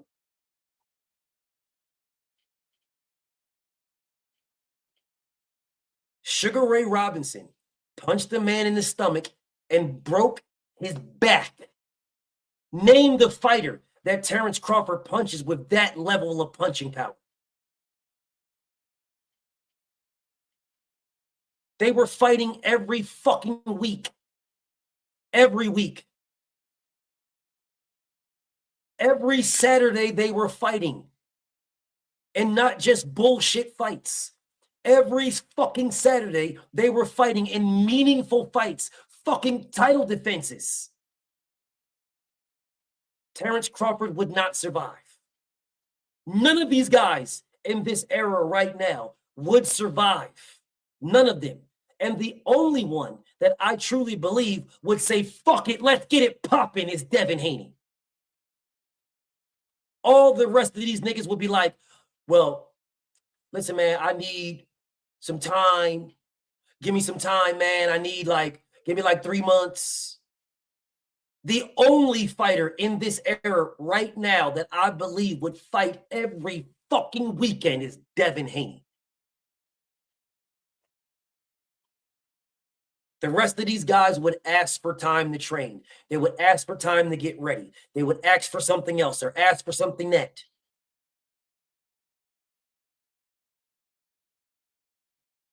This does not take away from Terrence Crawford's greatness. He is the greatest fighter of this era.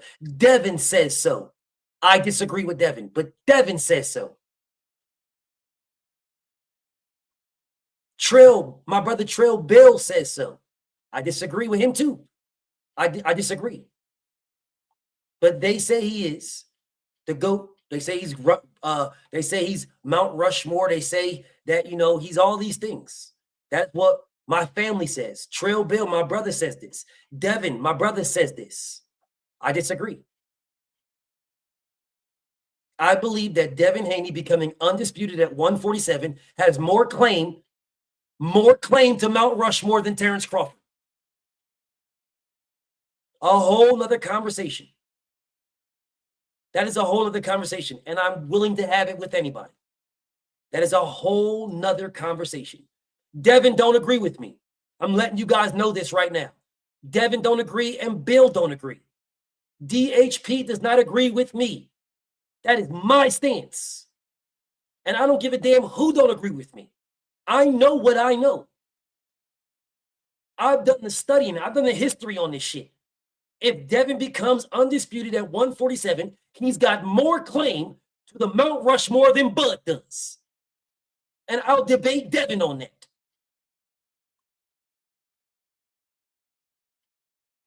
And he can disagree with me over his own fucking career.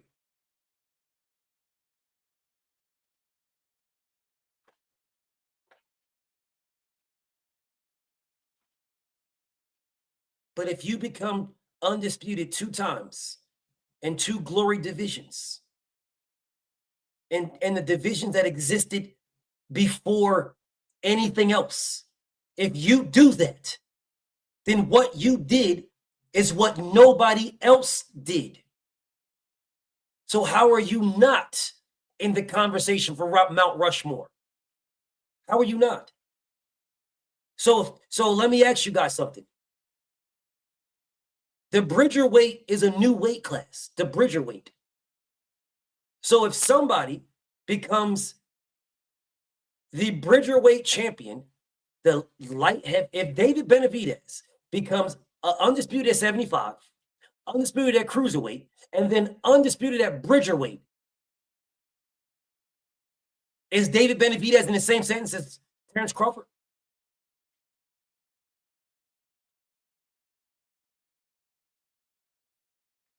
Let me take this off the screen and ask this question again. If David Benavidez becomes undisputed at light heavy, cruiser, and Bridger, is he in the same conversation as Terrence Crawford? Because he will be 3-time undisputed.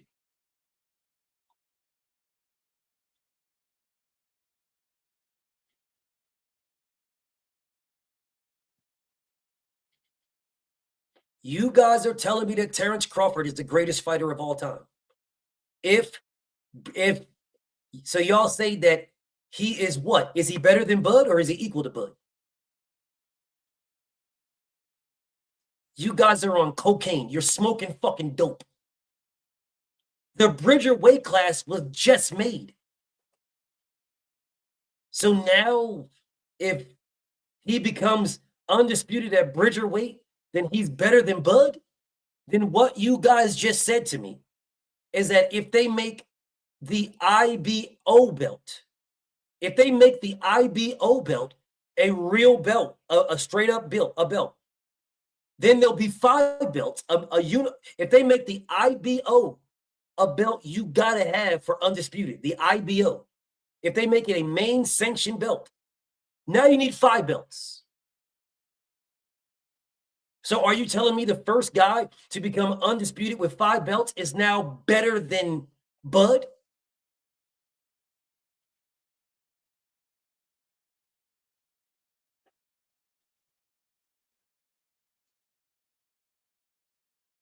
I need you guys to think about that really hard.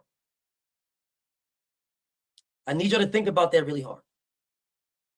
I need you to think about that. Before y'all just blurting out answers, I need y'all to think about that. The Bridger weight class was just made. That shit isn't 5 years old.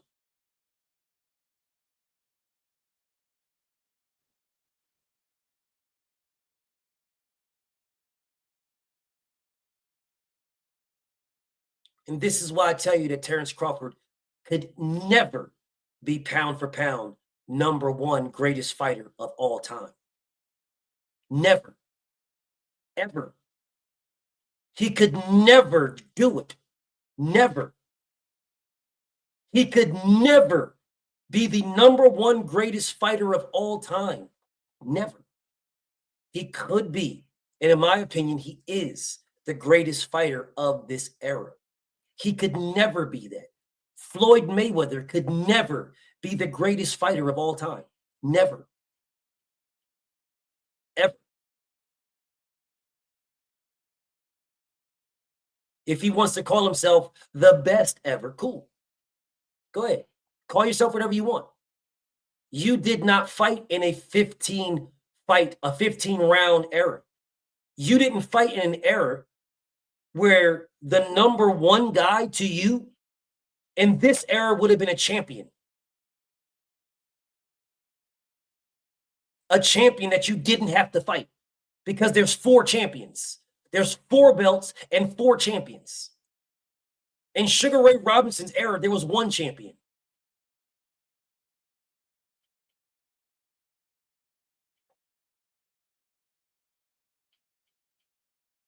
It's 1 champion.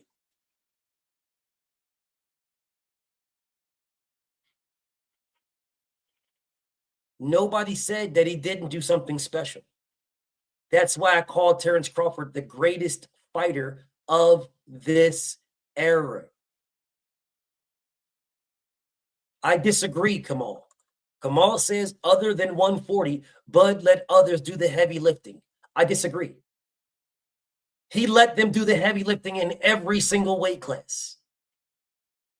Because Edward Troyanowski was the IBF champion who was chasing Terrence Crawford down. Every time you put a mic in his face, he was calling out Bud every single time. And he was the IBF champion.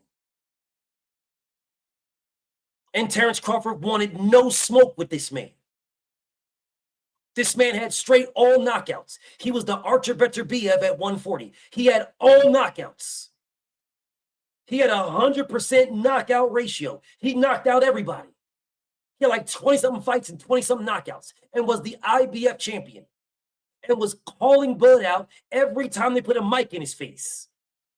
And Bud refused to fight him. Facts. And Ndongo fought him. And then Bud fought Ndongo in his very next fight. So I disagree with you. He did not do the heavy lifting at 140. No, he didn't.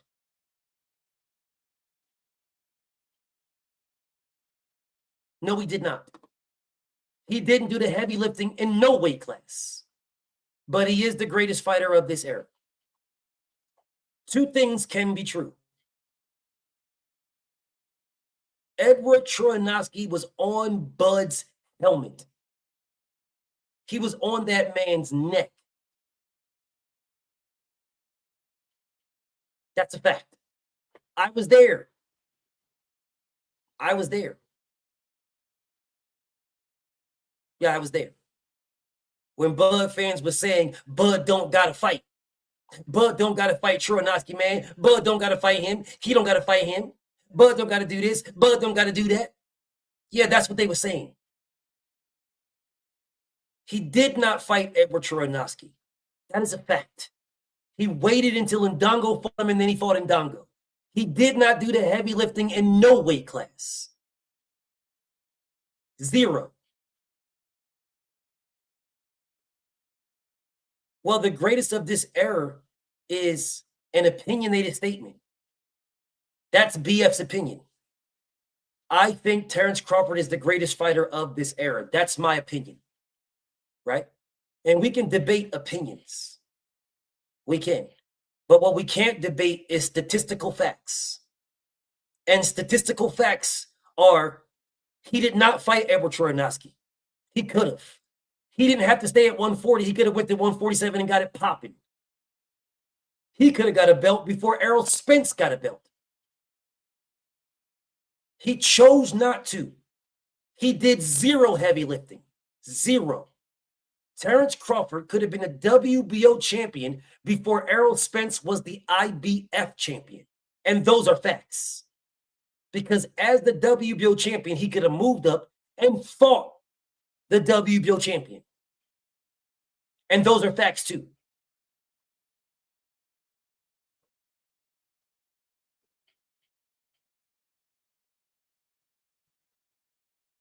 Edward might as well be a Lipinets. He didn't need to fight.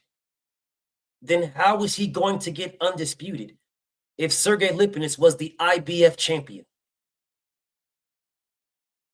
Sergey Lipinets did not have to fight. I mean, if Troyanowski was the IBF champion, Edward Troyanowski did not have to fight Ndongo. Do you guys know why Edward Troyanowski fought Ndongo? Do you guys know why? Anybody? Does anybody know why Edward Troyanowski unified with Ndongo? Do you guys know why? Anybody? Do you guys know what Edward Troyanowski said? Anybody? Does anybody know? Y'all don't know? Edward Troyanowski said he is unifying with Ndongo so Terrence Crawford can't duck him. That is why he unified. But let me guess, you guys don't remember that. Y'all don't. That is why he unified. Edward Troyanowski didn't have to unify. He was the IBF champion. Ndongo was the WBA champion. Edward Troyanowski was trying to fight Terrence Crawford. Terrence Crawford was refusing to fight him, saying he don't need him. So Edward Troyanowski went to unify with Ndongo to make sure that Terrence Crawford couldn't duck him. You can't get undisputed without me. Where you guys been at?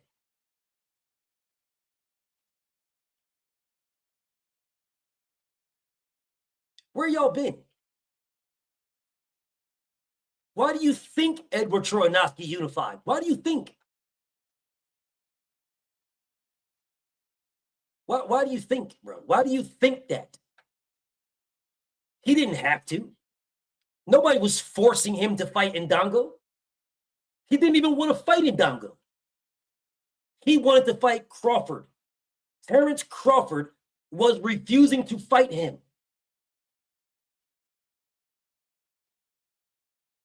So in order to force Bud to fight him, he said, then I'll unify with Ndongo.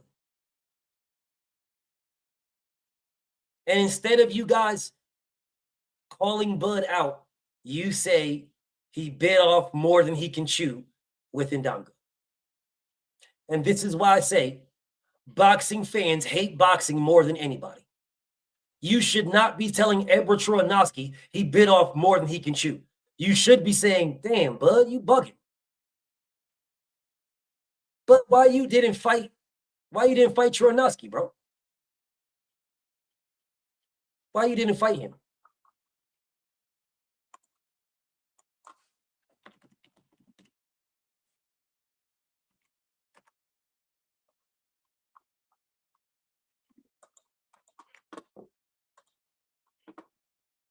Why didn't you fight the knockout guy, the puncher?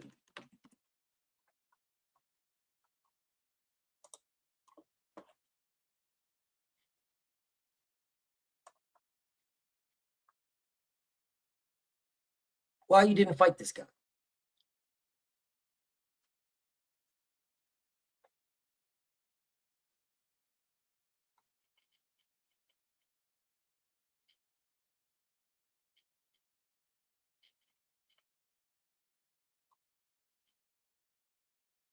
Bud didn't have to waste his time. Look at this shit, bro. Nobody even knows who Eduardo is. Look at this shit, bro. Look at this. Who the fuck knew who Ndongo was? Do you niggas know the only reason why motherfuckers knew who Ndongo was is because he beat Edward Troyanowski? Do you niggas not know that?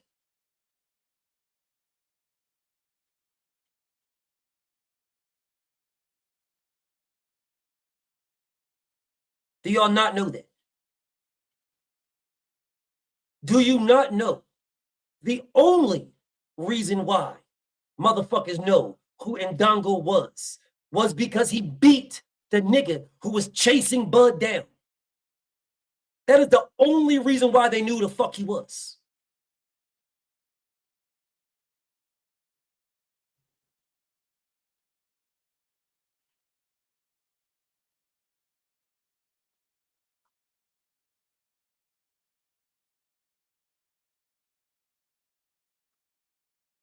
Diabolical. Fucking diabolical. Fucking diabolical. Absolutely diabolical. There is a debate that Alexander Usyk is the greatest fighter of this era over Bud. That is a debate.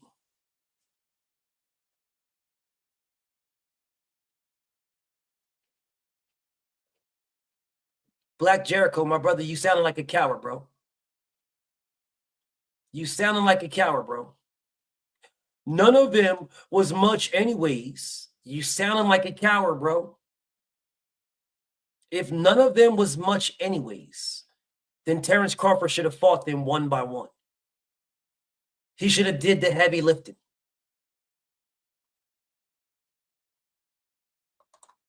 In no weight class did Terrence Crawford do heavy lifting. In no weight class. None. Absolutely none. None. And this is why I say boxing fans hate boxing more than anybody else. Because this man did all the heavy lifting. All of it. And instead of you guys praising the guy that did all the heavy lifting, you shit on this man. And the only thing that you niggas will say is, oh man, well, Terrence Crawford destroyed him. Terrence Crawford destroyed him, man. Terrence Crawford retired him, man. Terrence Crawford, blood, Terrence Crawford. You don't. So why should anybody give Terrence Crawford any credit if you guys didn't give the guy that did all the heavy lifting any credit? Now, if you gave Errol Spence credit, which most of you did not, but if you guys said, bro, Errol is that guy, bro. Errol is that guy. I'm just telling y'all, Bud is just better. Errol's that guy. He's really that guy. Errol, if the truth is good enough. So if you guys was out here like, yeah, man, Bud should have just fought Errol from the beginning, but he didn't. It is what it is. We here now. Errol Spence did all the heavy lifting. Errol Spence made this fight, and Terrence Crawford's going to beat him because Terrence Crawford is better. If that is your reality, you good. I'm good with you. I am good. If the truth is good enough and your opinion of who you believe was going to win is just your opinion, we are A-okay. But 90% of Crawford fans were not like that. 90% of y'all. There is a small percentage of Bud fans who were like, nah, bro, nah, Bud did some weird ass moves, but he better than EJ. He gonna beat EJ, watch. But his moves was garbage, bro. This dude's tripping. But he's still better than Bud. I mean, better than EJ. There is a 10% of Bud fans who say that. You guys say, nah, bro, Bud was tripping on that shit, bro. How the hell Bud gonna say 60-40 in his favor? Man, you bugging, bro. EJ's the fucking champion, bro. EJ, you not it, bro. EJ's a fucking unified champion. How you gonna say 60% for you?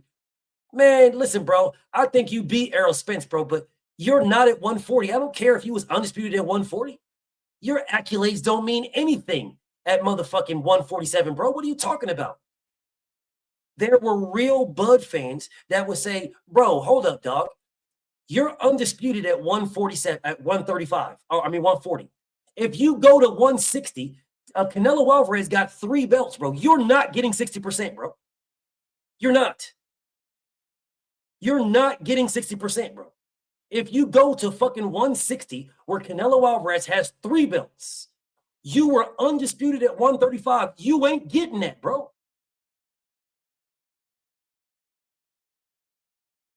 Nigga, Canelo Alvarez was undisputed in 1 weight class. Terrence Crawford was undisputed in 2. The nigga got $10 million to fight Canelo Alvarez. Canelo made $150 million.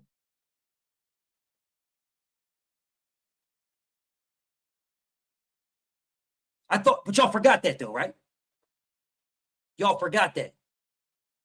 Did y'all forget that? So when it came to breaking bread with the black man, and you guys will run through here every fucking day during that time. Oh, man, come on, man. Oh, man, y'all got to support Bud, man. He a black man. It's the black man. Support the black man, man. The black man. Man, y'all going against the black man, B. It be your own people, man. It be your own people. Be your own people, man. Y'all got to support Bud, the black man. It be your own people. And then this man legitimately told Terrence Crawford he is more accomplished than than Errol Spence, so he's getting 50-50 or no fight. He's more accomplished than Canelo fucking Alvarez.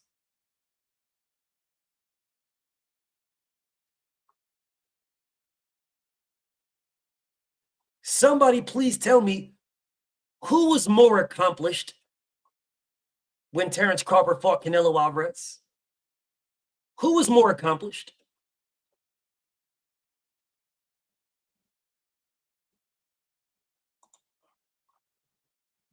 Don't all get fucking quiet, bro. Don't get quiet. Keep that same energy. Who was more accomplished? Keep the same energy.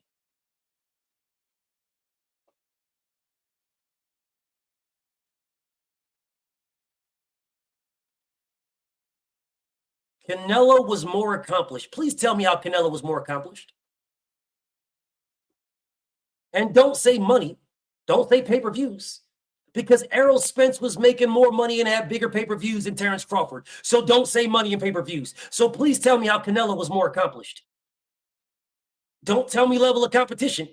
Because Errol Spence's level of competition was better than Terrence Crawford's level of competition. That's not even a conversation. So please tell me how Canelo was more accomplished.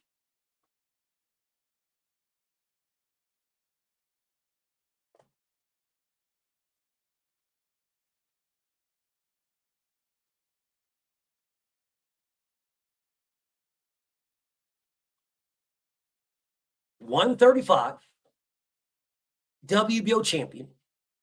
140, undisputed. 147, undisputed. 154, WBA champion. Canelo Alvarez, 154, unified. 160, unified. 168, undisputed. 175, champion.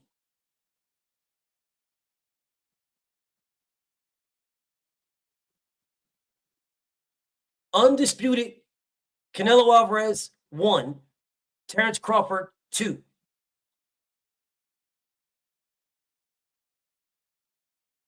The only weight class that Canelo Alvarez was undisputed in, 168. Terrence Crawford was undisputed at 40 and 47. The last I checked, 2 was more than 1. The last I checked.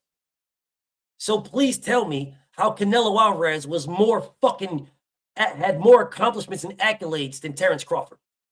Please let me know.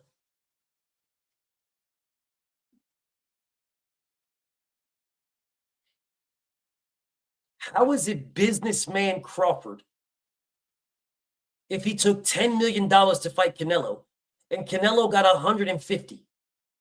How the fuck is it businessman Crawford?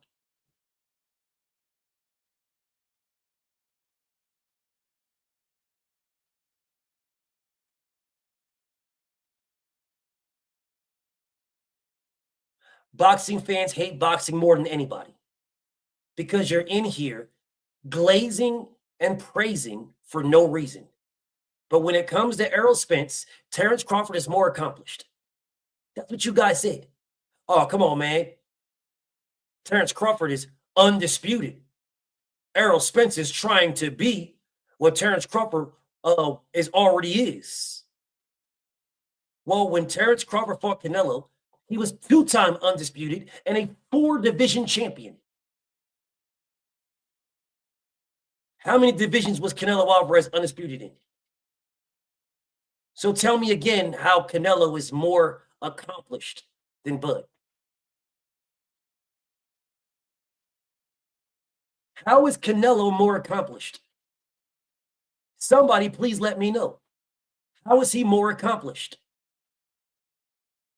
My brother Boxing Fan says Harvard and Stanford need to create courses in budromaniacs, budricnomics. Yes, they do, brother. Yes, they do. And this is why I say boxing fans hate boxing more than anybody. Because Terrence Crawford was way more accomplished than Canelo. Way more. Yes, Terrence Crawford let other people do the heavy lifting. And then he went in there and he won all the belts. Canelo Alvarez did not do that at all. At all. He had an opportunity for undisputed and he ducked Demetrius Andrade. He could have went undisputed at 175 and ducked that too.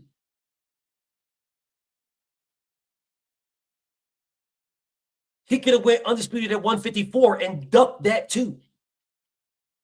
Yeah, he ducked the Charlos. He ducked Demetrius Andrade for undisputed. He ducked Better BF and Bivol rematch at 75 for undisputed. He ducked those guys. Terrence Crawford never ducked undisputed.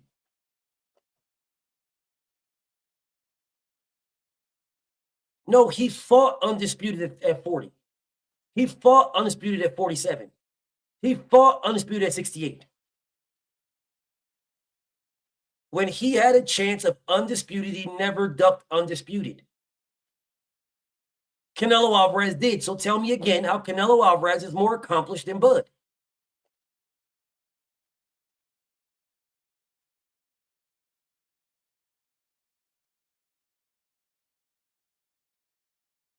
Preacher man, he did that because Errol Spence is black. That is the exact same thing that happened with Deontay Wilder and Anthony Joshua. You guys don't gotta like it, but give me another reason. Give me another reason. Canelo Alvarez told this man, you haven't fought nobody to his face. Nobody shitted on Canelo Alvarez.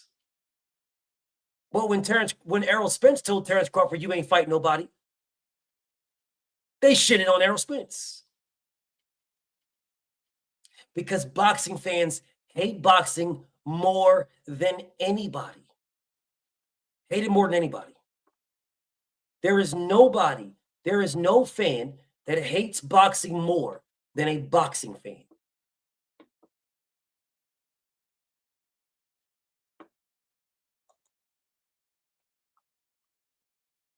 Business salute, not yet. There is no fan that hates boxing more than a boxing fan. No fan. Absolutely none. There isn't one fan that hates boxing more than a boxing fan.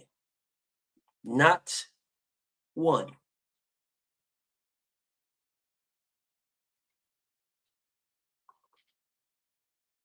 This guy.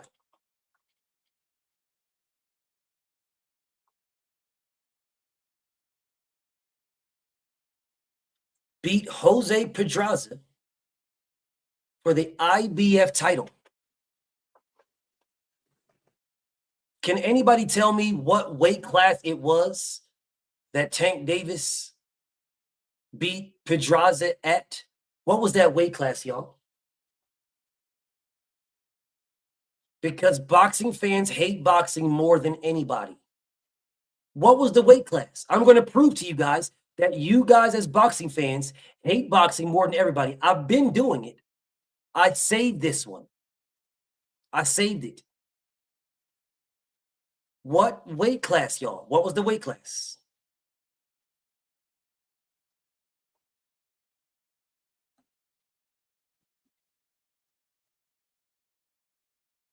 $130. 130 was the weight class that they said, that he fought at to beat Pedraza. Okay, so how is a small guy, a little guy, a tiny guy missing weight at 130 if you guys are telling me that Tank is really 126 pounder?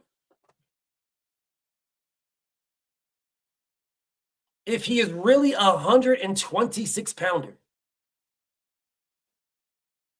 how is he missing weight at 130?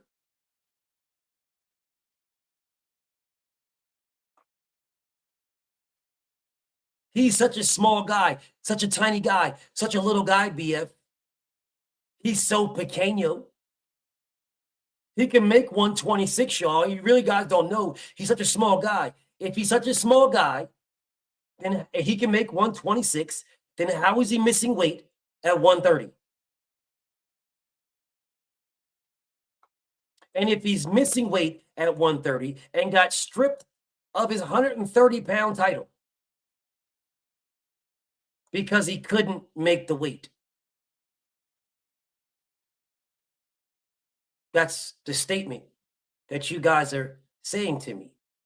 Couldn't make the weight, and that's why, he's really a small guy, but couldn't make. Okay, so how did he go back down to fight Leo Santa Cruz for a belt?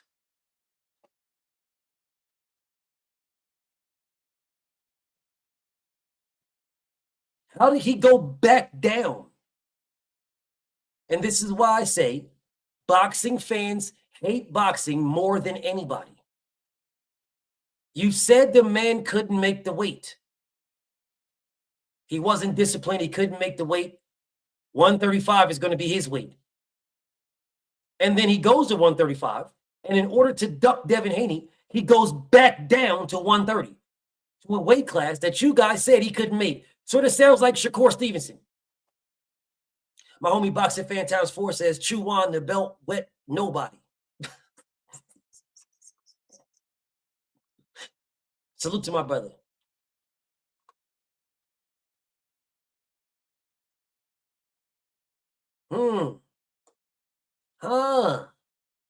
So it's okay for him to go down in weight. But when Shakur Stevenson said that, y'all dragged Shakur Stevenson. I dragged Shakur Stevenson. Well, how can Shakur Stevenson say it, drop his belts because he can't make the weight, and duck O'Shaquie Foster, but Tank Davis dropped his belt and then legitimately stayed in the weight class? He dropped his belt, legitimately stayed in the weight class, and fought for the damn WBA belt, moved up and moved right back down to fight Leo Santa Cruz. He could have just stayed in the weight class and unified. Don't you guys realize? This is why I say boxing fans hate boxing more than anybody. He had a 10-pound rehydration clause on him as the IBF champion. 10-pound rehydration clause. That's why he was stripped. Due to the 10-pound rehydration clause. That type of shit right there. Because he didn't even want to make 130. He could have made 130 and just rehydrated. He didn't even want to. So he was stripped of his belt. You guys realize that if he would have unified, he wouldn't have had those problems? Because he was stripped of his IBF and came right back and fought for the WBA. So if he would have just kept his IBF and unified the IBF and the WBA, then he would have not had to worry about that at all. But let's go a different direction, shall we? If he kept his IBF and then fought the number one guy, because us as boxing fans should want the best to fight the best. And the number one guy was Vasyl Lomachenko. So if us as boxing fans wanted the best to fight the best, and he went and fought Lomachenko and beat Lomachenko, he wouldn't have those issues either. But what he would be is the unified WBO and IBF champion. That's what he would have been. And we wouldn't have had any of these issues. But instead of you guys pushing for Tank Davis to unify, what you guys did is push and claim that Tank don't have to do it. Come on, man. Tank's not ducking. Did you see how high his cheekbones are? Nobody with high cheekbones like that is ducking anybody. Tank don't need Lomachenko, man. Why, BF, would Tank fight Lomachenko? He don't need Lomachenko. That's what you guys said. Because boxing fans hate boxing more than anybody else. You wanted to protect Tank Davis. You did not care about the greatness of the sport. You wanted to protect Tank from competition. Because if you didn't, then Tank would have then unified the WBO, IBF, and WBA. He would have unified all three with one Leo Santa Cruz. Yeah, he would have unified that with Leo. But you guys didn't want that because y'all were scared to death of this man losing. And because you were scared to death of this man losing, you didn't give a damn about greatness. Greatness and legacy didn't matter to you when it came just to Tank Davis, because Tank could have fought, if I'm not mistaken, Miguel Berchelt. And had he beat Miguel Berchelt, then Gervonta Tank Davis would have been the undisputed lineal champion of the world at 130.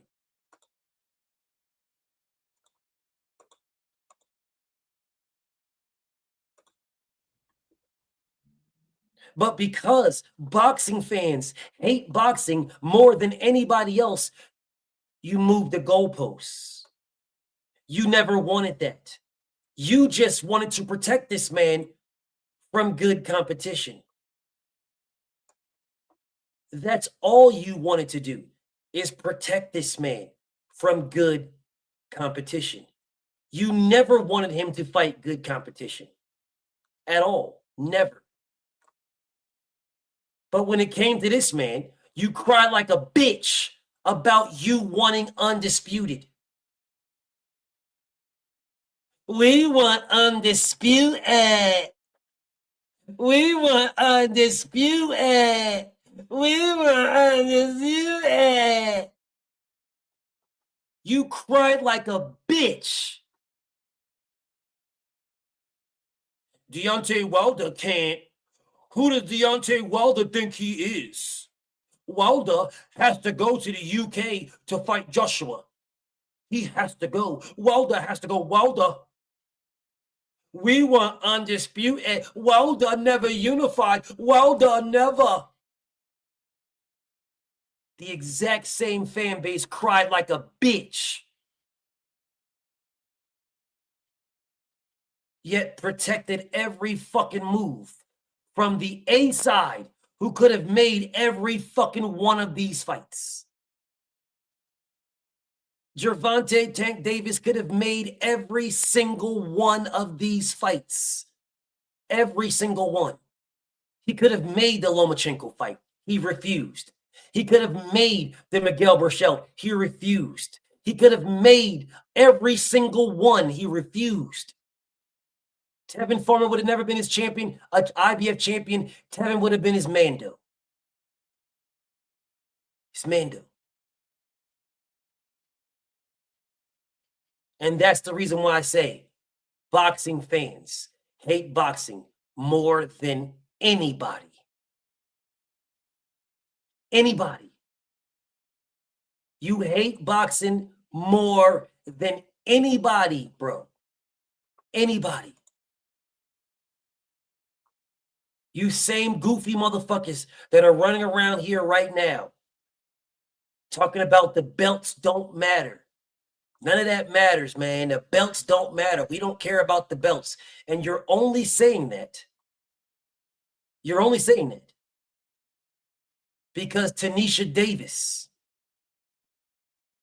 doesn't want the belts. But Devin Haney wants to be the undisputed champion of the world at 147. And instead of you niggas praising the man for going after the belts, you pussies, you chumps, you fucking suckers, you moist bitch-ass niggas are saying, oh man, the weight class is weak. The weight class is weak, man. It's a weak weight class. Just go up somewhere else. All while saying, Tank Davis is so small, man. He's a tiny guy. Tank don't need to unify. He don't need the belts. Tank don't need that. Tank is such a tiny guy. He can stay right where he's at. He don't got to go down to 130. He's a small guy, but he's only small for 35 because Tank said he feels good at 35. Then that's all he needs to fight. Bunch, y'all are the worst. Boxing fans are the worst fan base in general of any sport on planet Earth. Of any sport. Y'all are the worst fans. The absolute worst. The absolute worst. The 100% worst.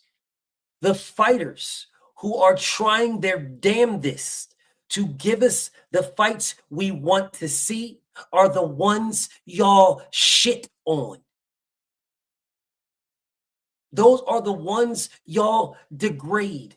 Those are the ones that y'all disrespect. Those are the ones that y'all say have to do more. They have to do more. Devin has to do more. Deontay has to do more. Errol has to do more.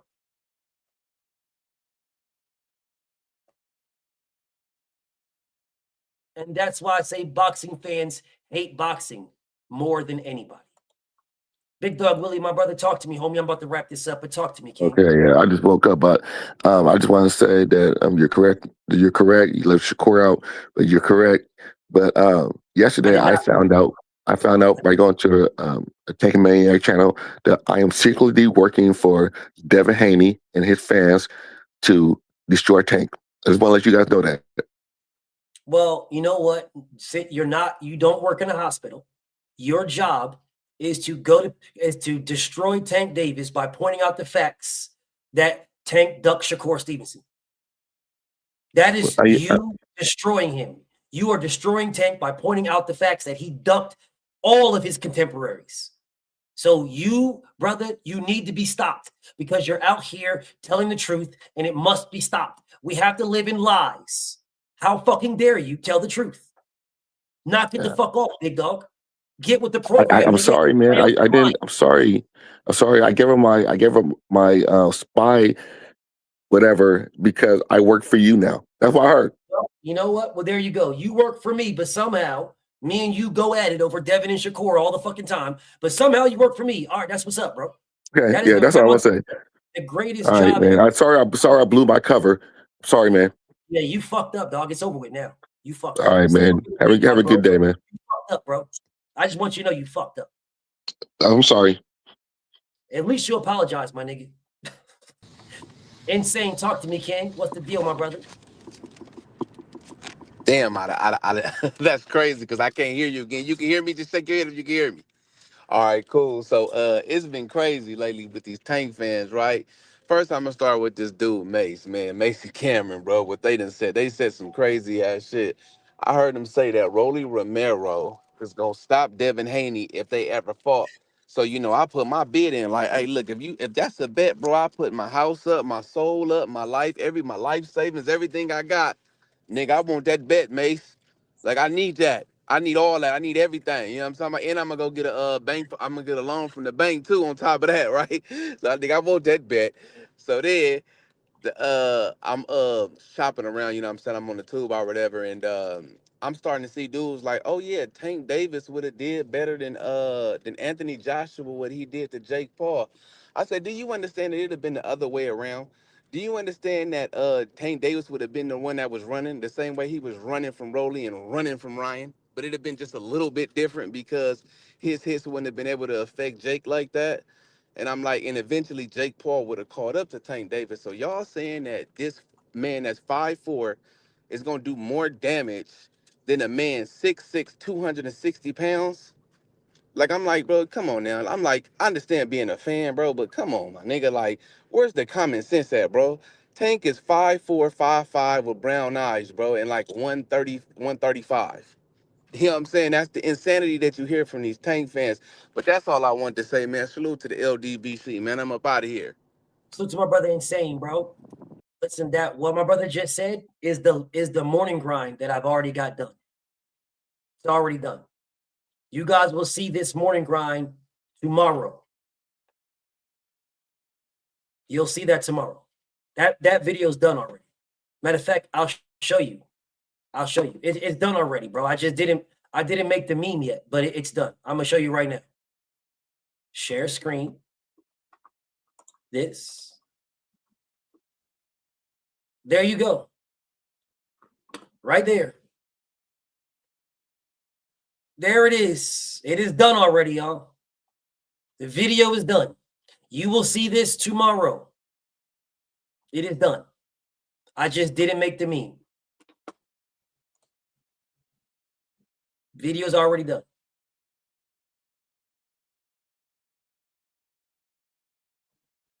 Anyways, y'all, I'm going to wrap this one up and I'm going to get something to eat. I just want you guys to think about what I said, bro. Us as boxing fans, we have all the power. We can make every fight we want. We have the power of the purse. We give our power away and then cry like some hoes that we don't get the fight that we asked for. We as fans can make all these fights. We just choose not to. We prefer to cry like some hoes and argue on YouTube about why fights ain't happening rather than use our power to make the fights we want. And then we're mad at the fighters who are actually trying to make the fights we want. You get mad at them. Diabolical. I'll see y'all tomorrow, though. BFTB, man, shout out to the mighty LDBC. And shout out to DHP. And shout out to Bomb Squad. And shout out to Man Down. Because they're the ones that are actually trying to make the sport of boxing great again. I'll see y'all tomorrow. Peace and blessings.